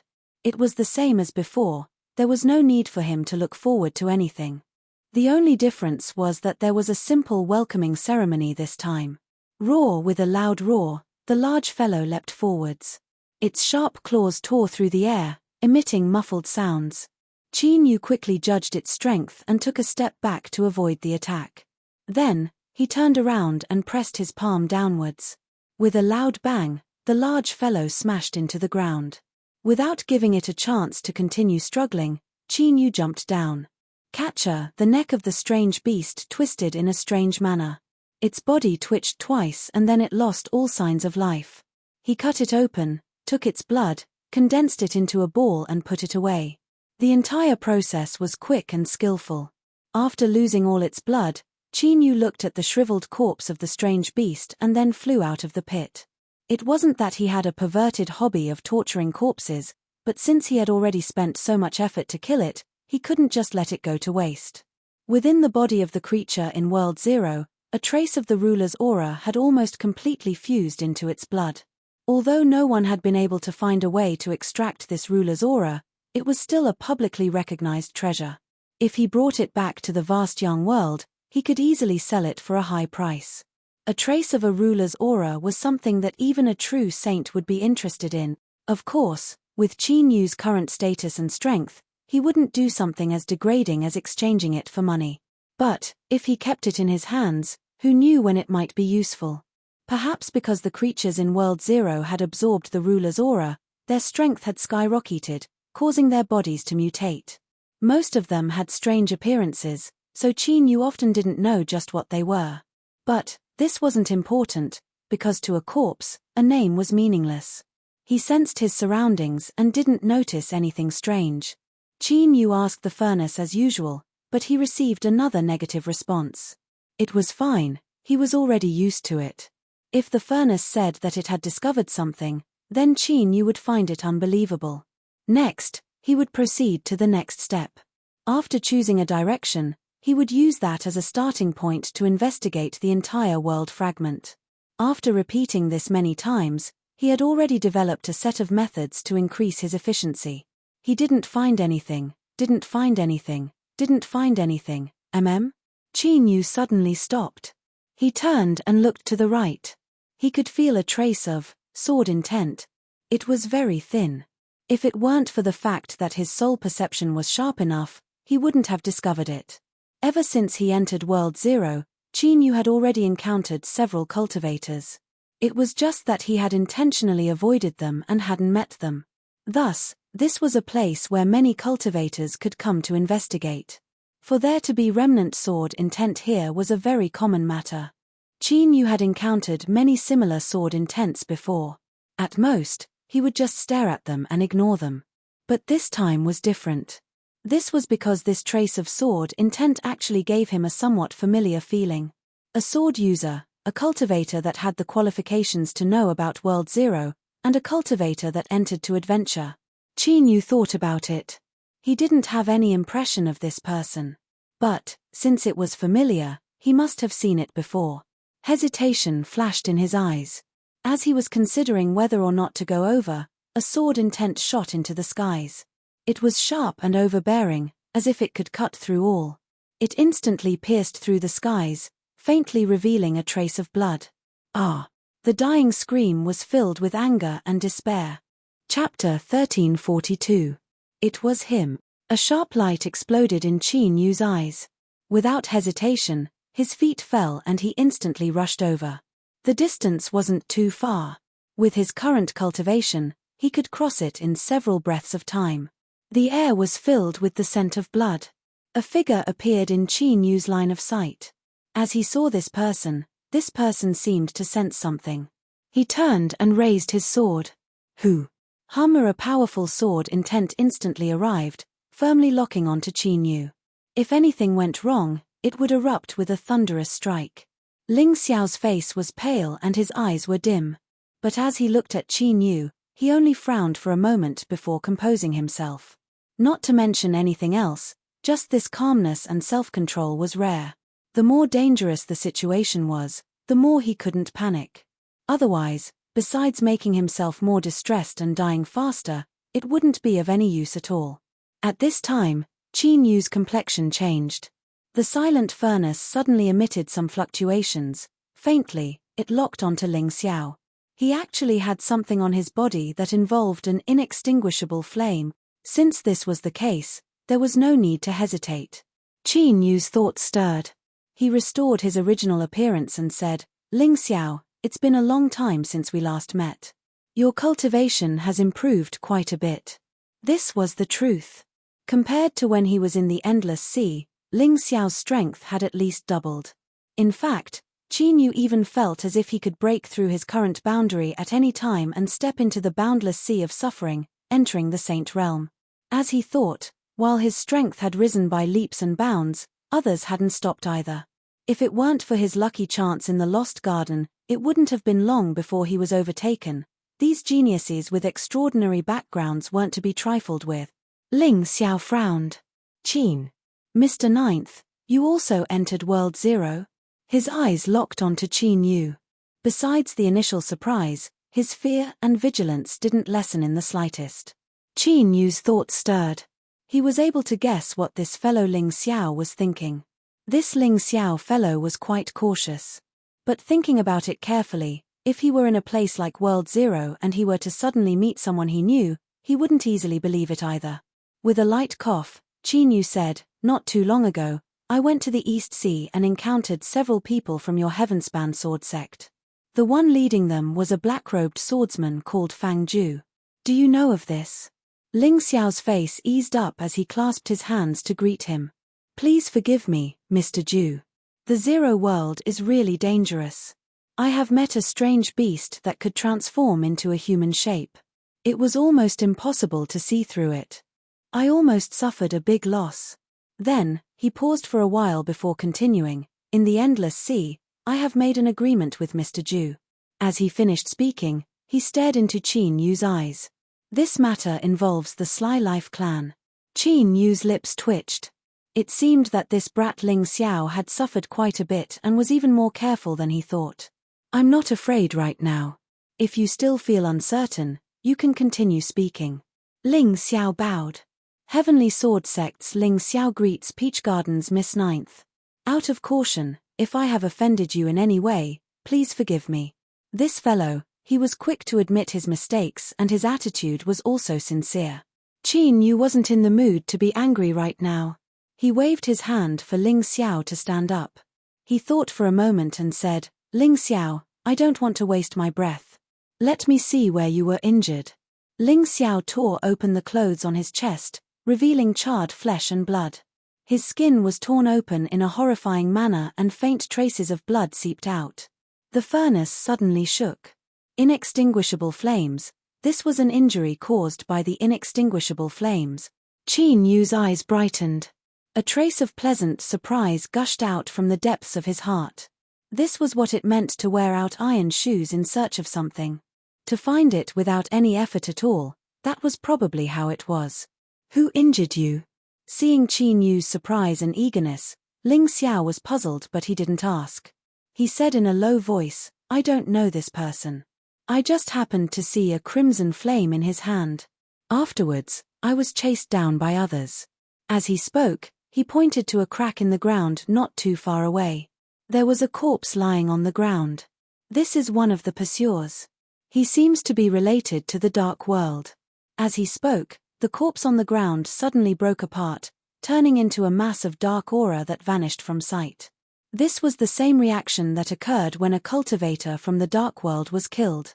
It was similar to an incarnation, but its appearance was no different from that of a living person. It was truly a mysterious method. Dark World cultivators. Qin Yu frowned. He cursed his luck for being so bad. He had a lucky chance and coincidentally found traces of the inextinguishable flames on Ling Xiao's body, and now he was related to the Dark World.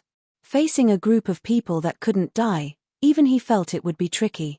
But while it would be tricky, he had to obtain the inextinguishable flames. Not only was it related to increasing Qin Yu's strength, but it was also related to Peach Girl's life and death. He absolutely could not lose them. Even if he knew that he was facing a cultivator from the Dark World, Qin Yu could only choose to face them head-on. There was no possibility of him retreating. His thoughts raced. After determining his next direction, Qin Yu began to ponder over some of the information revealed in Ling Xiao's words. He was silent for several breaths of time. Then, he pointed at his wound. "Your injury was caused by someone who controlled fire?" Ling Xiao nodded. "When that person discovered me, he seemed to be startled and angry. He didn't give me any chance to explain before directly attacking me. I wasn't his match, so I could only use the speed of my sword to escape. That person's movements seemed to be inconvenient, so I was able to take advantage of that chance to escape. This injury was caused when he saw that he couldn't catch me, so he suddenly shot out that mass of flames." As Ling Xiao spoke to hear, even with Ling Xiao's calm and formidable will, his pupils still shrank, revealing a bit of fear that he couldn't hide. "Very strong, very terrifying. At the time, I exploded a life-saving treasure that I obtained before, and it was just barely able to block that mass of flames. My current injury was only slightly touched by the flames. If it weren't for that, I fear I would have already been burnt to ashes." Qin Yu frowned. The might of the inextinguishable flames was actually so strong. With Ling Xiao's current cultivation, it was impossible for him to block them. If it were him, he would be much better off, but he didn't have much confidence in the specifics. This was something he had to remember.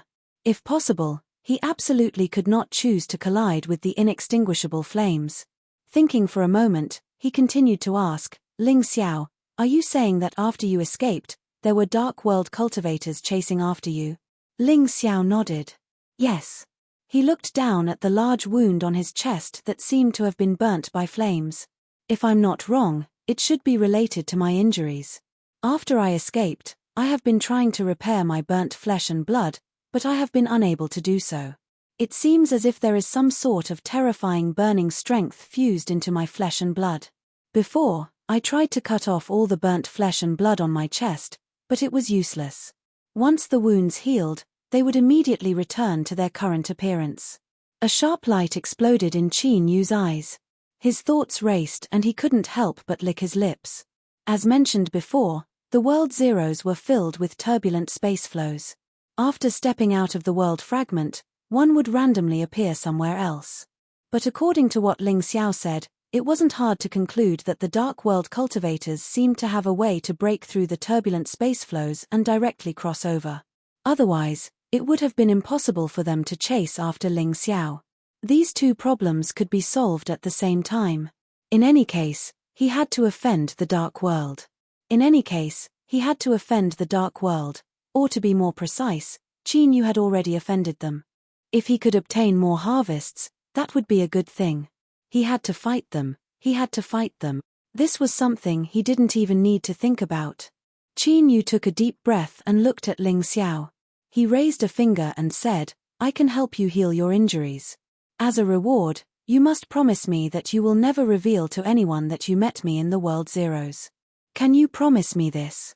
Ling Xiao did not hesitate in the slightest, bowing in respect. This junior hereby swears to Miss Ninth that if I tell anyone else what happened after meeting you today, I will definitely be rejected by the heavens and earth, and have no hope of ever reaching the great Tao. To a cultivator who was focused on cultivation and had a bright future ahead of him, this oath was far too heavy. Qin Yu smiled. He lifted a hand and grasped forward. It might be a bit painful. Don't resist. Ling Xiao flew over and landed in front of Qin Yu. He closed his eyes and restrained his aura. His actions were straightforward and efficient. The reason was simple. With Qin Yu's current cultivation, if Qin Yu wanted to harm him, he could casually kill him. There was no need to go through so much trouble. Although he could guess Ling Xiao's thoughts, Qin Yu was still satisfied with Ling Xiao's performance. There were some things that even if everyone was well aware of, not everyone could maintain such a decisive attitude. This was the disparity between people. He lifted a hand and touched Ling Xiao's chest. His charred flesh and blood felt extremely hard, like a hard block of wood or stone. As if Ling Xiao could feel Qin Yu's touch, a terrifying burning aura shot out from his fingertip and into Qin Yu's body. A burning smell immediately appeared. Qin Yu's finger turned charred black. He frowned for a moment before immediately composing himself. The charred black spread upwards, starting from his finger and gradually spreading to his entire palm. Then, it continued to climb up his arm and finally stopped when black marks appeared on Qin Yu's neck. Feeling his body improve, Ling Xiao opened his eyes. As he saw Qin Yu's current appearance, his complexion changed. Mr. Ninth, before he could finish speaking, he was interrupted by Qin Yu. Don't worry, I am not so noble that I would sacrifice myself to save you. Since I dared to transfer the burning power into my body, I naturally have a solution.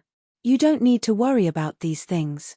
He paused for a moment and then continued to say, there is one last thing. Take out a wisp of your sword intent and then leave. Also, remember what you promised me. Don't mention today to anyone. Ling Xiao flicked his finger and a wisp of sword intent shot out. After sealing it, it turned into a sword shadow and he offered it to Qin Yu with both hands. Thank you for saving me, Mr. Ninth. If I have a chance to repay you in the future, Ling Xiao will do my best to repay you. As his words fell, he didn't hesitate. He turned and shot into the skies, turning into a sword shadow that howled into the distance. A turbulent flow of space appeared. It swallowed Ling Xiao and he vanished from sight. Now that he was gone, there was no need to be so tense. Qin Yu sucked in a breath of cold air, his complexion paling. The might of the inextinguishable flame was far more terrifying than he had imagined. Just a wisp of the burning power invaded his body.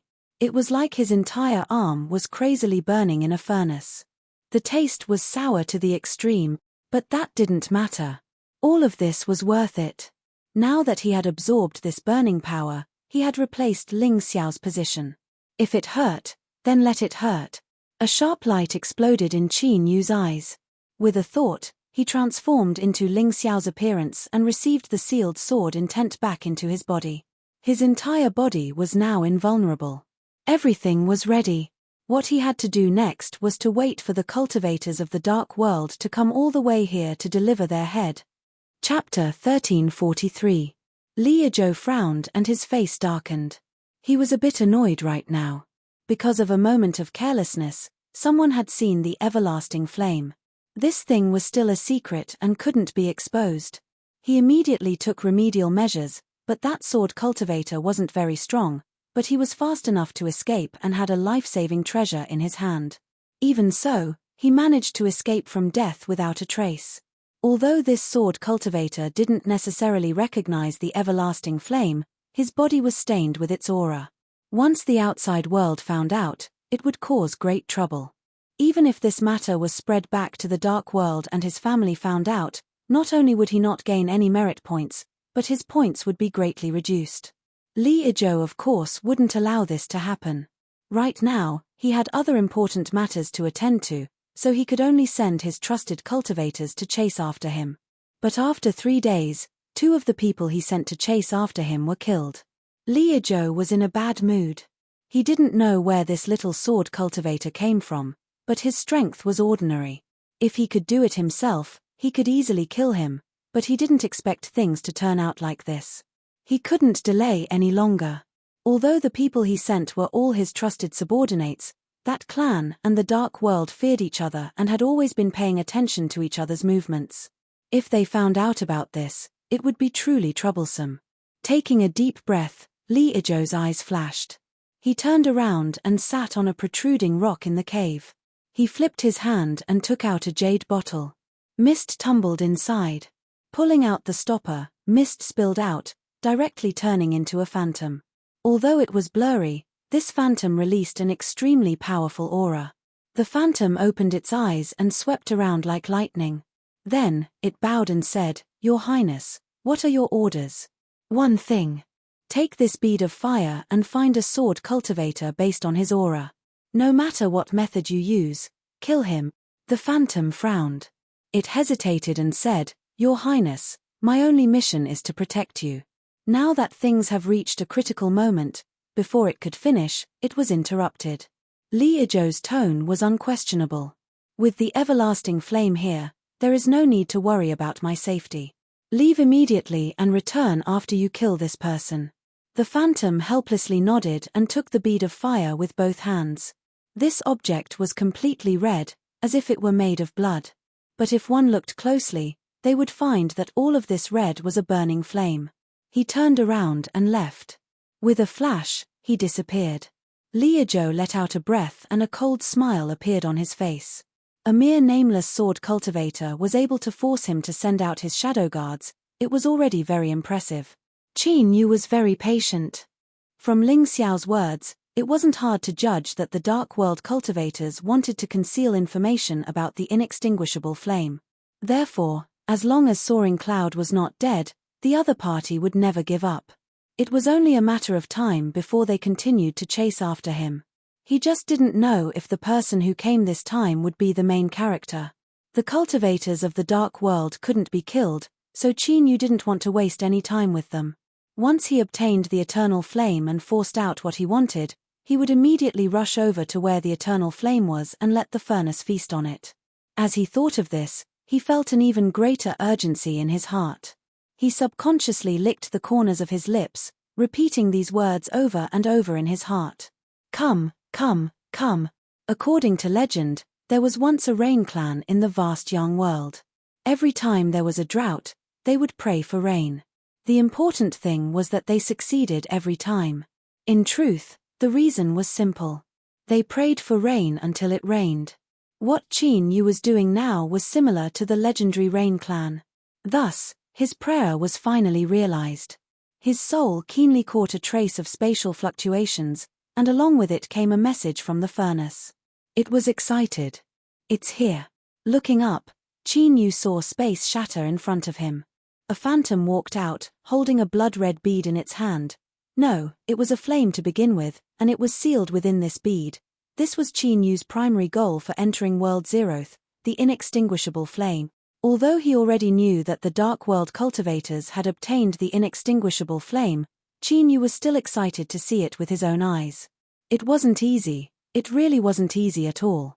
If it weren't for the fact that he met Soaring Cloud and the Dark World cultivators didn't hesitate to cross space to personally deliver it, Qin Yu knew that even if he stayed here for 100 years he still wouldn't be able to see the inextinguishable flame in front of him. The only pity was that there was far too little of it. It wasn't even enough to fill the gaps between his teeth. But that didn't matter. A bit less was fine. Rice had to be eaten one bite at a time. Once the bowl was finished, it would be the pot's turn. The phantom furrowed his eyebrows. At this moment, his mind tightened, a restless feeling growing in him. And the source of this restlessness was the eyes of the person across from him. Was this the person His Highness was talking about? That's right, his aura was very obvious. He was just a little sword cultivator with an ordinary cultivation. But his eyes were frightening. It made him feel as if a terrifying creature had locked onto him. It was a bit strange. Whatever, since he had found his target, he would just kill him. As His Highness Shadow Guard, he wasn't allowed to leave. Otherwise, if something happened to His Highness, he would also be beyond redemption. The phantom lifted a hand and grasped forwards. Space instantly shattered, like an avalanche caused by a sudden clap of thunder.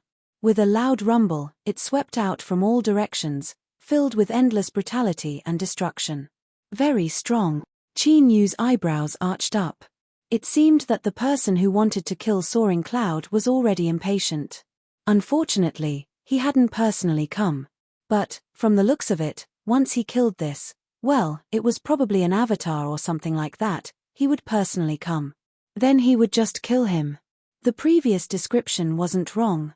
The phantom was strong and his main body was definitely at the true saint level. But in front of Qin Yu, it wasn't enough. In particular, the other party clearly didn't view Qin Yu as an existence that could endanger his life. If he wanted to kill someone who didn't, then he would kill them all. Master, please wait a moment. A second before he attacked, the stone pagoda's voice sounded out. I have encountered something like a true saint's great Tao avatar before. With a bit of preparation, I can suppress his great Tao source and forcefully extract his memories. How much you can obtain will depend on your luck. I think that in this situation, Master should give it a try. Perhaps you will be able to obtain what you want the most. For instance, how did the cultivators of the Dark World ignore the effects of the turbulent flows of space and directly cross over? The stone pagoda didn't finish speaking, but that didn't affect Qin Yu from understanding its meaning. His eyes brightened. How long will it take?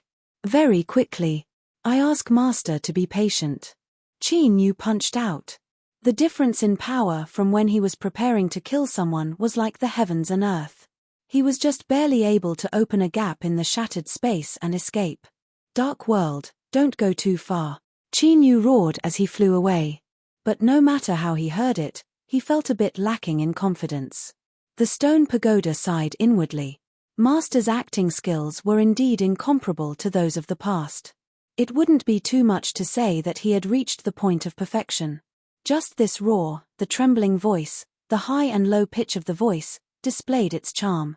And there was no need to mention the movements and expressions that accompanied his escape.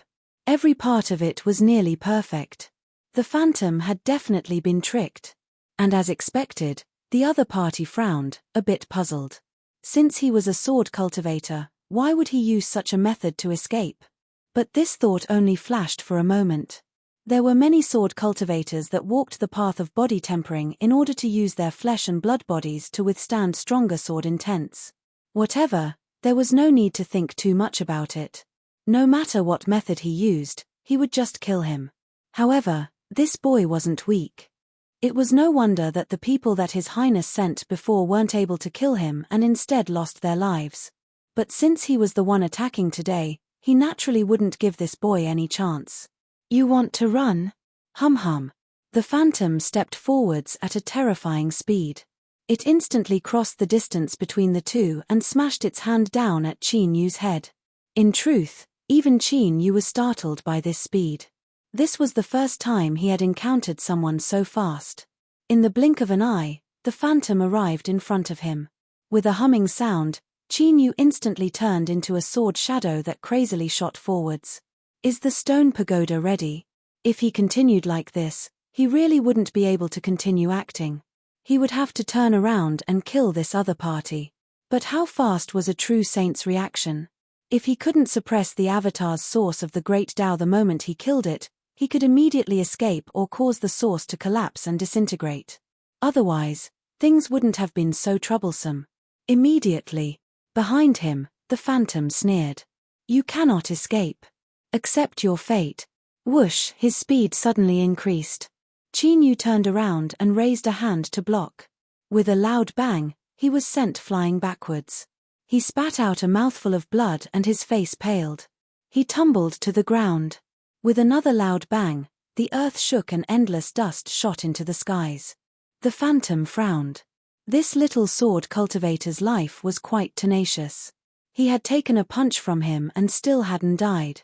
The cultivators of the southwest were truly like cockroaches. They were like this in the past and they were still like this now. But no matter how tenacious a cockroach's life was, it couldn't stop the grinding of a stone mill.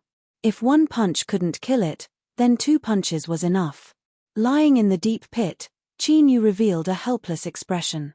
Did he really have to take another punch? Perhaps sensing his impatience, the stone pagoda hurried over. Finally, the moment the phantom rushed over, it completed its preparations. Done. Whoosh, with a shrill whistling sound, the phantom pierced through the dust and howled forwards. Its eyes instantly locked onto Qin Yu, who was lying powerlessly at the bottom of the pit. Killing intent exploded in its eyes. It was time to end this. A punch came crashing down. Bang, there was a heaven-shaking explosion. A wild strength instantly erupted, terrifying like a volcano awakening. The surrounding earth was instantly torn apart and countless terrifying cracks appeared, rapidly spreading in all directions. A violently distorted and severely deformed phantom was sent flying into the skies. His field of vision darkened and his mind was muddled. Only a single thought kept circling around him. Impossible, how was this possible? Just a moment ago, this was just a little lamb that he had crushed into the ground. Just as he was about to kill Qin Yu, the plot had suddenly reversed. Without giving the phantom any more time to believe this, there was another loud bang from the ground. Qin Yu rushed out, instantly approaching and striking out with his hand. Bang, there was a low and deep explosion, as if a towering mountain that supported the heavens were crashing into the earth from the highest heavens. The violently distorted phantom suddenly froze. Catcher, catcher, the sound of shattering rang out from within. It was like a fragile glass ornament that shattered beneath Qin Yu's fist. A blurry little person appeared. His eyes were filled with anger and fear. He turned and fled without hesitation. Stone Pagoda. Chapter 1344. Bang, the stone pagoda phantom descended. Like a giant mouth, it swallowed the little person. In the next moment, a strange cold yin aura was released. A layer of ice visible to the naked eye appeared on the surface of the stone pagoda phantom, wrapping around it. Qin Yu's eyes brightened. It looked like it had succeeded. He couldn't help with this matter and could only wait for the final result. He hoped he could read more memories. Just as this thought flashed through his mind, a muffled peng sound came from the phantom of the stone pagoda. It distorted for a moment, and the ice that covered the pagoda instantly shattered. Too fast. In such a short period of time, it was hard to obtain enough memories. Qin Yu frowned, but he couldn't blame the stone pagoda. After all, if it hadn't mentioned it on its own initiative, Qin Yu wouldn't have obtained anything even if he killed the great Tao avatar. Master, his reaction was too fast. The stone pagoda's voice was weak. Qin Yu waved his hand. I don't blame you. The other party's main body is a true saint. He isn't easy to deal with. The stone pagoda paused and then said. Although his reaction was fast, I wasn't slow either. I read some memories. For instance, why the cultivators of the Dark World were able to complete a directional transfer within World Zeroth. Qin Yu revealed a happy expression. Really? The stone pagoda said, of course. I wouldn't dare to speak nonsense about this. Master will understand once you see it. A thought fluctuation transmitted over. Qin Yu closed his eyes and received it. Sure enough, the memories of the great Tao avatar were forcefully read. After carefully looking through it, he immediately understood. At the edge of World Zeroth, the Dark World had constructed 4 darkness origin eyes. Each one occupied a corner and used it as a coordinate. At the same time, they borrowed the power of the darkness eyes to offset the influence of the turbulent space flows. Qin Yu opened his eyes, his face filled with amazement. He didn't know what price the Dark World had paid for this, but he didn't need to think to know that this was a massive project. It had to be known that the edge of World Zeroth was the place where space was the most chaotic after a small world shattered. There were fragments of a small world there, but they couldn't withstand the wild strength of the outside world and were slowly destroyed. Only those who wouldn't die would dare to use their lives to fill in the gaps and build the Eye of Darkness bit by bit. This was the interior of World Zeroth, one of the greatest secrets of the Dark World. Of course, only the cultivators of the World of Darkness were qualified to use the Eye of Darkness. Even if others knew about it, they would not be able to use it. However, this did not seem to be a problem for Qin Yu. If he could successfully act as the Darkness True Sage, would it be difficult for him to blindfold the Eye of Darkness? No matter how powerful it was, no matter how much time and effort it took to build it, it was still a dead object. Go and try it now. A sharp light exploded in Qin Yu's eyes. His heart was filled with urgency. At this time, the furnace emitted a loud roar. It was only then that he realized he had forgotten something. Oh, it's the bead that sealed the inextinguishable flame. As expected, people couldn't be too excited. To actually forget such an important matter, it was simply unforgivable. No wonder the furnace was so angry that it wanted to roar. Qin Yu's eyes swept around and immediately locked onto the bead that had fallen to the ground. He lifted his hand and was about to take it away when his complexion changed. Bang! The bead that flew towards him exploded, releasing crimson flames that condensed into an endless sea of fire that submerged Qin Yu. A terrifying burning aura soared to the heavens. Space distorted violently, the earth was rapidly melting, and everything within the range of the flames was sinking. Everything entered a state of destruction. Hiding within the furnace, Qin Yu looked at the blazing crimson flames outside. His lips twitched and he cursed himself for being too careless. If it weren't for the furnace, even if he smoothly killed the great Tao avatar, he would have suffered a great loss. Luckily, he had the furnace in his hands. He didn't know what changes had occurred to it when it was tempered by heavenly tribulation in the past, but it didn't fear being burned by flames at all. This was the case with the flame of eternal night, and this was also the case with the inextinguishable flame today. As time passed, the raging sea of fire began to shrink at a speed visible to the naked eye. Soon, it was swallowed up by the furnace. Within the furnace, Qin Yu discovered that there were many faint motes of light within. This feeling was somewhat similar to the star chart drawn down by his divine seal. The furnace refined the great Tao. Although this matter seemed simple, the heaven-defying aspect of it was simply an unbelievable miracle. Before this, Qin Yu hadn't been able to figure out just how the furnace was able to accomplish this. But as he looked at the motes of light that appeared on the furnace, a thought leapt into his mind. Could it be that the foundation of the furnace's path of refinement was because it possessed some attribute that was close to the heavens and earth? For instance, by copying the world into the furnace and using the furnace to replace the world, one could naturally exercise authority on behalf of the world and help a cultivator refine the great Tao. If this was really the case, then it was similar to the true divinity path that Qin Yu walked.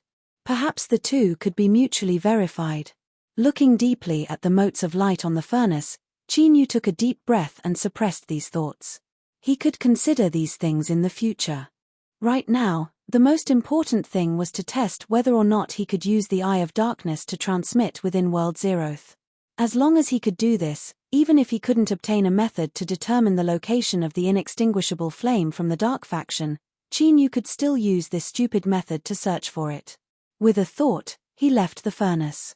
He waved his hand and put it away, howling towards the edge of the small world.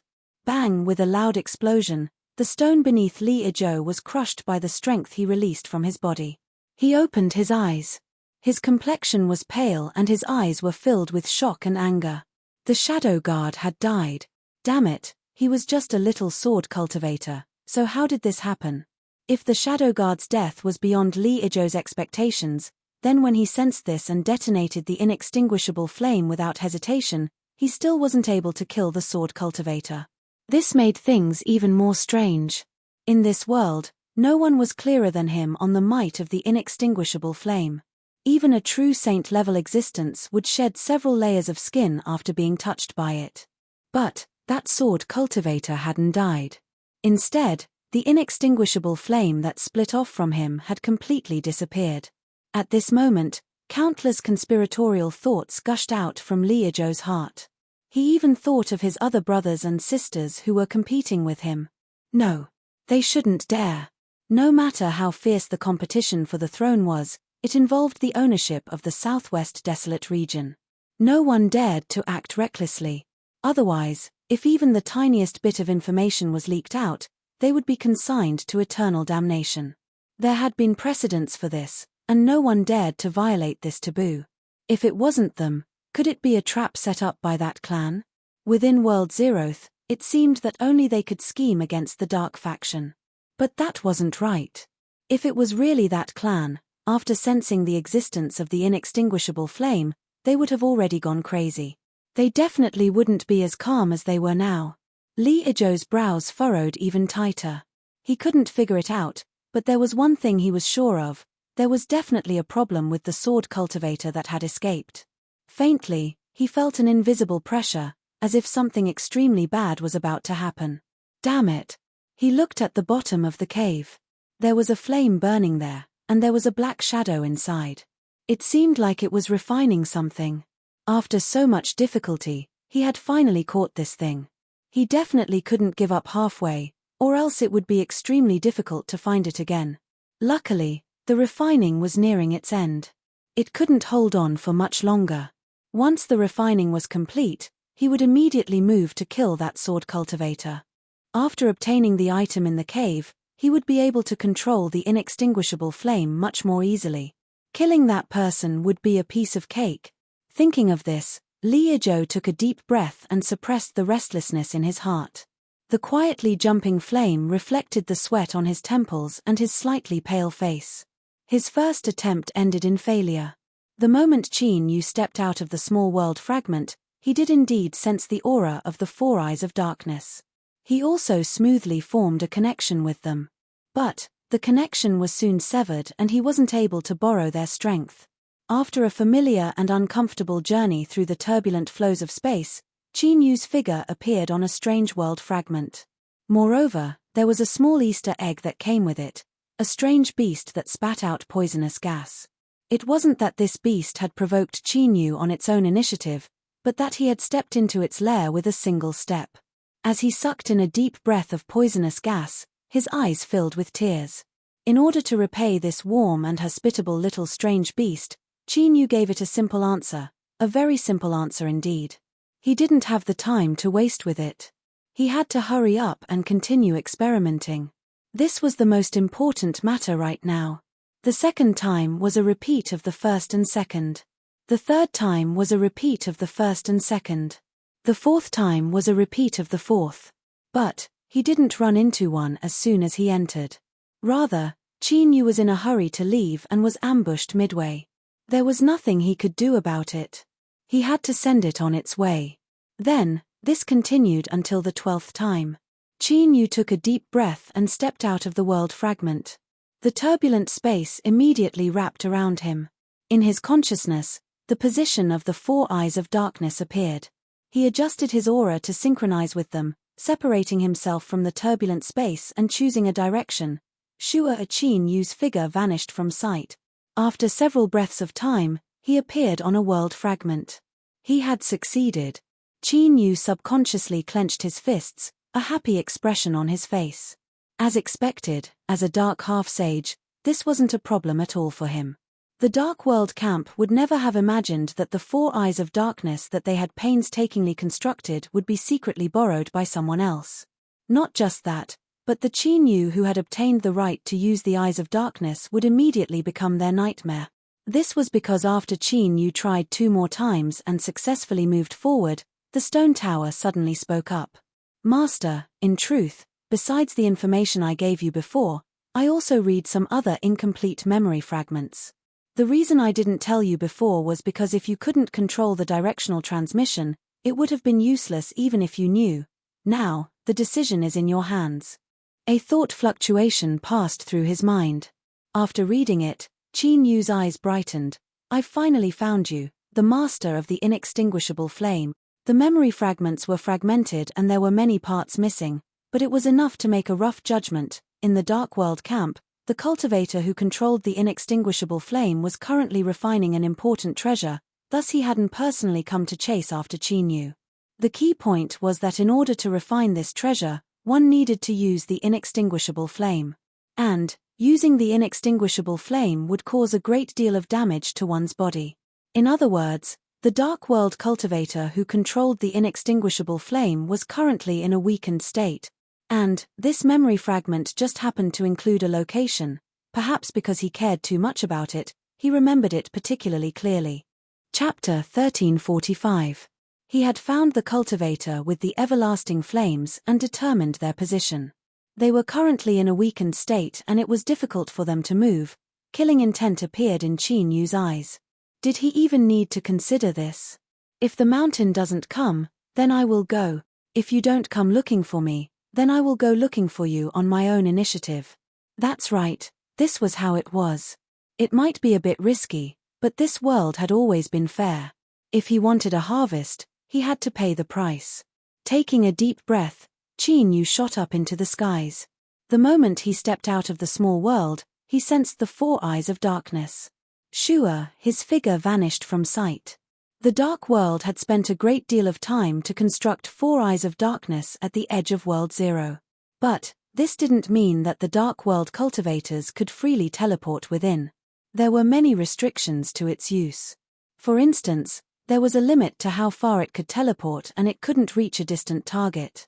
Moreover, every teleportation consumed the accumulated strength of the Eye of Darkness. The greatest restriction to the teleportation of the Eye of Darkness lay in the final point, energy consumption.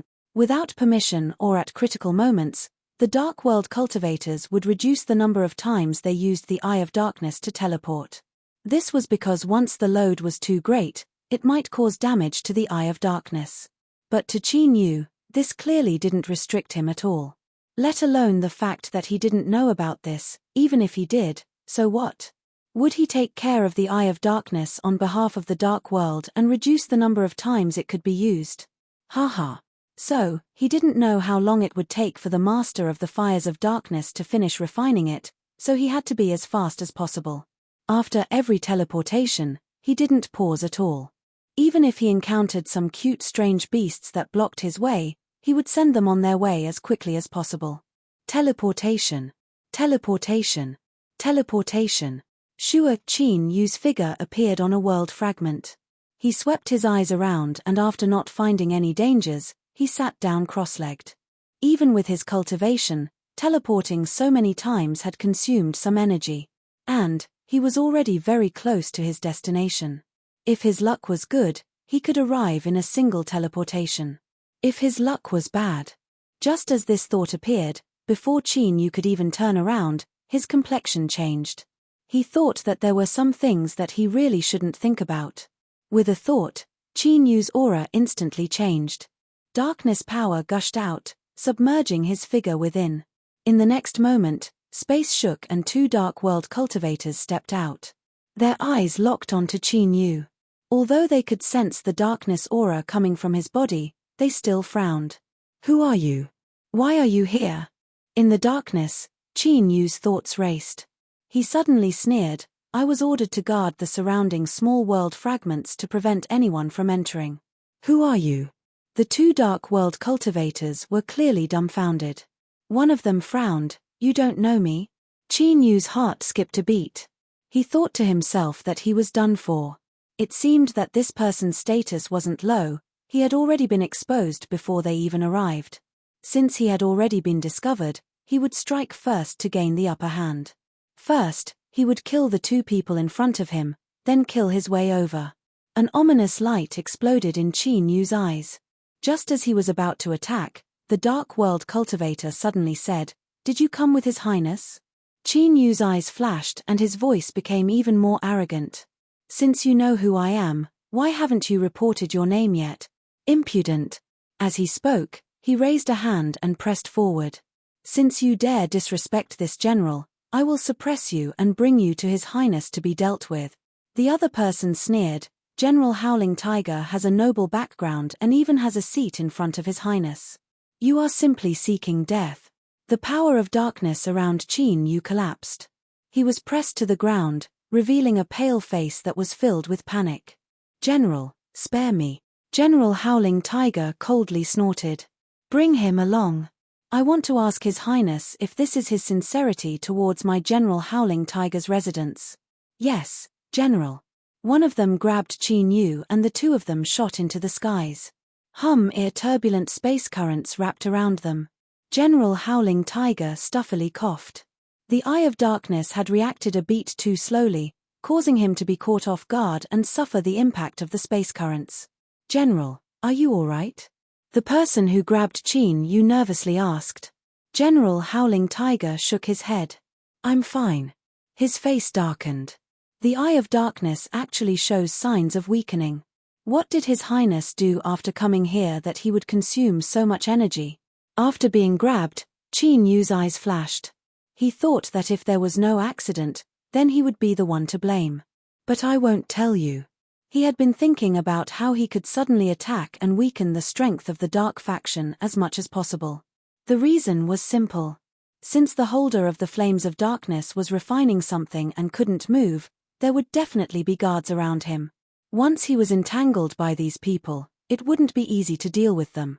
Time was tight and he had to finish this quickly, but before Qin Yu could think of a way, someone had delivered themselves to his door. For instance, he could break into the enemy's camp and then explode with a bang, catching them off guard. That would be easy.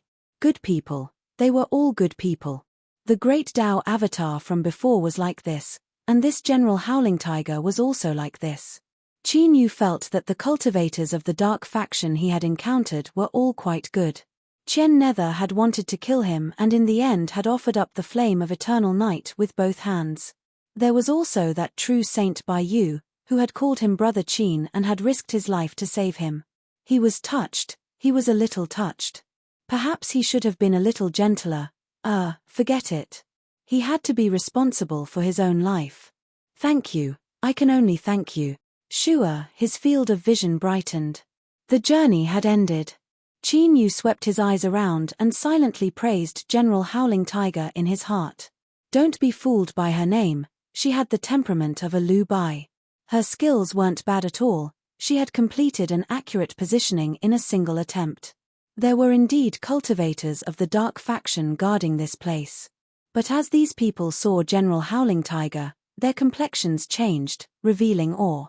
They hurriedly bowed. "Greetings, General Howling Tiger." General Howling Tiger coldly responded. He strode forwards. "Where is His Highness? I have an important matter to discuss with him." The person following behind casually tossed Qin Yu away. This person has no respect for his superiors and dares to disrespect General Howling Tiger. First lock him up and wait for General Howling Tiger to return from His Highness before dealing with him. Yes. General, please rest assured that we will keep a good eye on this person." The cultivators guarding the Dark faction nodded again and again. Then, their eyes fell on Qin Yu. This face looked a bit unfamiliar. Was he new? He was quite bold to actually dare to offend General Howling Tiger's residence. His Highness was currently striving for the support of General Howling Tiger's residence, so how could he be any better after learning of this? This boy feared he was in for a great deal of trouble. He could only hope that he had a good background, Otherwise, even if he didn't die, he would have to shed a layer of skin. Feeling the ridicule, sympathy, and even a bit of pity in everyone's eyes, Qin Yu seriously thought about it. Should he attack now, or should he attack now, or should he attack now? Time was of the essence. Moreover, because General Howling Tiger had arrived, almost all of the dark faction cultivators hiding in the dark had gathered around him, surrounding him. Then he wouldn't wait any longer. Qin Yu looked up and met everyone's eyes. His pale face suddenly revealed a smile. This boy, he could still smile at this moment. Could he have been scared silly? Just as this thought appeared, the word coward was still swirling around in his mind. But in the next moment, it was like a giant meteor had crashed into the ground. The wild strength that was stirred up was like a raging wave that wrapped around everyone, causing them to fall into a fiery baptism. There was only one chance to attack, so Qin Yu didn't choose to kill anyone. A large-scale attack was the best choice. Perhaps it wouldn't be able to kill too many people, but it would be enough to completely weaken the strength of the dark faction cultivators by half if not more. Even if they were injured, would these people still be a problem? Enemy attack. A dark faction cultivator screamed. He spat out a mouthful of blood. It was unknown what cut his face, but a terrifying wound had been torn open. His flesh and blood rapidly gushed out, instantly dyeing his entire face red. But this person's aura remained tyrannical and his eyes were firm. In the face of danger, he didn't panic. As he roared out in anger, he displayed the style of an enemy general. Such a person had to be killed first. Otherwise, would he be allowed to live and cause more trouble for Qin Yu? Thinking this, Qin Yu attacked. He stepped forwards and instantly approached. This person's pupils shrank and he roared out loud as he punched out. He reacted quickly and decisively. He knew that he couldn't dodge in time, so he chose to resist with all his strength. As long as he could withstand this attack, he could obtain support from the surrounding people. This was the best method he could think of right now. He really was a smart person, but what a pity, since Qin Yu wanted to kill him and reduce his own troubles, he certainly wouldn't give this person a chance to breathe. Bang! There was a dull sound, like a ripe persimmon falling to the ground from a branch. Then, it split apart and all sorts of juices splashed out. This scene was far too beautiful, so there was no need to describe it. In short, the scene of a living person turning into an exploding persimmon could be imagined. Of course, in the end, all of this, before the juices fell to the ground, they turned into darkness aura and vanished without a trace. This was cheating. If killing people wasn't killing people, then what was the point of killing them? At this time, Qin Yu felt that the dark faction cultivators were all good people. It was just that they weren't very honest in their dealings. After killing someone with a single strike, Qin Yu's thoughts raced through his mind. But he didn't stop at all. His hand swept to the left and two more dark faction cultivators were sent flying away like ragged sacks. They fell to the ground one after another, their bodies twitching twice. Then, like locusts unwilling to die in autumn, they turned into the power of darkness and vanished. Protect His Highness. Stop this person at all cost. Screams and roars filled the air. As they were speaking, Qin Yu had already killed two more people. But with such loud voices, were they really here to protect His Highness and not to ask for help? General Howling Tiger said His Highness and these people also said His Highness. It seemed that the one who had sent a great Tao avatar here was him. In other words, the eternal flame was on His Highness' body. It was simply perfect. Deep within the cave, after the guests and host finished greeting each other, General Howling Tiger lightly coughed. But before he could say half a word, there was movement outside. In order to conceal the aura and prevent it from being sensed by the outside world, there were multiple layers of protective enchantments placed within the cave, so it wasn't too clear what was happening. Li Izhou frowned for a moment before composing himself. It seems that some strange beast has entered the small world fragment. It will soon be dealt with, so there is no need for us to pay attention to it. He smiled, but before he could speak, his smile froze. This was because as his words fell, the entire cave clearly shook and there were even several pitiful screams. This was a slap to the face. Moreover, it was the essence of fast, accurate, and ruthless. Li Izhou's face darkened. Across from him, General Howling Tiger waved his hand. "Wolf Guard, you leave first. I just so happen to have some matters to discuss with His Highness." These words were definitely giving him some face. The Wolf Guard was a cultivator following behind him. He calmly bowed. "Yes, General." After bowing to Li Ijo, he turned and walked out. Looking at his back, Li Ijo revealed a look of praise. "I have long heard that the Howling Tiger Mansion's Wolf Guard is 1 in a million and is extremely powerful. Now that I see it, they truly live up to their reputation." General Howling Tiger's eyes flashed with pride. Looking at the entire western regions, the Wolf Guard could be considered a top elite force. Once His Highness returns with victory, the Howling Tiger Mansion will send 10 Wolf Guards to fill the ranks of His Highness bodyguards. This was a promise, the same as expressing which side he stood on.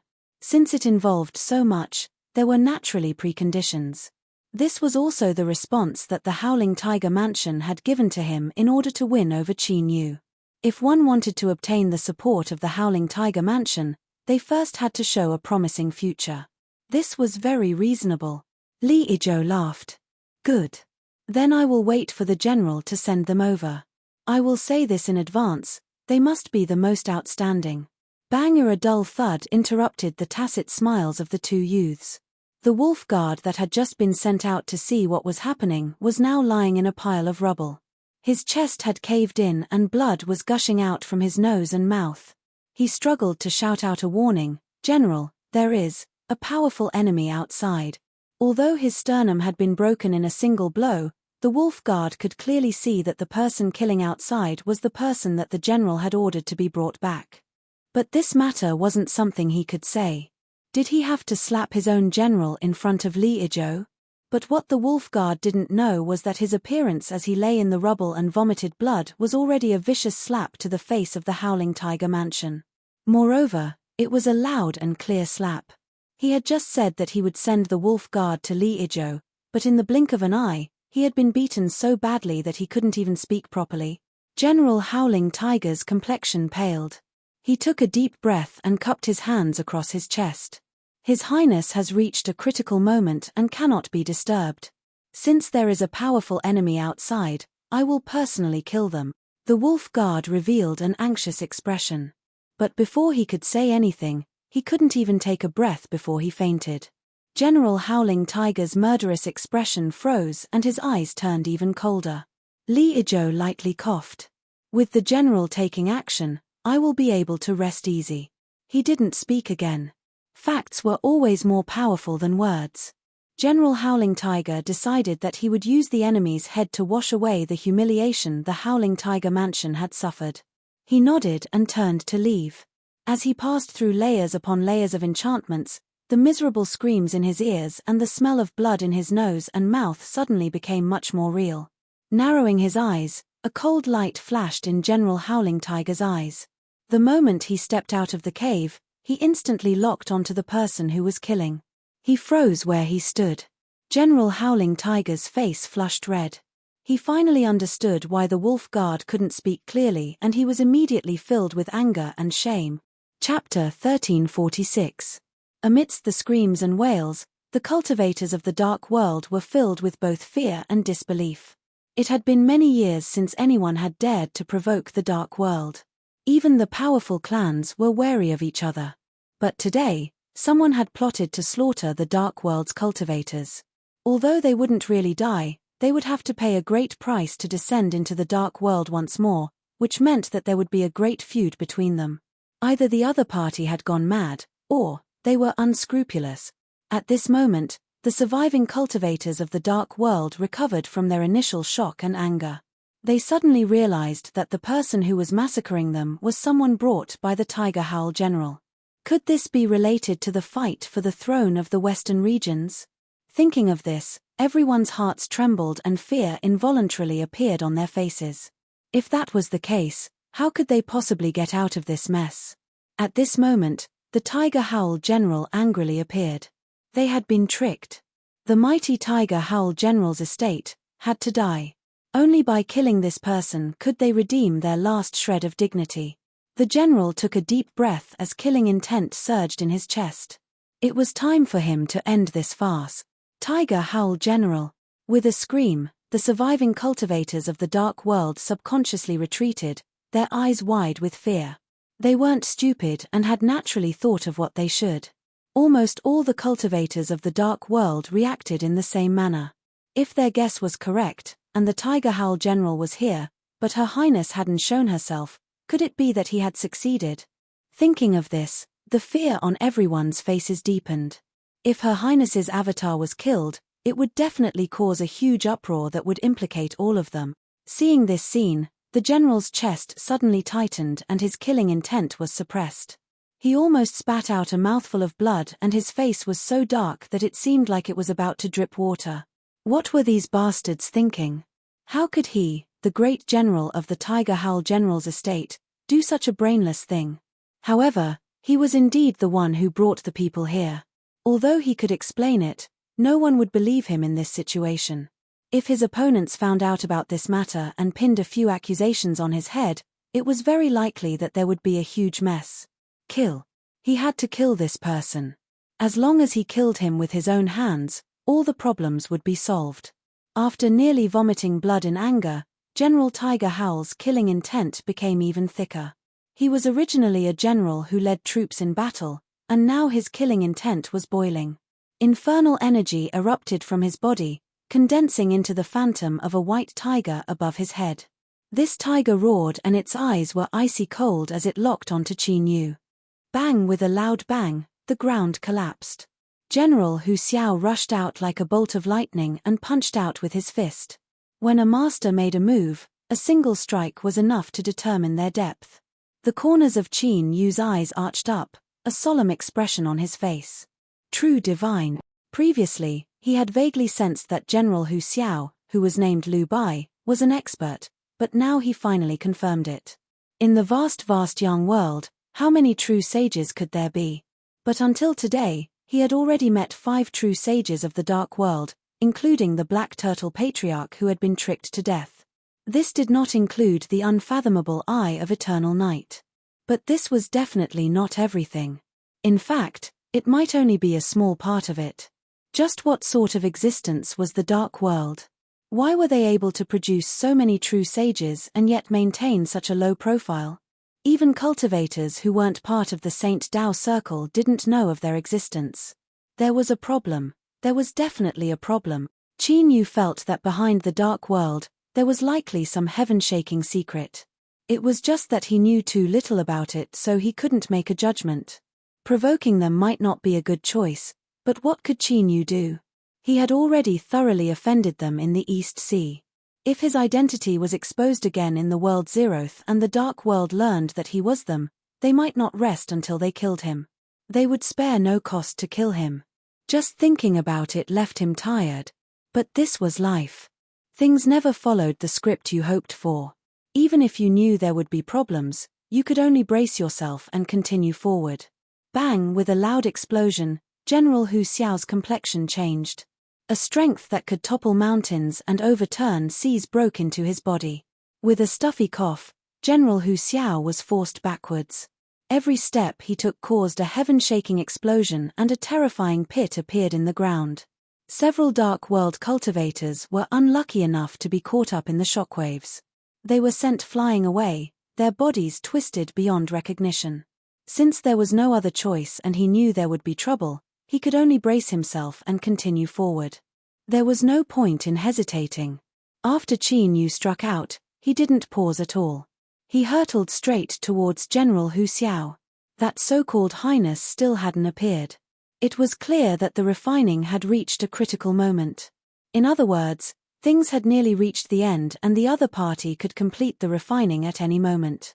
General Hu Xiao wasn't weak, but Qin Yu didn't fear him.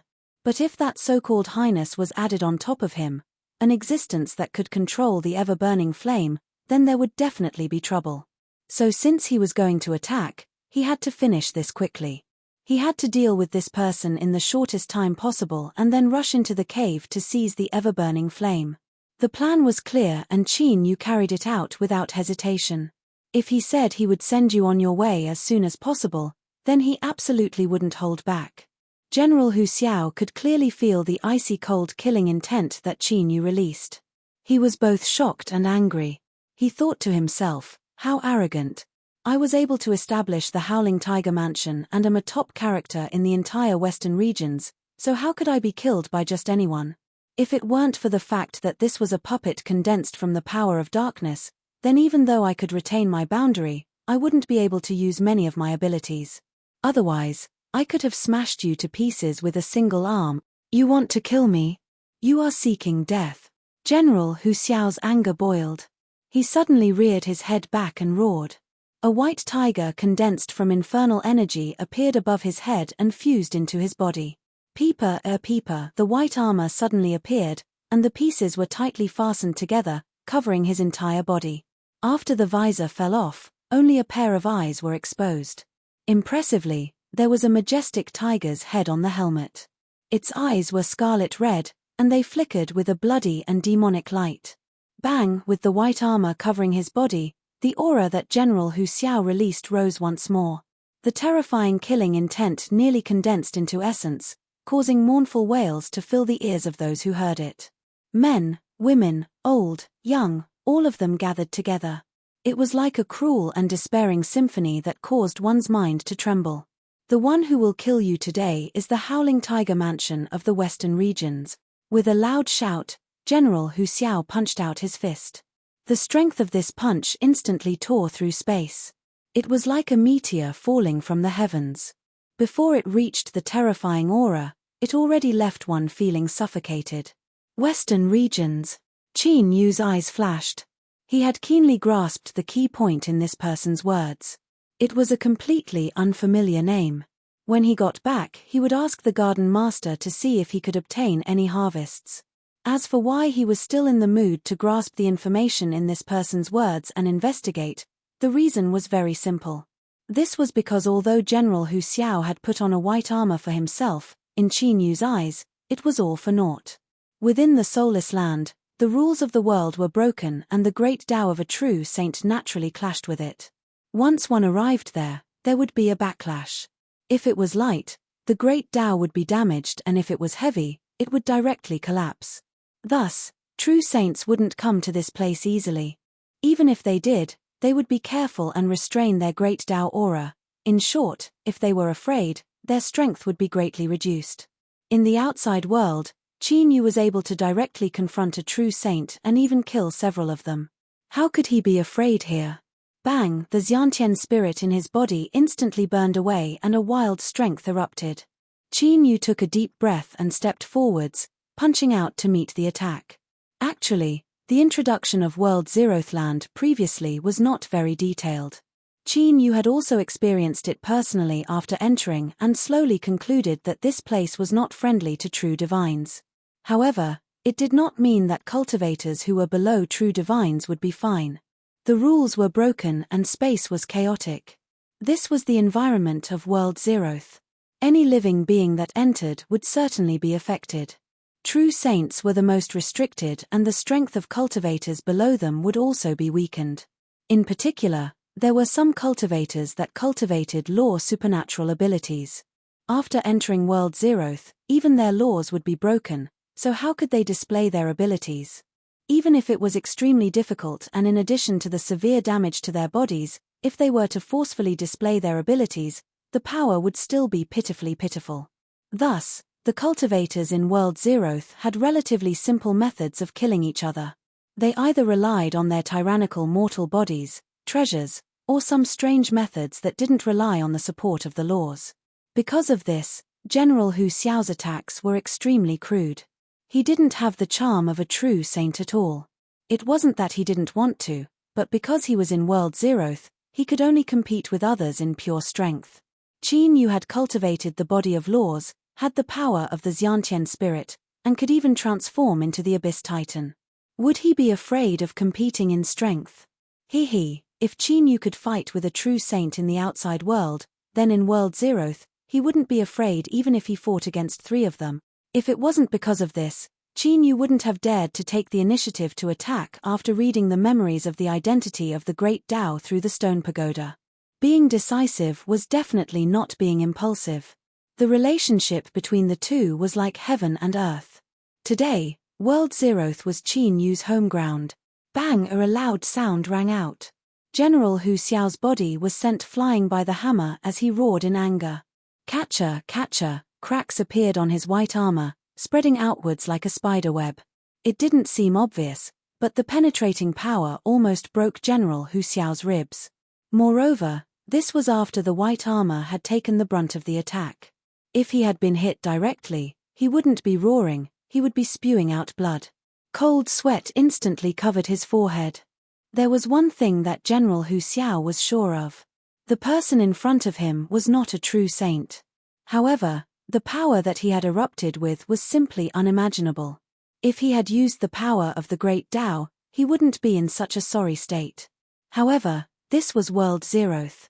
Recklessly using the Great Tao was tantamount to suicide. Damn it. Just what did Li Yizhou do to actually provoke such a powerful enemy? Chapter 1347. The cultivators in the World Zeroth all had the same goal.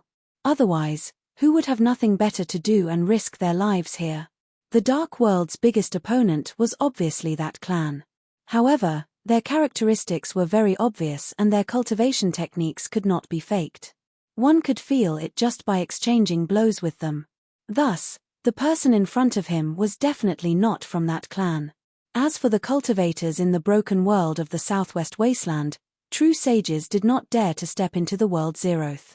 Even the few heaven-defying characters among the half-sages could not display such power. Who exactly was this person? Suddenly, a thought flashed across General Hu Xiao's mind like lightning. His expression changed and anger appeared in his eyes. Although Li Yizhou's performance was not bad, he was still far from the throne. There was more than one prince who was more outstanding than him. They had all extended an olive branch to General Hu Xiao's residence. As a great general of the Western Wasteland Army, General Hu Xiao had always been in a stable position. Before observing the situation clearly, he would not enter the fray. This time, he had acted out of character and initiated contact with Li Yizhou. He had even sent his dark puppet body into the broken world of the Southwest Wasteland because of the everlasting fire in his hand.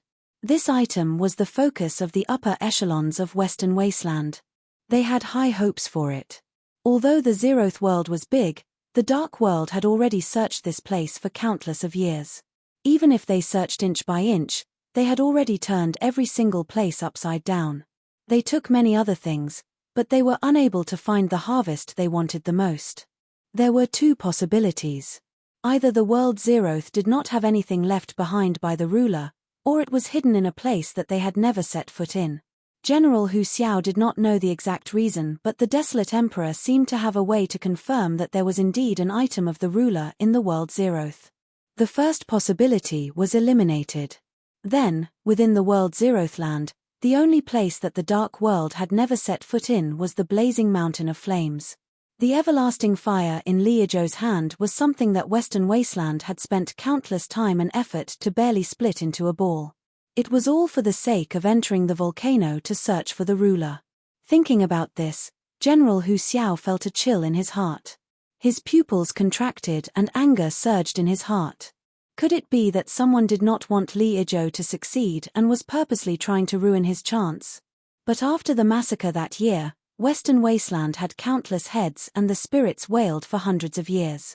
Who would dare to take the risk? Although logic told General Hu Xiao that this possibility was very small, this person was not from that race.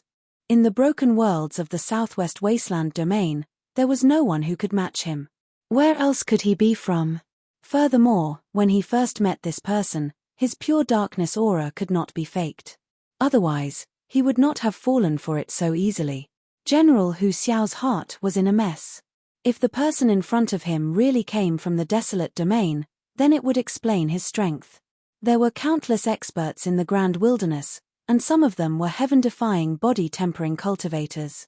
Perhaps their cultivation levels were insufficient, but their combat strength was extremely brilliant, and it was common for them to surpass realms in battle. Such a person would naturally be like a fish in the water when he entered the World Zeroth land. He wouldn't need to worry about the influence of the shattered rules. He would even be able to suppress the true divine puppet body. The more he thought about it, the more likely it seemed. As the howling tiger general was feeling a headache coming on, Qin Yu didn't know that so many thoughts had passed through his mind in this short period of time. Of course, even if he knew all this, he couldn't explain it. Hiding his identity was what Qin Yu wanted the most. The more General Tiger Howl thought about it, the more he would be happy to see it happen. Bang! Another mass of pre-celestial spiritual strength combusted. Qin Yu approached and punched out with his hand. The white armor shattered. This true divine had arrived. How long would it be before his puppet body was broken apart? While you're in pain, I'll take your life. He was sent flying away once more. More cracks appeared on the white armor, nearly covering his entire chest. A severe pain invaded his mind. General Hu Xiao could clearly feel that the puppet body's chest had completely cracked open. At most he could withstand another strike. Unless he erupted with his great Tao, he wouldn't be able to withstand it. At this moment, General Hu Xiao began to think of retreating. In fact, the moment he guessed the origins of this person, he knew that it was best not to involve himself in this matter. To dare to act against the wind and attack Li Izhou at this time, not hesitating to harm the interests of the Western Desolate in order to prevent him from achieving his goal, he definitely wasn't an ordinary character. As he thought about it, several figures appeared in General Hu Xiao's mind. There were men and women, but they all had one thing in common: none of them were easy to provoke. The Desolate Sovereign would definitely investigate this matter. If he left now, he would be less involved, otherwise the troubles would only be greater. Of course, the most important reason was that General Hu Xiao didn't want to lose this puppet body that he had descended into. It wasn't easy to enter the broken world of the Southwest Desolate region, and there were strict restrictions for true divines. In order to condense this puppet body, it wouldn't be an exaggeration to say that he had spent a tremendous amount of resources. If he knew that he couldn't succeed, why would he continue to increase his losses? Seeing Qin Yu rush forwards once more, General Hu Xiao took a deep breath and shouted out loud, "Stop! I will immediately retreat and no longer interfere in today's matters." Qin Yu paused. There was actually such a method. As a general, was he really going to abandon His Highness and flee? Wasn't it said that cultivators of the dark world wouldn't truly die in the Zeroth world? Even if they were killed, they could still condense a puppet body and descend once more. This General Hu Xiao in front of him simply didn't need to abandon and flee. His thoughts raced. Qin Yu swept his eyes over the distressed General Hu Xiao. A thought suddenly raced through his mind. Could it be that this General Hu Xiao was overthinking things? Or perhaps he had arranged some inexplicable background for him? Many things were like this. Although they seemed unreasonable, as long as one jumped out of their shackles and looked at things from a different perspective, everything would become clear. Should he let General Hu Xiao leave? Qin Yu only hesitated for a moment before making a decision without hesitation. Let him go. Since he couldn't kill this General Hu Xiao, so what if he killed a puppet body? If he let General Hu Xiao leave, he could still muddy the waters and make others suspicious of his identity. Qin Yu drew back his fists and stood still. It seems that General Hu Xiao has already realized something. I am only acting on orders. I ask that General not blame me. This was almost an open and honorable admission. General Hu Xiao's pupils shrank and the horror in his heart rose. Just who was this person and what gave him the confidence to do so? He actually dared to directly admit to this matter. Did he not fear the investigation of the Desolate Sovereign? Or, could it be said that this matter originated from the will of the Desolate Sovereign? There were rumors that Li Izhou had obtained the approval of the previous Desolate Emperor, but the current Desolate Emperor valued Third Highness Li Yunqi. If this matter involved the struggle between the two generations of Desolate Emperors, he would be courting death if he interfered. General Tiger Howl was dripping with a cold sweat. He glanced at Qin Yu and took a deep breath. He cupped his hands together and said, "You speak too seriously. I will keep my mouth shut and not tell anyone about today's events. Farewell." After he finished speaking, he turned around and left. He couldn't be bothered with the wolf guard that had fainted in the cave. He could only hate himself for not having 8 more legs so that he could run faster. Qin Yu's lips twitched as he watched General Howl soar into the skies, directly breaking into the turbulent flow of space and leaving. He thought that smart people were actually quite tiring sometimes. They clearly hadn't said anything or done anything, but they were still alive and kicking. He had scared himself. But at this time, General Howling Tiger was willing to withdraw on his own initiative. Qin Yu was certainly happy to see this happen. He took a deep breath and coldly swept his eyes around. General Howling Tiger's residence has already withdrawn. Do you people still want to stop me? The remaining Dark World cultivators stirred restlessly. In truth, they had also been frightened by what they saw just now. It was obvious that this person in front of them came from the Western Wilds and was sent out by His Highness's enemies. Moreover, his background was extremely terrifying. Otherwise, it was impossible for the dignified Howling Tiger's residents to be so frightened that they chose to withdraw, not even daring to say a single word. If they had a choice, they certainly wanted to leave. But His Highness was in the cave. If they didn't fight and ran away, the consequences would be terrifying. They wouldn't really die, they would only lose an avatar, protect His Highness. With loud roars, the Dark World cultivators crazily rushed forwards. Qin Yu sighed inwardly. If he could scare these people away again, that would be perfect. However, the current result was already beyond his expectations. As he said before, one couldn't be too greedy. Since these people weren't willing to run away, then he might as well spend some time to send them on their way. He lifted a hand and punched out. A terrifying strength swept out like a tide, sweeping up 3 Dark World cultivators. And at this time, as Qin Yu resumed his slaughter, some Dark World cultivators turned and ran into the cave. Li Izhou frowned. He turned to look at the cave entrance. The Howling Tiger General had left for some time, but he still hadn't finished. He could faintly feel the shaking of the earth, as if he had encountered a powerful enemy. His first thought was that the enemy came from that clan.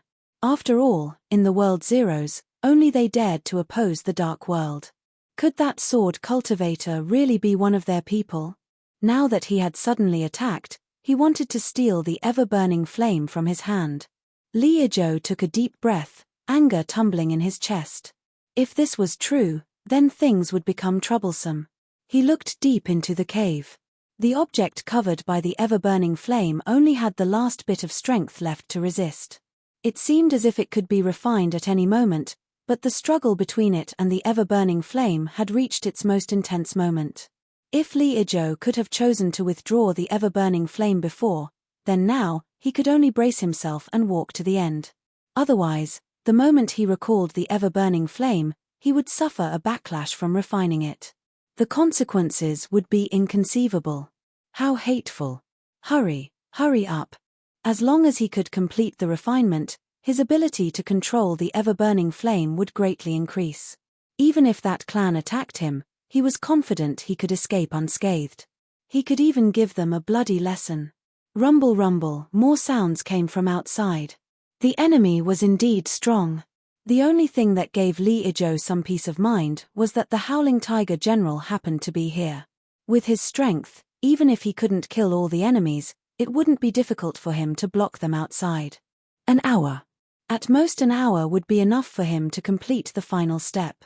At that time, he could take advantage of this opportunity to display his strength in front of the Howling Tiger General's residence and let them know that he was worthy of their trust. That's right, that was it. Li Izhou's eyes flashed with a sharp light. No matter who it was, if they dared to try and ruin what he was doing, then they absolutely could not be forgiven. At this moment, there was a muffled bang. The Dark World cultivator stumbled through the barrier and hit his head on the ground. He wailed at the top of his lungs, Your Highness, General Hu Xiao ran away.